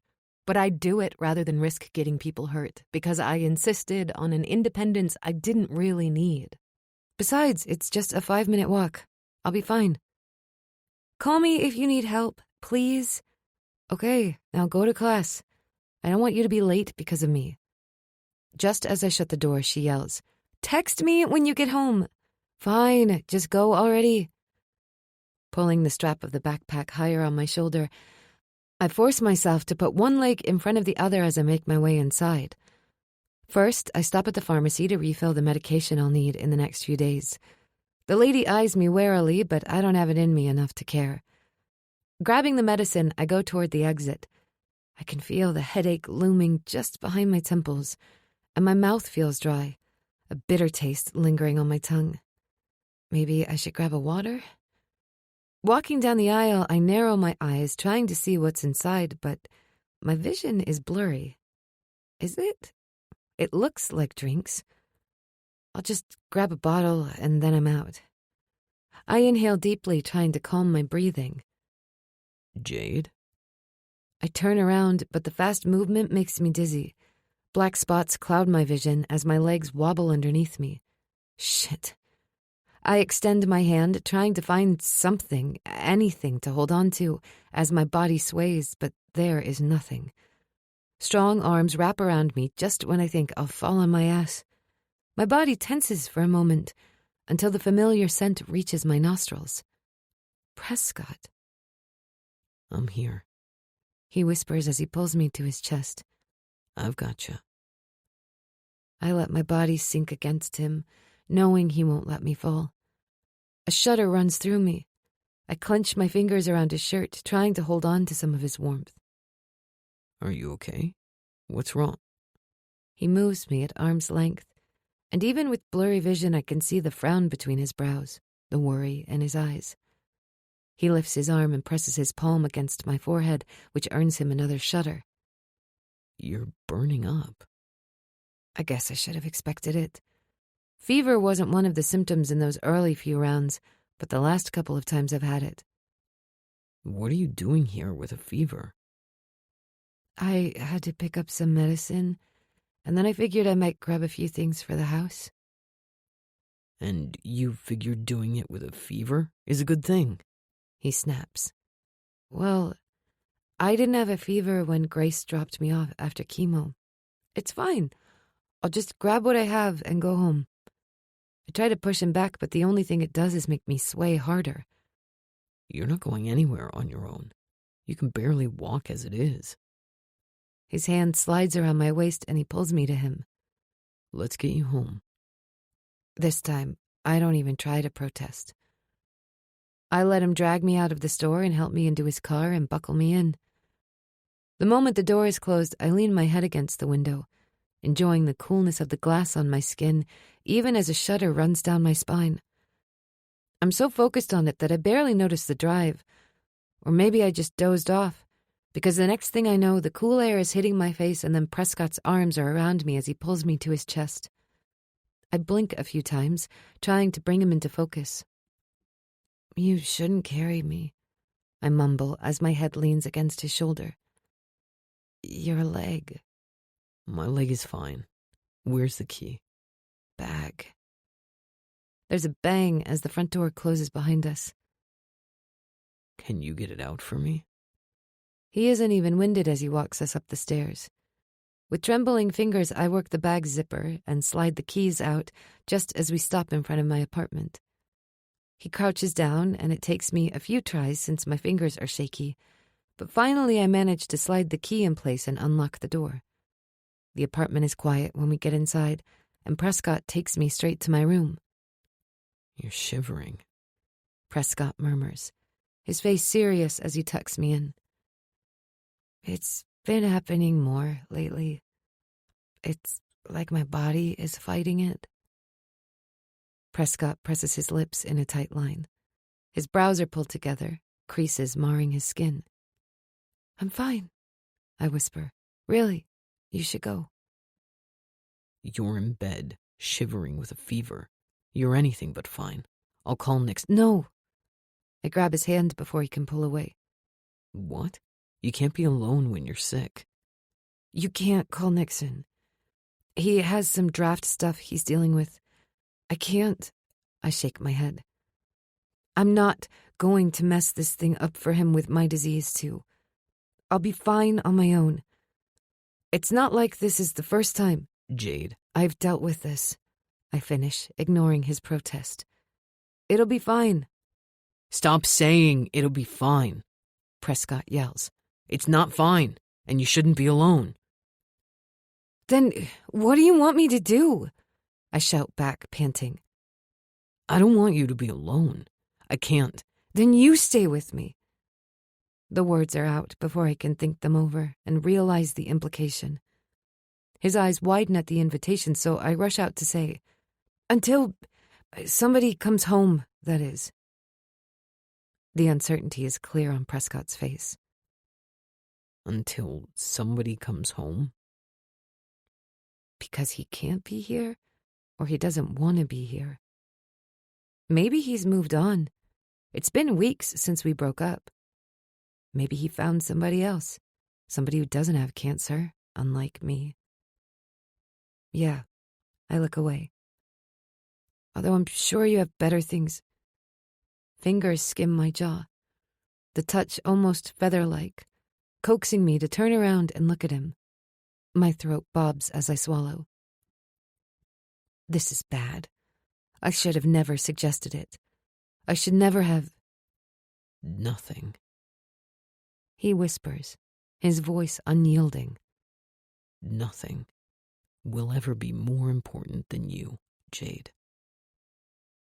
Prescott. He shakes his head. I know I messed up. I know it, okay? I should have done better by you. I should have been stronger. No. Yes, I should have. He cups my face, his fingers gently stroking my cheek. I should have been stronger. I should have just been there. I get why you did what you did. I really do. But that doesn't mean I don't. My heart speeds up at his words, fingers clinging to the covers as I wait for him to finish the sentence. But he just closes his lips and looks away. It shouldn't hurt, but it does. People I love. He clears his throat. People I care about die, Jade. I couldn't do the same to you. I couldn't be the reason. I nudge his hand with mine, the darkness pulling me in, promising temporary oblivion, but I fight it the best I can. It's not your fault. Not Gabriel or me. It's just life. Never you. It's me. I took Gabriel out that day, which caused the infection that killed him. Not cancer, but something that I did. The day you ended up in the hospital, we had a fight. And that's why you'd been walking around instead of being home and safe. And rather than staying by your side, I walked away. I'll never be able to tell you how fucking sorry I am, Jade. Nothing I do will ever be able to justify what I did. Not your fault. I shake my head, my eyelids too heavy to hold them open. I forgive you. Not because I think you're guilty, but because you need to hear it.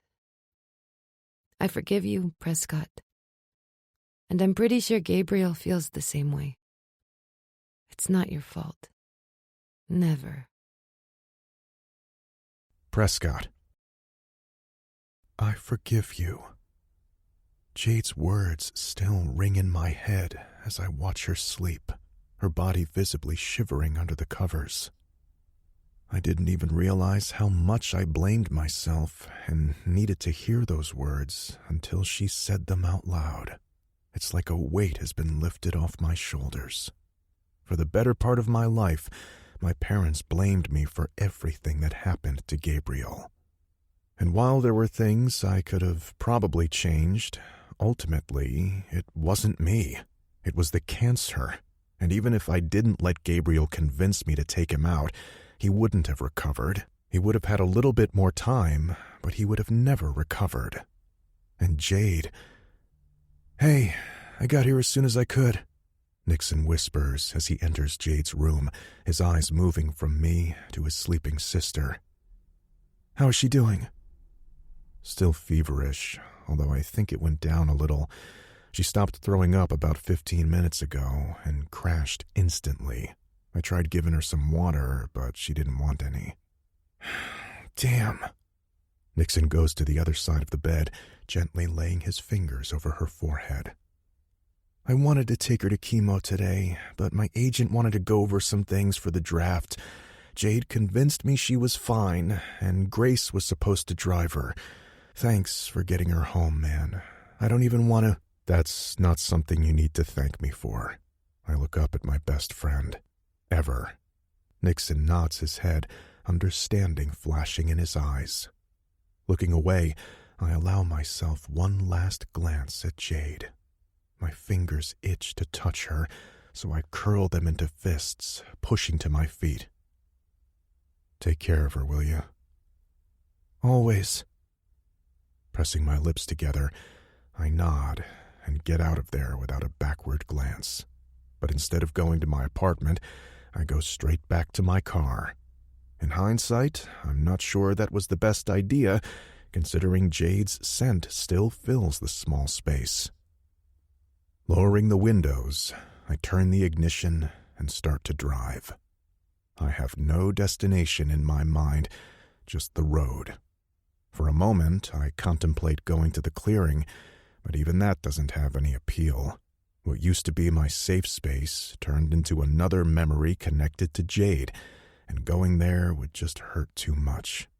So instead, I drive until the sun starts to set over the horizon, coloring the sky in oranges and pinks. Checking the time on my console, I let out a shaky breath before turning around and going back to Blairwood. I pull into the parking lot of the church with just enough time to get my ass to the basement before the meeting starts. I never thought about these meetings in the past. It seemed like something abstract, something that exists in another world, something that can't happen to me. Until it did. And then I came here, and looking at all these people, all so different in their own way, I realized that there aren't rules to addiction. Anyone can become an addict. It doesn't choose you based on your gender or age or where you come from. You're the only one who makes the choice. You can say yes, or you can say no. For a while, my answer was yes. Not any longer.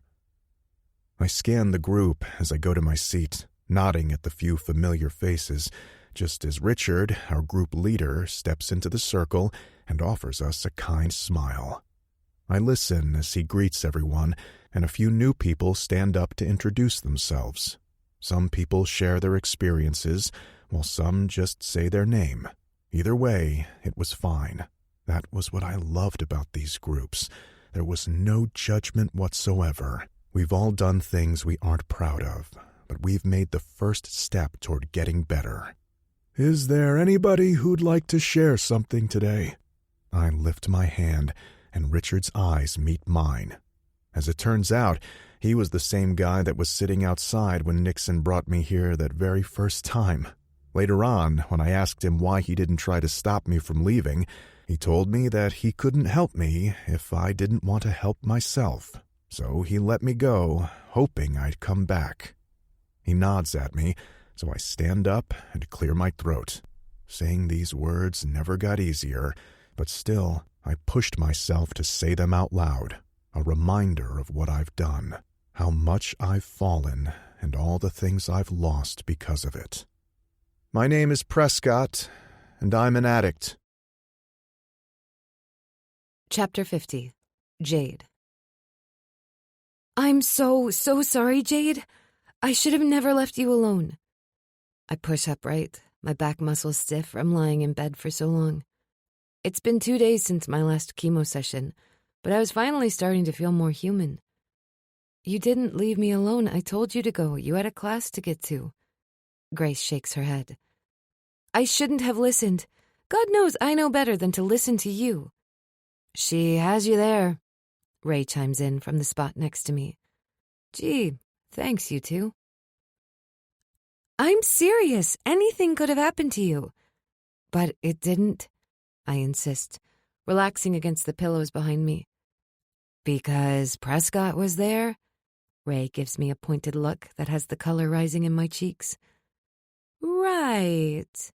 Grace drawls slowly. I look away, rubbing the back of my neck as I weigh how hard it would be to get out of this bed so I don't have to face this conversation. First, he was here to watch figure skating with us, and now this, Grace continues. What's with that anyway? He didn't know about the skating. It was all Spencer's fault, I point out. In all honesty, I don't know what else to tell her. There was nothing going on, not really. I returned to campus after the winter games, but for the better part, I didn't get to see Prescott. God knows I haven't been actively looking for him. But still, our paths would cross occasionally. There is no escaping that. Does it ever go away? I ask softly, looking at Grace. What? This feeling? I rub at my chest, right where that ache is always present, like a phantom limb. Like half of your heart is missing when he's gone. Like all the air is sucked out of your lungs when he's not around and you're drowning on dry land. Those green eyes soften in understanding as she shakes her head. No, at least it didn't go away for me. Not in all the time Mason was missing. Yeah, I didn't think so. Ray places her hand over mine. You still love him. I still love him, I confess. It's like our lives have been intertwined together from the very first moment our paths crossed. Like he was my destiny and I was his. Like we had to fall together into the dark so we could find our way back. What we had wasn't easy or good. It was dark and twisted. But in a weird way, it was true. We were broken and bruised, but we were us. And we survived. We found our way back. Some days, I fear I always will. And if those aren't the truest words I've ever spoken, I don't know what is. How are you doing? Yasmin looks at me as she hands me my coffee. Nixon almost got a coronary when Prescott called him to say that he found you all but passed out in the supermarket. I tear a small piece of chocolate muffin and tentatively bring it to my mouth. Nixon worries too much. You almost fainted in the store. If that doesn't require him to worry, I don't know what does. I know. I let out a sigh. I thought I had more time, but I'm fine now. Just one more round, and then it's over. I'm done. Hell yes, we're throwing a party once you're done. Shouldn't you be preparing Nixon's draft party? Oh, please. Yasmin waves her hand. That's already all organized. I let out a chuckle. I don't know why I ever doubted you. How do you feel about all that? You know, she shrugs, taking a rag and cleaning the counter. Nervous? I want what's best for him, but I also want him close. It's just 1 year. I know, but it's going to be the second hardest year of our lives. She drops the rag into the sink and faces me. But as long as you're healthy, everything will be fine. I know. Neither of us had to voice it out loud, but we both knew there was no way Nixon would ever agree to move away if my tests didn't come back clean, and I had to continue with the treatments. I didn't allow myself to think about it, because just the idea of having to continue with all of those for another 6 months was excruciating. I wasn't sure I'd be able to do it. The bell chimes, and Yasmin looks up, her eyes widening slightly. Don't turn around, she mouths, her words so quiet they're barely audible. I pull my brows together. What? Hey. Goosebumps spread over my skin at the sound of his voice, the warmth of his body as he pulled me into his arms still alive in my mind. Hey, what are you doing here? The words are out before I can think them through, and I want to slap myself over the head. I'm here to grab a coffee. He lets out a soft chuckle, his eyes taking me in. I have labs in 30. You look better than the last time I saw you. I'm not about to faint, if that's what worries you. I'm not about to faint? What the hell, Jade? The color rises up my cheeks, so I duck my head, letting the hair fall in my face and cover my burning cheeks. I don't really mind you fainting. And if I thought things couldn't get more awkward. There's a beat of silence, neither of us knowing what to say to make this less weird. Finally, Prescott clears his throat and turns to Yasmin. Can I have that coffee? Black, please. I peek up to find Yasmin looking between us, clearly amused.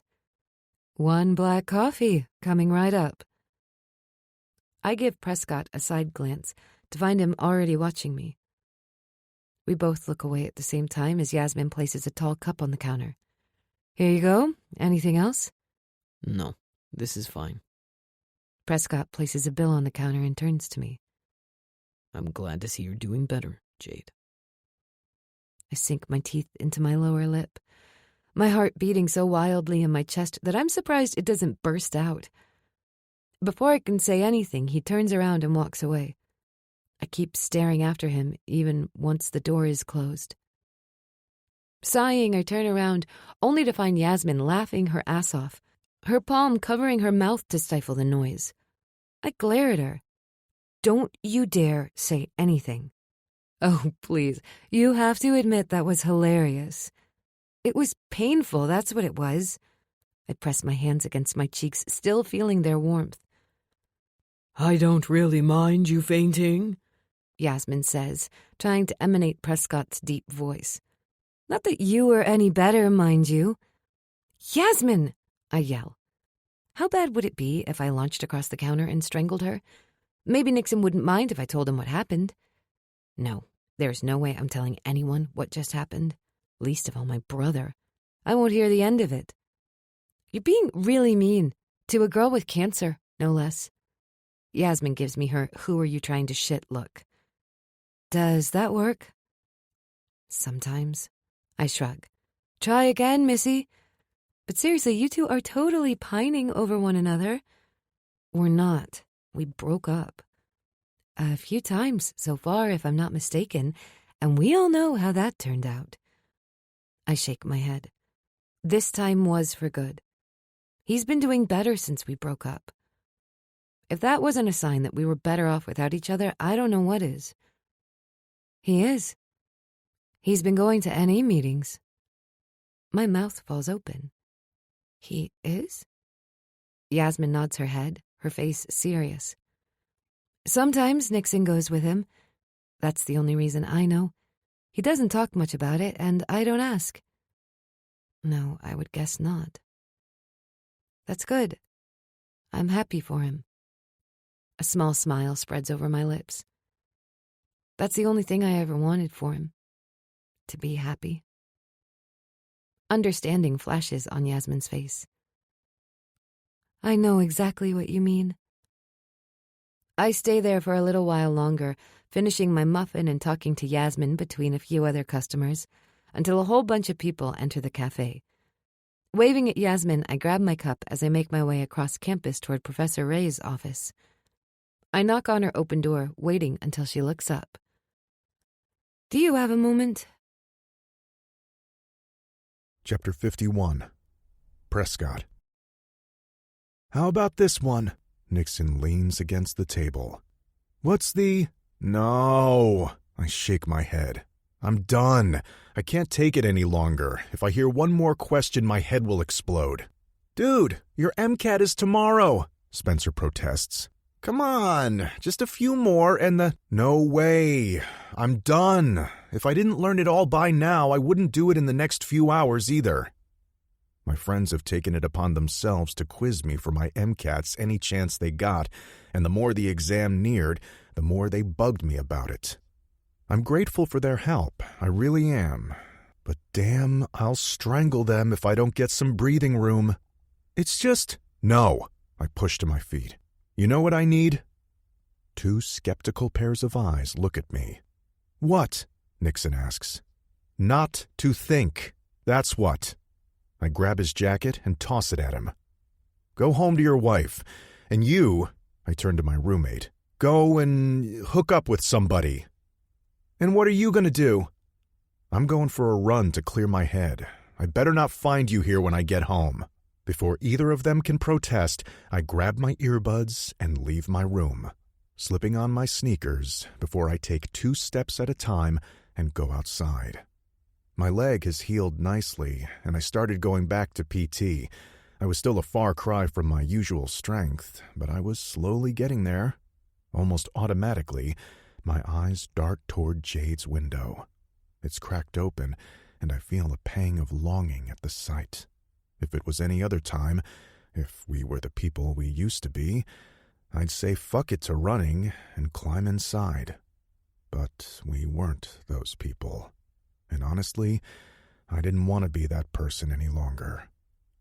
Turning my back on the building, I slip the buds into my ears and start with a slow jog. These days, I try not to push myself too hard and give my leg time to heal on its own. Slowly, I pick up the pace. Pushing back all the thoughts, I focus on the music instead and let my legs decide on the route I want to take. The sweat slowly coats my skin, my heart thumping furiously in my chest as I try to keep my breathing steady, which is harder with every mile behind me. Some 20 minutes later, I see the familiar fence in front of me. Slowing down, I come to a stop right in front of it. I expect to find the practice field empty, but I'm surprised when I see one lone figure running the drills, a football tucked in the crook of his arm. His head is ducked low as he runs over the field. Each time he reaches a yard line, he goes back to the beginning before running one more, again and again. I cross my arms over my chest, watching his body work.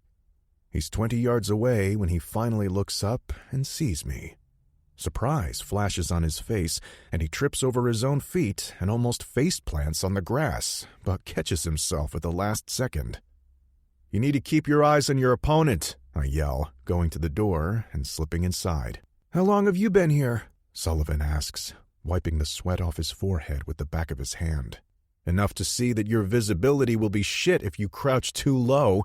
You need to have your eyes on your opponent at all times. Look for the openings. I got faster, he says defensively. Which is great, but it'll only take you so far. You need to learn how to read the defensive line, see where they'll move even before they know it themselves. Ever played chess? Chess? Sullivan pulls his brows together. Like a board game? Know of any other chess? Not really, no. Maybe you should. It'll help you learn how to read your opponents better. I grab the ball out of his hand, my fingers wrapping around the leather. It feels weird. I haven't touched a ball in months, not since we lost in the playoffs. Hey, give that back. I have more work to do. Sullivan tries to reach for it, but I pull back. Of course you do. I rattle off a play, one I've heard Nixon call out countless times. Only this time, I'm the one holding the ball. I'm nowhere near as good as Nixon, and it feels weird to be the one throwing the ball, but I force my body to make the right motions before letting it fly.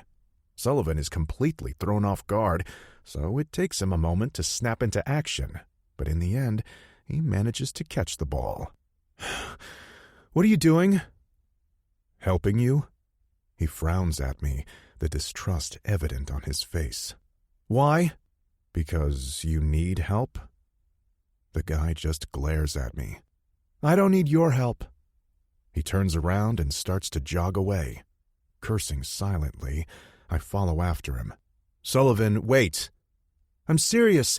I've had enough. I'm sorry, okay? Sullivan turns around, surprise flashing on his face before he can school his features. I run my hand over my face, letting it drop to my side. I was an asshole this year. It wasn't easy for me to watch you take my spot after I was injured, and I knew I'd have to work my ass off if I wanted to get it back, which again wasn't easy. Seeing you around was a reminder of all I had to lose if I messed up, so I lashed out. You mean you acted like a complete dickhead? As if you were much better. He silently raises his brows, but doesn't try to contradict me. You've gotten better this year, and if you keep it up, you'll make a good player. I was just trying to help. Why? Because I can, I shrug. Okay, there is also the fact that I'm pretty sure Nixon and Spencer are still at my place waiting to ambush me with another round of MCAT prep tests, and if I go back home, I'll kill them. So basically, I'm helping you. That's what you want to say. I arrow my gaze on him. Do you want that help or not? Chapter 52. Jade. May. My phone buzzes in my pocket just as Professor Reyes finishes her presentation. I pull it out, my stomach twisting as I look at the number on the screen before I silence it and shove it back in place, turning my focus back front. For our next class, I want you to bring one photo for each technique we discussed today. I look forward to seeing them next week. My mind goes straight to possibilities. The day was nice, and I had some time, so I might as well go back to my apartment to grab my camera. It definitely beats sitting home and watching Netflix. If I watched another episode in the near future, I swear I might puke, which is saying something. Jade? I look up to find Professor Reyes watching me. Can you wait a minute? Sure. I shift my weight from one foot to the other as she finishes the conversation with one of the students before turning her attention to me. I got the tickets for you. Tickets? On autopilot, I take the paper from her hand, scanning the front. For your exhibition. The opening day is this Saturday, and Angie, the owner, would love it if you'd be there. This Saturday? As in 2 days from now, Saturday. My heart does a little flip as I read the info on the ticket. And sure enough, it says right there, May 7th. Holy shit, this is happening. It's really happening. Yes, this Saturday. Professor Reyes chuckles, clearly amused by my reaction. At least one of us is. Although she's aware of your disease, so if you're not feeling up to it. No, of course. My exhibition. In a freaking gallery. Anyhow, she gave me a few extra tickets so you can invite your friends, and she's very excited to meet the artist behind the photos. I let out a self-conscious chuckle, more like the basket case in the photos. I'll have to disagree on that one. What we see is a fighter, a survivor. The pressure rises in my chest, making it hard to breathe, but I force the words out. Thank you. I hope to see you at the exhibition. As if I'd miss it. I'm still in a daze when I leave the classroom. As I'm putting the tickets safely in my bag so I don't lose them, I almost run into somebody. Oh, I'm so sorry. I wasn't... I look up, only to find Sullivan smiling at me. Hey, Jade. Hey, sorry, I didn't see you there. It's fine, no damage done. He looks behind me. Done with your class? Yeah, I was going to grab a coffee before I take a walk around the campus. I want to use the light to shoot for a little bit. Where are you going? Meeting a few friends for lunch. Want to walk together? I start toward the exit. Yeah, sure. Prescott. Scanning the page, I turn back to the laptop and finish the paragraph I've been working on for my chem class, reaching for the cup of coffee by my side, only to find it empty, because why not? Saving the essay, I look up, ready to get up and grab a refill, when I see her. Jade. It's been a few weeks since I last saw her. The encounter at the cafe was awkward as fuck. I didn't know how to act around her, not when I wanted so much more than she was willing to give, and rightfully so. I still remember that day I had to walk away when she was lying helpless in bed. If I thought that throwing down all those pills and booze was hard, it was nothing compared to turning around that day and leaving Nixon to help her when all I wanted to do was stay. Then I see Sullivan standing next to her. My jaw clenches instinctively as I watch them exchange a few words. Jade laughs at whatever he said before he finally walks away. I expect her to leave too, but something catches her attention. She turns her bag to her front and pulls her camera out. I watch her lift it to her face, taking a few quick shots of whatever's got her attention. She pulls the camera down, presses a few buttons, and checks the screen before letting it nestle against her chest. Her hand slides into her pocket and pulls out her phone. Jade studies the device before sliding it back inside and picking up her camera once again. I watch her as she looks around, raising the camera back to her face. She turns around until the corner of my mouth lifts as the camera stops on me, and she lowers it.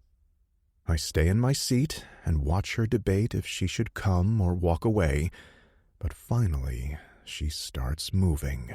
Not away, but toward me, and my heart does a little leap. Calm the fuck down. But I can't, because this is Jade, the girl I've been helplessly falling in love with for the last year, the girl that changed me in ways I never thought possible, the girl who made me want to do better, be better. I was half tempted to text you to see if you'd brush me off, I say in way of greeting as she stops by my table.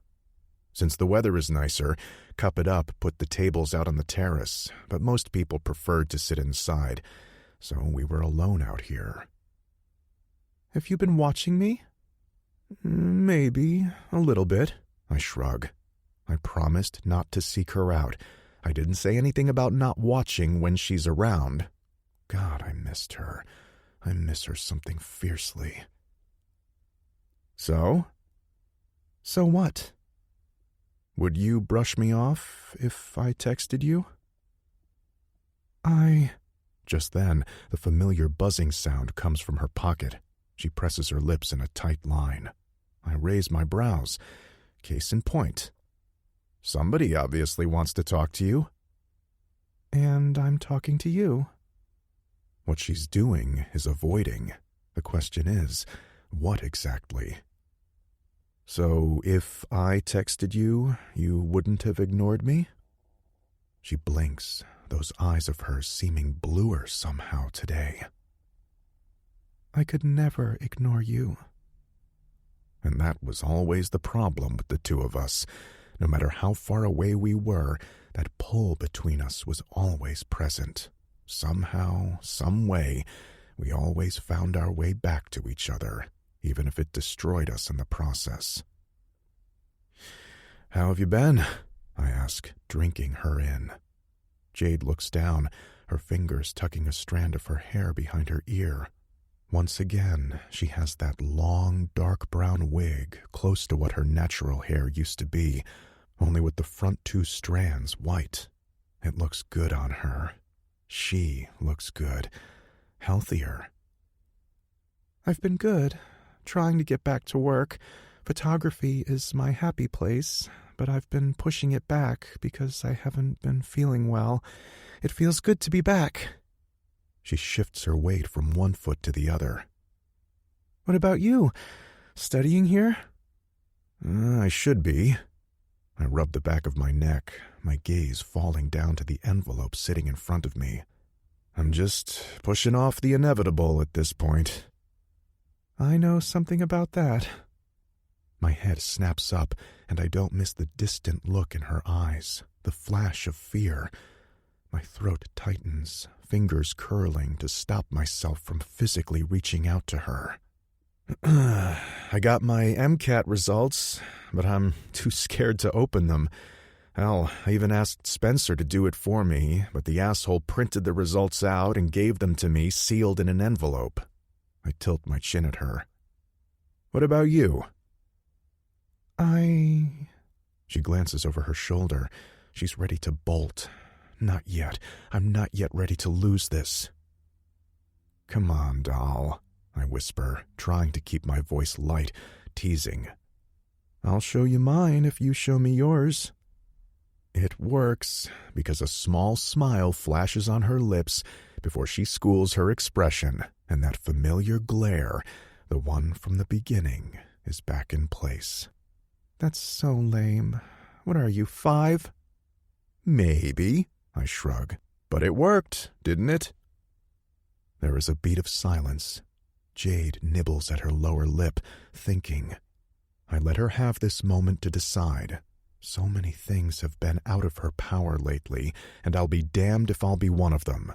Besides, she's here. I'll take any small win I can. Just then, her phone lights up, and an unfamiliar number shows on her screen. She just looks at it for what feels like forever before her throat bobs. It's the hospital. They've been trying to call me." My body freezes at the mention of the hospital.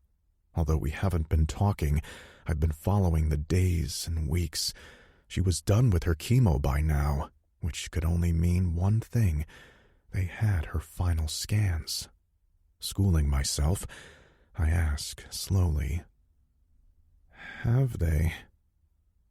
"Yeah, they probably have the results back by now." "And you haven't been answering?" She shakes her head. "I'm not sure I want to know." The tremble in her voice, the fear shining in her eyes, they're my undoing. I reach across the table, placing my hand over hers. Jade. That familiar jolt courses through me at the touch, and I relish in the familiarity of it, in how good it feels to have her in my arms, even if it's just my hand covering hers. Mine. Mine, mine, mine. As long as I don't pick up that call, I can live in denial, you know? She chuckles nervously, her eyes glued to our joined hands. But she doesn't pull away. Maybe it's the shock of the touch. Maybe she misses me as much as I miss her. Either way, I'll take it. As long as I don't pick up that call, I'm in between. I can pretend that I'll be okay, that this nightmare will soon be over and everything will be fine. But if you answer, you could be healed, I tell her gently, my thumb stroking over her slender knuckles. She's lost so much weight in the last few months, just a shadow of the woman she used to be. But that fire, it's still burning inside her. Or I could still have cancer. She fires right back, her gaze meeting mine. And then I'm back at square one. She presses her lips together. I'm tired, Prescott. The admission is so soft, I have to lean closer to hear it. I'm so damn tired, and the idea that this might not be over, and I'll have to go through it all over again, it scares me shitless. Her words are my undoing. I can feel it. I can feel how drained she is from the last few months. Any sane person would be. What she's been through, nobody should ever be forced to go through it. I know, baby, I say, the words coming out rough. But you can't live in this limbo forever. Eventually, you'll have to pick up that phone. Just like you'll eventually have to open that damn letter. She gives me a pointed look. Touché. I smirk, my hand still holding onto hers. How about I make you a deal? There is a beat of silence before... What kind of deal? She asks tentatively. I start to sweat just at the thought of it. I've had the letter with me for the last week, and I've pushed off opening it. What if I failed again? What if I failed not just Gabriel, but myself too? Because while a part of me was doing this to honor him, being a doctor was what I wanted to do. I wanted to help kids, both the sick ones and the ones who were standing by that bed, watching their loved ones die. But I couldn't ask her to face her fears while at the same time refusing to face my own. I'll open the letter if you answer that call. We'll do it together. Whatever it is, I know I can deal with it if we're together. But you're not together, are you? But what if there could be an us again? Now, with a clear mind, I understood why Jade did what she did. I understood what she meant when she said we were broken. She was right. Of course she was. We've both come with so much of our baggage, and we started to drown as we were trying to help each other heal instead of helping ourselves heal first. But maybe, just maybe... You'll open it? I nod. If you pick up that call. What if they say the cancer is still here? No. Just the idea of it had the anxiety rising inside of me, suffocating me. This isn't about you, I remind myself. Then we'll figure it out. Her throat bobs as she swallows. I hold her gaze, trying to silently tell her that I'm here and that she can do this, that I believe in her. Oh, okay, she whispers, her voice coming out shaky. Okay. I watch as she answers the call and slowly lifts the phone to her ear. She turns her hand under mine, and I let her link our fingers together as she squeezes my hand tightly. All the color has drained from her face, but her voice is steady as she answers. I'm Jade Cole. I suck in a breath, my heart beating so wildly as I try to listen carefully in case I'll hear whoever's on the other side of that line, because her face is completely void of any emotions. The time seems to slow down as she listens. Why the fuck is it taking so long? I'm half tempted to grab her phone and ask what the hell's going on when she says, "Oh, okay, thank you." With my heart in my throat, I watch her hang up and put the phone back down. She slowly looks up at me, that mask firmly in its place. It has to be bad. She's in shock. Damn it, this can't be happening. It just can't. The results came back clean. Her words are so soft I don't register them at first. I blink, pushing my thoughts to the back of my mind. What? The results. Her fingers grip mine tighter, her short nails digging into my skin, but I welcome the pain. It means this is real. It's actually happening. They came back clean. The cancer is gone. Fuck yeah. Before I know what I'm doing, I'm pushing back my chair and going toward her, lifting her into my arms and squeezing tightly. Jade wraps her arms and legs around me, burrowing her head in the crook of my neck as she lets out a sob. Oh, it's okay, I whisper, my hand rubbing up and down her back as she shakes in my arms. My eyes burn with unshed tears as I hold her closer, cherishing every second I have her in my arms. It's done. It's actually done. I brush her hair away so I can look at her face, see her eyes. You're okay. You're alive. You survived. Tears keep streaming down her cheeks, the disbelief evident on her face. I remember it clearly from when Gabriel was sick too.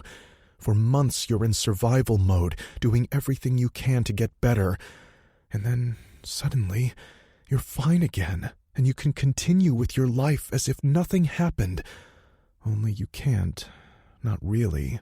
Because no matter how much you fought for survival, a part of you was prepared to die. And you'll never, ever look at anything the same way again. I skim my thumb over her cheekbone. You're going to be okay. What the hell's going on here? Nixon growls, his hand gripping my shoulder as if he wants to rip it out of me. Why is she crying? What did you do? Jade tries, but she starts to cry harder. Fuck it, Wentworth. I'm seriously gonna kick your... It's gone. Nixon's brows furrow. Gone? He looks from her to me and back. I don't think I follow. Cancer. She wipes the tears with the back of her hand. It's gone. Nixon just blinks, dumbfounded. Gone? As in gone? Jade nods. Dr. Hendricks just called. The results have come back clean. I'm cancer-free. Damn it, Jade. Nixon croaks, going for her, but since she's still clinging to me, it ends up being a weird three-way hug of sorts. I knew you'd do it! His eyes meet mine over her shoulder, and I can see tears shining in them. The disbelief, the hope, the relief. They're written all over his face, and they're like a punch to my gut. Too much. All of this is too much. Too similar to my own feelings the first time we found out Gabriel's leukemia was gone. I don't know why I'm crying. I shouldn't be crying. I should be celebrating. You should feel whatever you want to feel. I brushed the strand of hair that got stuck to her cheek from tears. There is no right or wrong way to feel after hearing this news. It just... She sniffs. It feels surreal. Her fingers slide over my shoulder where her head was only minutes earlier. I messed up your shirt. It's just a shirt. Nixon clears his throat as he pulls back, effectively bursting our bubble. Slowly, I let out a shaky breath. I think I should get going. Jade blinks as if she just now realized where we're at, that she's still in my arms, clinging to me. Right. Sorry. She jumps to her feet, turning her back to me as she rubs the back of her neck. I'm sure you have other things to do. Fuck other things. I want to stay. Ask me to stay. But she doesn't. Of course she doesn't. I've messed up. Time and again, I messed up. And after everything we've been through, everything she's been through, getting back together is the last thing she probably wants. I give her a small smile, struggling to keep my arms firmly by my sides when all I want to do is reach for her and never let her go. I'm sure you want to go and tell your friends the good news. Yeah, of course. Unable to resist it, I move closer. Lifting my hand, I cup her cheek, brushing away the last of the tears still clinging to her skin. I'm so happy for you, Jade. Letting my hand drop, I grab my things and walk away. Chapter 53. Jade. My heart thunders in my chest as I watch Prescott walk away. Again. It shouldn't hurt. Damn it, it shouldn't hurt. It's not like we're together. So what if all I want is to bury myself in him and forget the last few months ever happened? Okay, that's a lie. Because if it weren't for the last year, Prescott and I never would have been together. And I would go through this hell as many times as necessary if it meant I got to be with Prescott Wentworth, no matter how short that time is. Are you just gonna let him walk away? My brother's soft words snapped me out of my thoughts. I thought you didn't approve of us being together. I didn't approve of you being hurt. I give him a pointed look. Or you two sneaking behind my back and lying to me. But the point is, Nixon glances toward Prescott's retreating back. that man loves you, Jade. I've known him for 4 years now, and I've never seen him love anybody the way he does you. He walked away. And so did you. Nixon's finger slips under my chin, tilting my head up. You both did what you had to do to survive. But now it's over. Knowing him, he won't make the first move. You'll have to be the one to do it. So I ask you again, Smalls, are you just going to let him walk away? I turn my head toward Prescott's rigid back. He hasn't gotten that far away yet. If I want to stop him, I have to do it now. Could I do it? Could I just let him walk away? Let us both move on with our lives? Wouldn't that be for the best? We've been down this road and it didn't work, repeatedly. There was always something standing in our way. Is this what our life will be? An obstacle after obstacle. What if, down the road, the cancer comes back? It's possible. Yes, he's going to be an oncology doctor and... Son of a bitch! Nixon startles back at my outburst. What now? He didn't open the damn letter. And then it hits me. Grabbing my backpack, I pull out one of the tickets and shove it into my back pocket before tossing the bag at Nixon. Wait here. Then I run. My legs feel heavy and my breathing turns ragged after merely a few steps, but I push through the pain as I hurry to catch up with him. Prescott! I yell. Heads turn in my direction. People probably wonder who's the lunatic who's running like crazy holding the top of her head, but ask me if I care. Prescott turns around, his eyes wide when he sees me. I come to a stop, bending forward, my hands gripping my knees so I can catch my breath. Your letter, I pant, pushing upright so I can face him. His brows pull together. What? Your letter, I repeat. You didn't open your letter. I watch as the realization dawns on him. MCAT's right. He rubs his hand over his jaw. I answered the phone. You have to open it. I wasn't about to let him get out of this. He wanted to make a deal. Well, now was his time to pay up. But more than that, I didn't want him to walk around not knowing the answer. I've been doing that for the last few days, and I knew just how excruciating not knowing was. Prescott opens one of the books in his hands and pulls out the envelope. He flips it from one hand to the other and just stares at it. The paper is worn from the many times he probably took it in his hands and did the very same thing before he put it back down, unopened. I can't. His Adam's apple bobs as he gives me the letter. You do it. You want me to open it? Yeah. And then you can tell me the results. Or not tell me. He shoves the letter at me. No, tell me. One way or the other, just tell me. Are you sure? I ask, gently taking the letter. Yeah, just do it. Okay. My gaze is locked on his as I slide my finger under the seal and rip it open. Prescott closes his eyes. Sweat is gathered over his forehead and upper lip. He's nervous. Not just that, he's petrified of seeing those results. Sinking my teeth into my lower lip, I pull out the letter, but instead of opening it, I grab the ticket from my pocket. Not letting myself think too much about what I'm about to do, I slide the ticket along with the letter and place it back into the envelope. So? Prescott asks, his eyes still firmly shut as he shifts from one leg to the other. It's bad, right? I didn't pass. Shit. I knew. Lifting on the tips of my toes, I press my mouth against the corner of his as I place the envelope into his hand. You have to be the one to open it, Prescott. He blinks his eyes open. You didn't read it? I shake my head. I don't need to open it. I believe in you. And you need to believe more in yourself, too.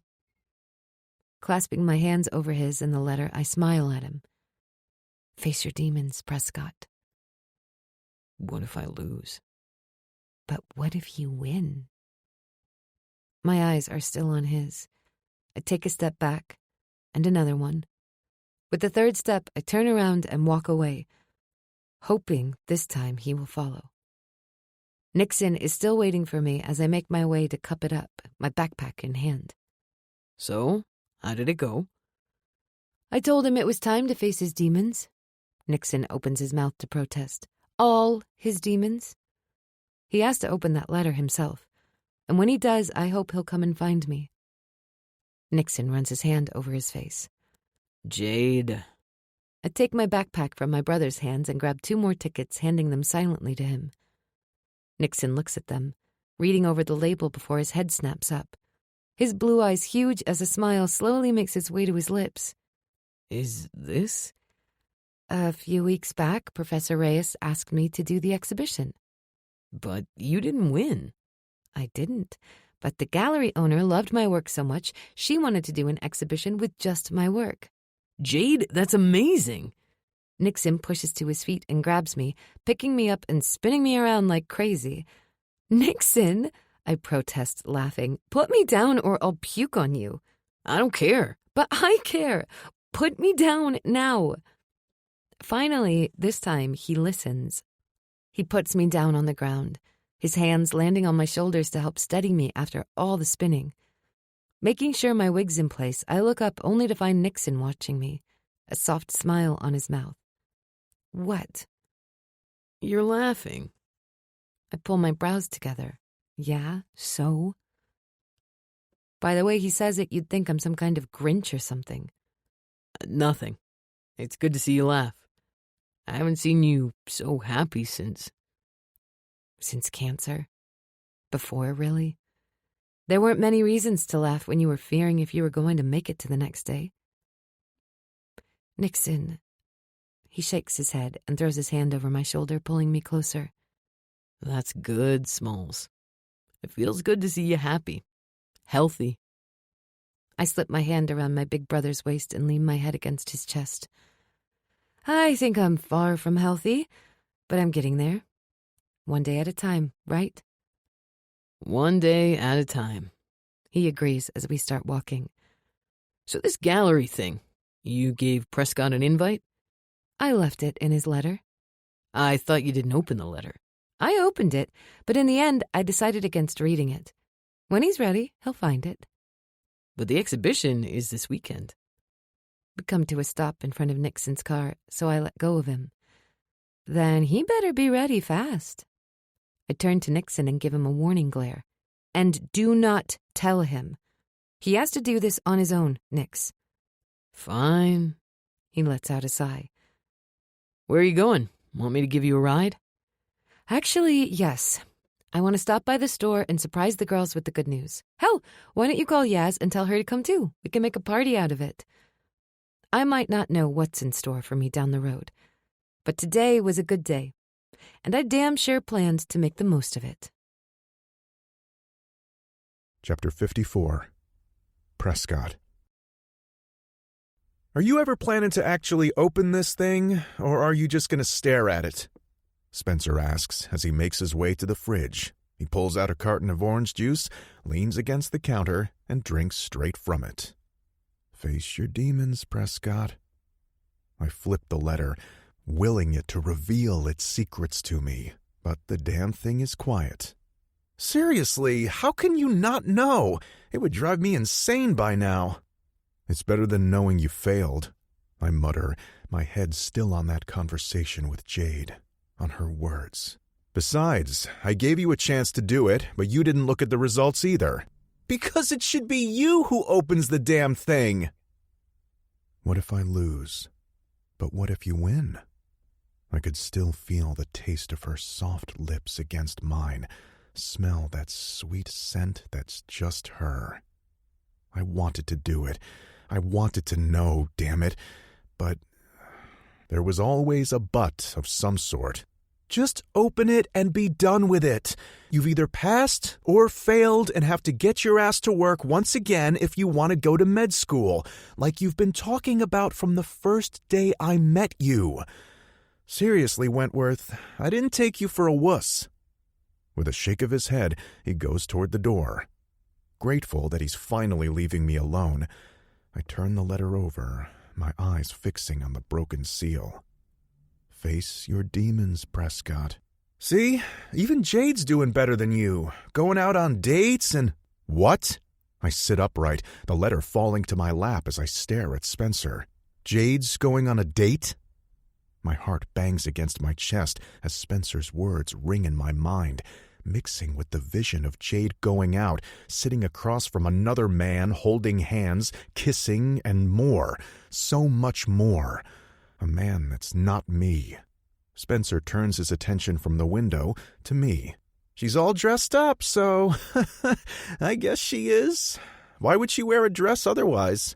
100 different reasons. I push to my feet, going to the window, just to catch a glimpse of a dark SUV pulling out of the parking lot. Where the hell is she going? What if I lose? But what if you win? With my heart in my throat, I go back to the couch where I dropped the envelope when I got up. The damn thing almost falls in a hurry, but I manage to catch it at the last second. Sliding my fingers through the open seal, I pull the letter out and let the envelope drop to the ground as I start to read. Dear Mr. Wentworth, we're happy to congratulate you. I reread the letter 3 times just to make sure that I have it right before my legs give out on me and I fall down on the couch. From the corner of my eye, I can see Spencer move closer. That bad? It's not the end of the world. You can always... I passed, I say, turning my attention to Spencer, who slowly grins. Ah, hell yeah, you did. I knew you could do it. He slaps me over the shoulder. Congrats, man! I give him a side glance. Weren't you just about to tell me I can retake it? I was trying to be supportive, not that you know how to appreciate it, asshole. I lean against the couch, running my hands over my face. I passed. I'm going to med school. I'm going to freaking med school next year. Hey, what's this? I let my hands drop and look at Spencer just as he picks up the envelope I dropped earlier. Oh, I don't need... He flips the paper over, that frown between his brows deepening. Since when are you interested in exhibitions? Exhibitions? Give me that, I mutter, pulling the paper out of his hands as I scan the ticket. This has to be a Then I see it. The name. From the Ashes, an utterly devastating and yet beautiful collection of photos by up-and-coming photographer Jade Cole will be displayed. I go back to that day. You didn't read it. Jade shakes her head. I don't need to open it. I believe in you, and you need to believe more in yourself, too. She places the letter in my hands, giving them one final squeeze as she smiles at me. Face your demons, Prescott. What if I lose? But what if you win? She gave it to me. I breathe, still staring at the ticket. She did it. Her photos are actually going to be displayed in a gallery. She did it. Who did? Jade. A smile slowly makes its way to my lips. It's Jade's exhibition. I look down at the ticket. Fuck. And it's today. Pushing to my feet, I rush to my room. I have to go. Chapter 55. Jade. Jade, these are... Grace shakes her head, tears glistening in her eyes. Disturbing? Beautiful. She rushes to me, her hands wrapping around me as she pulls me in for a hug. They are beautiful, just like you are. I wish I could see them, Penny says, as Grace finally lets go. The girls described them to me, but I'm sure it didn't do them justice. No offense. None taken. Ray gives Penny's arm a little squeeze before she turns to me, a sad look in her eyes. Grace is right. They're beautiful, Jade. And I'm sorry. What? There's nothing you have to be sorry about. There is. I was barely present for the better part of the year. I should have done more, been there more. Don't be ridiculous. You all have been doing more than enough. I didn't expect you all to give up your lives because I had to put mine on pause. I know, but to see it all like this, you've been through so much. I take her hand in mine and give her a firm squeeze. And I survived. My gaze goes to the photo that's just behind her shoulder. It's a black and white photo of me sitting on a bathroom floor in just a plain tee and panties, leaning against the bathtub crying. I knew exactly the day I took it. It was my second cycle of chemo, just after my second round. I felt like shit. I was so weak I could barely get to the bathroom. It was the day I wanted to give up. You can see it in my eyes, the defeat, and the demons ready to pounce. But I didn't give up. I survived. I repeat, feeling the tears prickle my eyes. It felt good to say it out loud. To look at the photos, my photos, plastered all over these walls, see the hell I've been through and say I've made it to the other side. Broken and bruised, but alive. You did. And you turned your pain into something beautiful. Stop it, I protest, sniffling. You guys are really going to make me cry. The girls huddle around me, pulling me into a group hug. Jade? I look up to find the gallery owner waiting for me with a woman by her side. Do you have a minute? Yeah, sure, just a second. I turn back to the girls. Before I forget, I open my bag and pull out an envelope. I really hope you packed your bags like I told you to because we're staying the night here.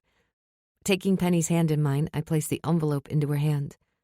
Happy birthday, Penelope. What? Her fingers tighten around the envelope. But my birthday isn't for another month. Exactly. When you're back in Bluebonnet. So, this is an early present from me. Open it. It takes her a minute to find the seal and open the envelope. She pulls out the paper, her eyes widening when she finds it's written in Braille. It took me some sweet time to get it, but these past few months, I didn't have anything but time. And the hassle was totally worth it for the look on her face. You did not. Her mouth falls open as she goes back to reread it. What? Grace asks, looking from Penny to me and back. Tell us already, the suspense is killing me. Ray agrees. She got me tickets for Sebastian Black's concert tomorrow. How did you get those? They were sold out in like 2 minutes tops. Technically, I got us tickets to his concert, and let me tell you, it wasn't easy at all. Penny returns the tickets back into the envelope. I can't. It's too much. Oh, shush. It was the only fun I had when I was lying in bed. I know how much you love that guy. I love his music, Penny says, the color creeping up her cheeks. Are you blushing? Grace teases. Am not, Penny protests. It would be more convincing if her cheeks didn't turn even redder. I'll see you guys in a little bit, I say, going to meet Angie and the woman next to her. Regina, this is Jade. She's the woman behind the camera. And the one in front of it, I say jokingly. Indeed. The woman, Regina, offers me her hand. It's so nice to meet you, Jade. I have to tell you, the photographs are simply stunning. It's not just the feelings they portray, but also the story they tell. Well done. Thank you. The words die on my lips when I hear a commotion behind me. Both women look over my shoulder in surprise. The hairs at the back of my neck prickle, and even before I turn around, I already know who I'll find behind me. I didn't dare think about the what-ifs. If he'll find the ticket and what would be the outcome. But now, slowly, so painfully slowly, I turn around in my heels. And there he is, Prescott. Chapter 56. Prescott. There she is. I'm still panting hard from running.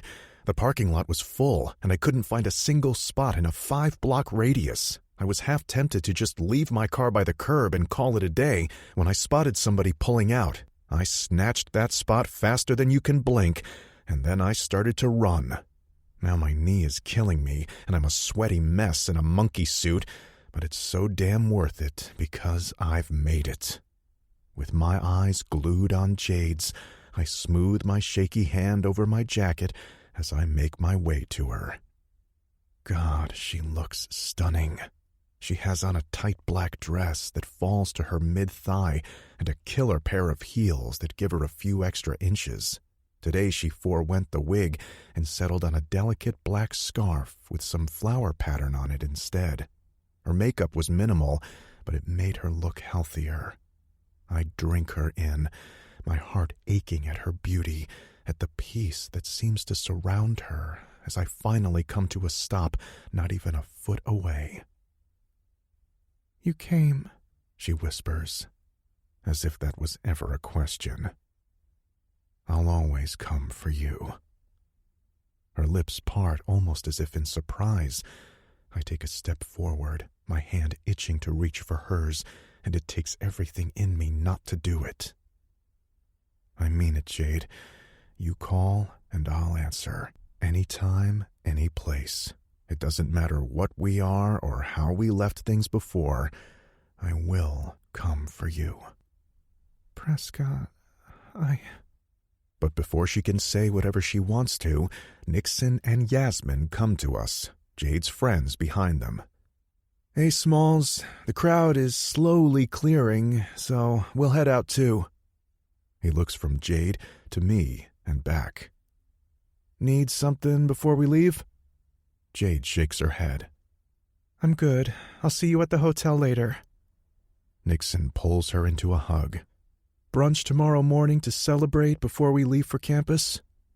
"You know it. Thanks for being here tonight." "Always." Nixon lets go of her and turns to me. I expect him to give me some kind of warning, but instead he pulls me into a side hug and slaps my shoulders. "Congrats, man." "What?" I look from him to Jade. "You read the letter?" She said she didn't, but maybe. "She didn't read it," Nixon says quickly. "You either passed or failed, but instead of reaching for alcohol and drugs like you would have done just a few months ago, you came here instead. Either way, congrats." With a smile aimed at me, he pulls Yasmin into his side as they all start to make their way out of the gallery. "Nixon!" My best friend glances over his shoulder. "I passed." He just watches me for a moment before nodding. "I didn't expect anything less. Congrats." With that, he closes the door, and it's just the two of us, quite literally. "I guess I came in too late," I say, just as Jade asks, "You passed?" "I did. Before I can finish, Jade rushes toward me, her arms wrapping around my middle. All the air leaves my lungs as her body connects with mine. Energy sizzles between us as I slowly lift my arms and pull her closer to me, burrowing my head in the crook of her neck, and breathe. "I'm so proud of you, Prescott. I know how much this means to you." Not as much as she does. Nothing will ever be able to compare to her. I wasn't joking when I said I'd come whenever she needed me. There wasn't another person who was more important in my life than she was. No, our story wasn't pretty or easy by any means, but we made it. And no other woman, hell, no other person will ever mean to me as much as Jade does. I'll never love another woman as I do her. The only question is, does she still love me? I always knew you would. Jade pulls back, a big smile on her face. You'll be a great doctor, Prescott, and one day you'll change people's lives for good. You've already changed mine. Jade, You guys want to stay a little longer? A dark-skinned woman Jade talked to earlier smiles at us. Jade shifts her attention between the two of us. Angie, I'm not... Can we? I asked the woman. The traffic was insane, so I couldn't get here sooner. Angie winks at me. Sure thing, sugar. We can't have you leave without getting a glimpse at these. They're really breathtaking. She turns to Jade. You can stay for a little while longer while I finish some stuff in the back. Let me know before you leave. Thank you, Angie. Jade smiles at her. For everything. Thank you. I've already had people asking if they can buy certain pieces. Jade's eyes widen in surprise. You did? I'll call you next week and we can discuss it. How does that sound? Jade nods her head silently, clearly at a loss for words. With one final smile, Angie disappears behind a door, leaving Jade and me in the gallery, all alone. A private tour by the photographer herself. What did I do to deserve this honor? Jade shoves me away gently. Don't make fun of me, Wentworth. I'm not making fun of you, Jade. This whole thing. I take in the photos displayed on the walls before my gaze settles on her. It's amazing. You're amazing. Your mom would be so proud. She would, wouldn't she? Wiping the corner of her eye, Jade tilts her head to the side. Want to see it? Yes. Wiping my hands against the side of my legs, I follow after her as she leads me to the first photo, and I just stare. Jade is holding scissors to her hair. I move past her, following the images as they're displayed on the wall, telling a story of Jade's battle, photo by photo, piece by piece, my throat tightening as the onslaught of emotions assaults me. Seeing her like this, out in the open, unafraid to show herself to the world, her emotions, her battle, her truth, even after everything that she's been through, humbles me. The next one is an up-close photo of her. The shadows play over her face, the clippers pressed against the top of her head, one lone tear sliding down her cheek as she stares at her reflection. I'm so sorry, Jade. I turn toward her. I should have been the... There is nothing to be sorry for, Prescott. You were there. She takes my hand in hers. I suck in a breath as her icy fingers clasp around mine, but before I can react, she stops in front of another photo. Of us. I'm holding her in my bed, both of us fighting our own demons. You were there when it mattered. When I was at my lowest, you were there, and you helped me cling to reality, cling to life. But that's as much as you could do. I know that now. I knew that when I saw you lying passed out on your living room floor. I knew it before, but that was when it hit me. Really hit me. I turned to her to find her eyes glistening with unshed tears. We were each other's life jackets, but a life jacket can only help you so much. After a while, you'll either have to learn how to swim or drown trying. I picked swimming, and I was praying you'd do the same. I was drowning. My throat bobs as I swallow, but I force myself to say the words out loud. You left just like Gabriel left. I lost football. I failed MCATs. I failed, Jade, and I was drowning.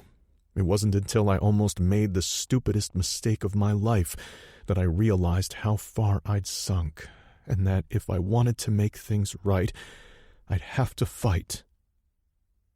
Prescott. She tries to take my hand, but I step back, needing to say the words. I did a lot of stupid shit this last year, Jade. I put it all on the line, and I still lost.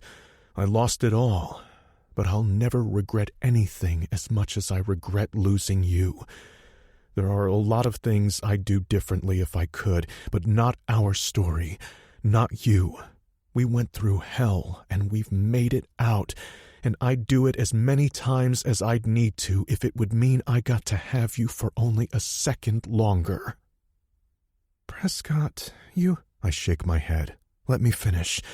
I'll never regret falling for you. I'll never regret loving you, because I do love you, Jade. I'm not sure when it exactly happened, but somewhere on the way, somewhere in this hell, I've fallen in love with you. You were my light, my saving grace. You, Jade, you're what saved me. When you walked away, you saved me. I didn't know it at the time, but you were right. I'm not going to lie and say things have been easy these last few months. They haven't. My leg will never be the same, and some days when it hurts, my first reaction is to reach for that bottle and relieve the pain, but I haven't done it. I've been clean for 3 months now, and the only reason that's possible is because of you. Jade shakes her head, her blue eyes shimmering with tears. It's because of you. You put in the hard work. You say no when the temptation is there. Not me. You. Because you showed me I can. You make me want to be a better man. Always have. I just hope. What? I hope that you can give me a second chance. Or maybe it's a third chance? I run my fingers through my hair. The fuck if I know. It doesn't even matter. The point is, I want us to try again, Jade. For real this time. No sneaking around, no lies, no pretending. Just you and me. Just you and me, she repeats softly, a wistful look on her face. But what if my cancer comes back? It won't come back. But if it does, we'll deal with it. Together. She looks at the photo of the two of us, the silence settling over us as she mulls over my words. I would have done it too. She turns to me. I'd have gone back to that hell if it meant I get to be with you. I never planned to fall in love, Prescott. That's why you were so safe. I didn't even like you for the better part. How could I fall in love with you? And yet, she shakes her head. You snuck up on me, took bits and pieces of my broken heart, and convinced me that I was worth it, just the way I was, broken and jaded. I cup her cheeks, pressing my forehead against hers. You're not broken. I was. Her warm breath touches my skin as her hands cover mine. I was broken, but you helped me put my pieces back together. You helped me learn how to love myself when I didn't think it was possible, and you were never afraid of my darkness. There is only one thing I'm afraid of, and that's losing you. I'm not going anywhere. Not now, not ever. I love you, Prescott Alexander Wentworth, and I want to give us another shot. Even though all the sneaking around was kind of fun. The corner of my mouth tugs upward. So what you're saying is you want to keep me as your dirty little secret? Never. Jade shakes her head. I'm done with keeping secrets. Good. Because there's no way I'd be able to hide how much I love you. Skimming my thumbs over her cheekbones, I close the distance between us and press my mouth against hers in a slow kiss.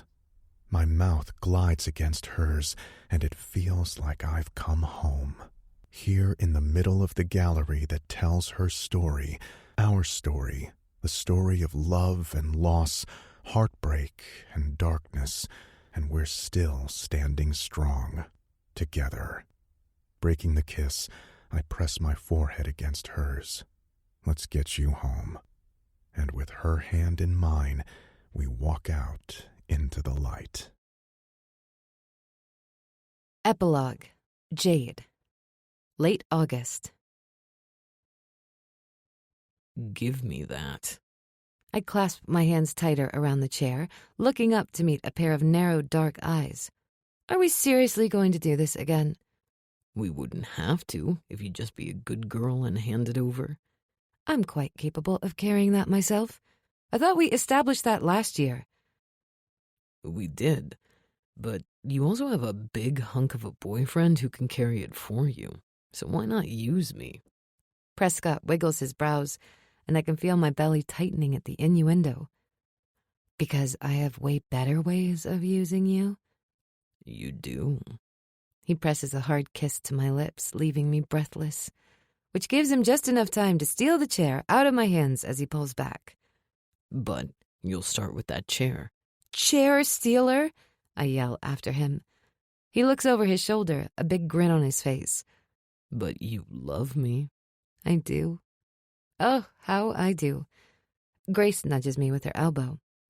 I never thought I'd see you so happy, I offer, shifting my attention to my best friend. Sappy? What? I am not sappy. You so are, Penny chimes in.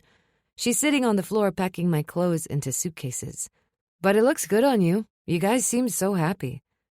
A smile spreads over my lips. We are. After the gallery, Prescott and I started really slow. We got all those firsts we never had. We went out on dates. We kissed in the backseat of his car in dark movie theaters. We talked and got to know one another in a way we hadn't before. He even took me to one of those couples cooking courses where you cook your meal and have a dinner date after.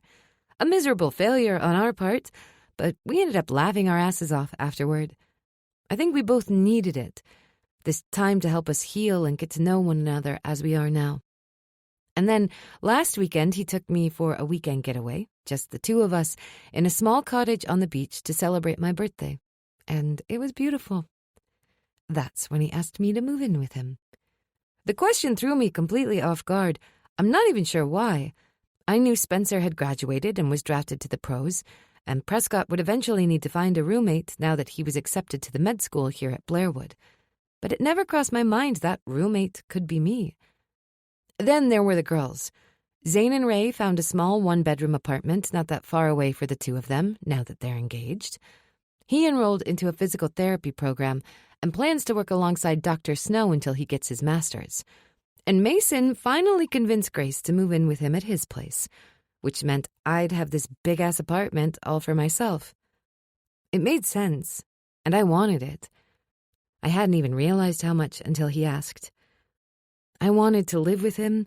I wanted to see him every day. I wanted to wake up snuggled against him. I wanted us to fail at cooking over the weekends, study together, and go out on dates. I wanted him in every way, shape, and form. I grab a box of my stuff from the table.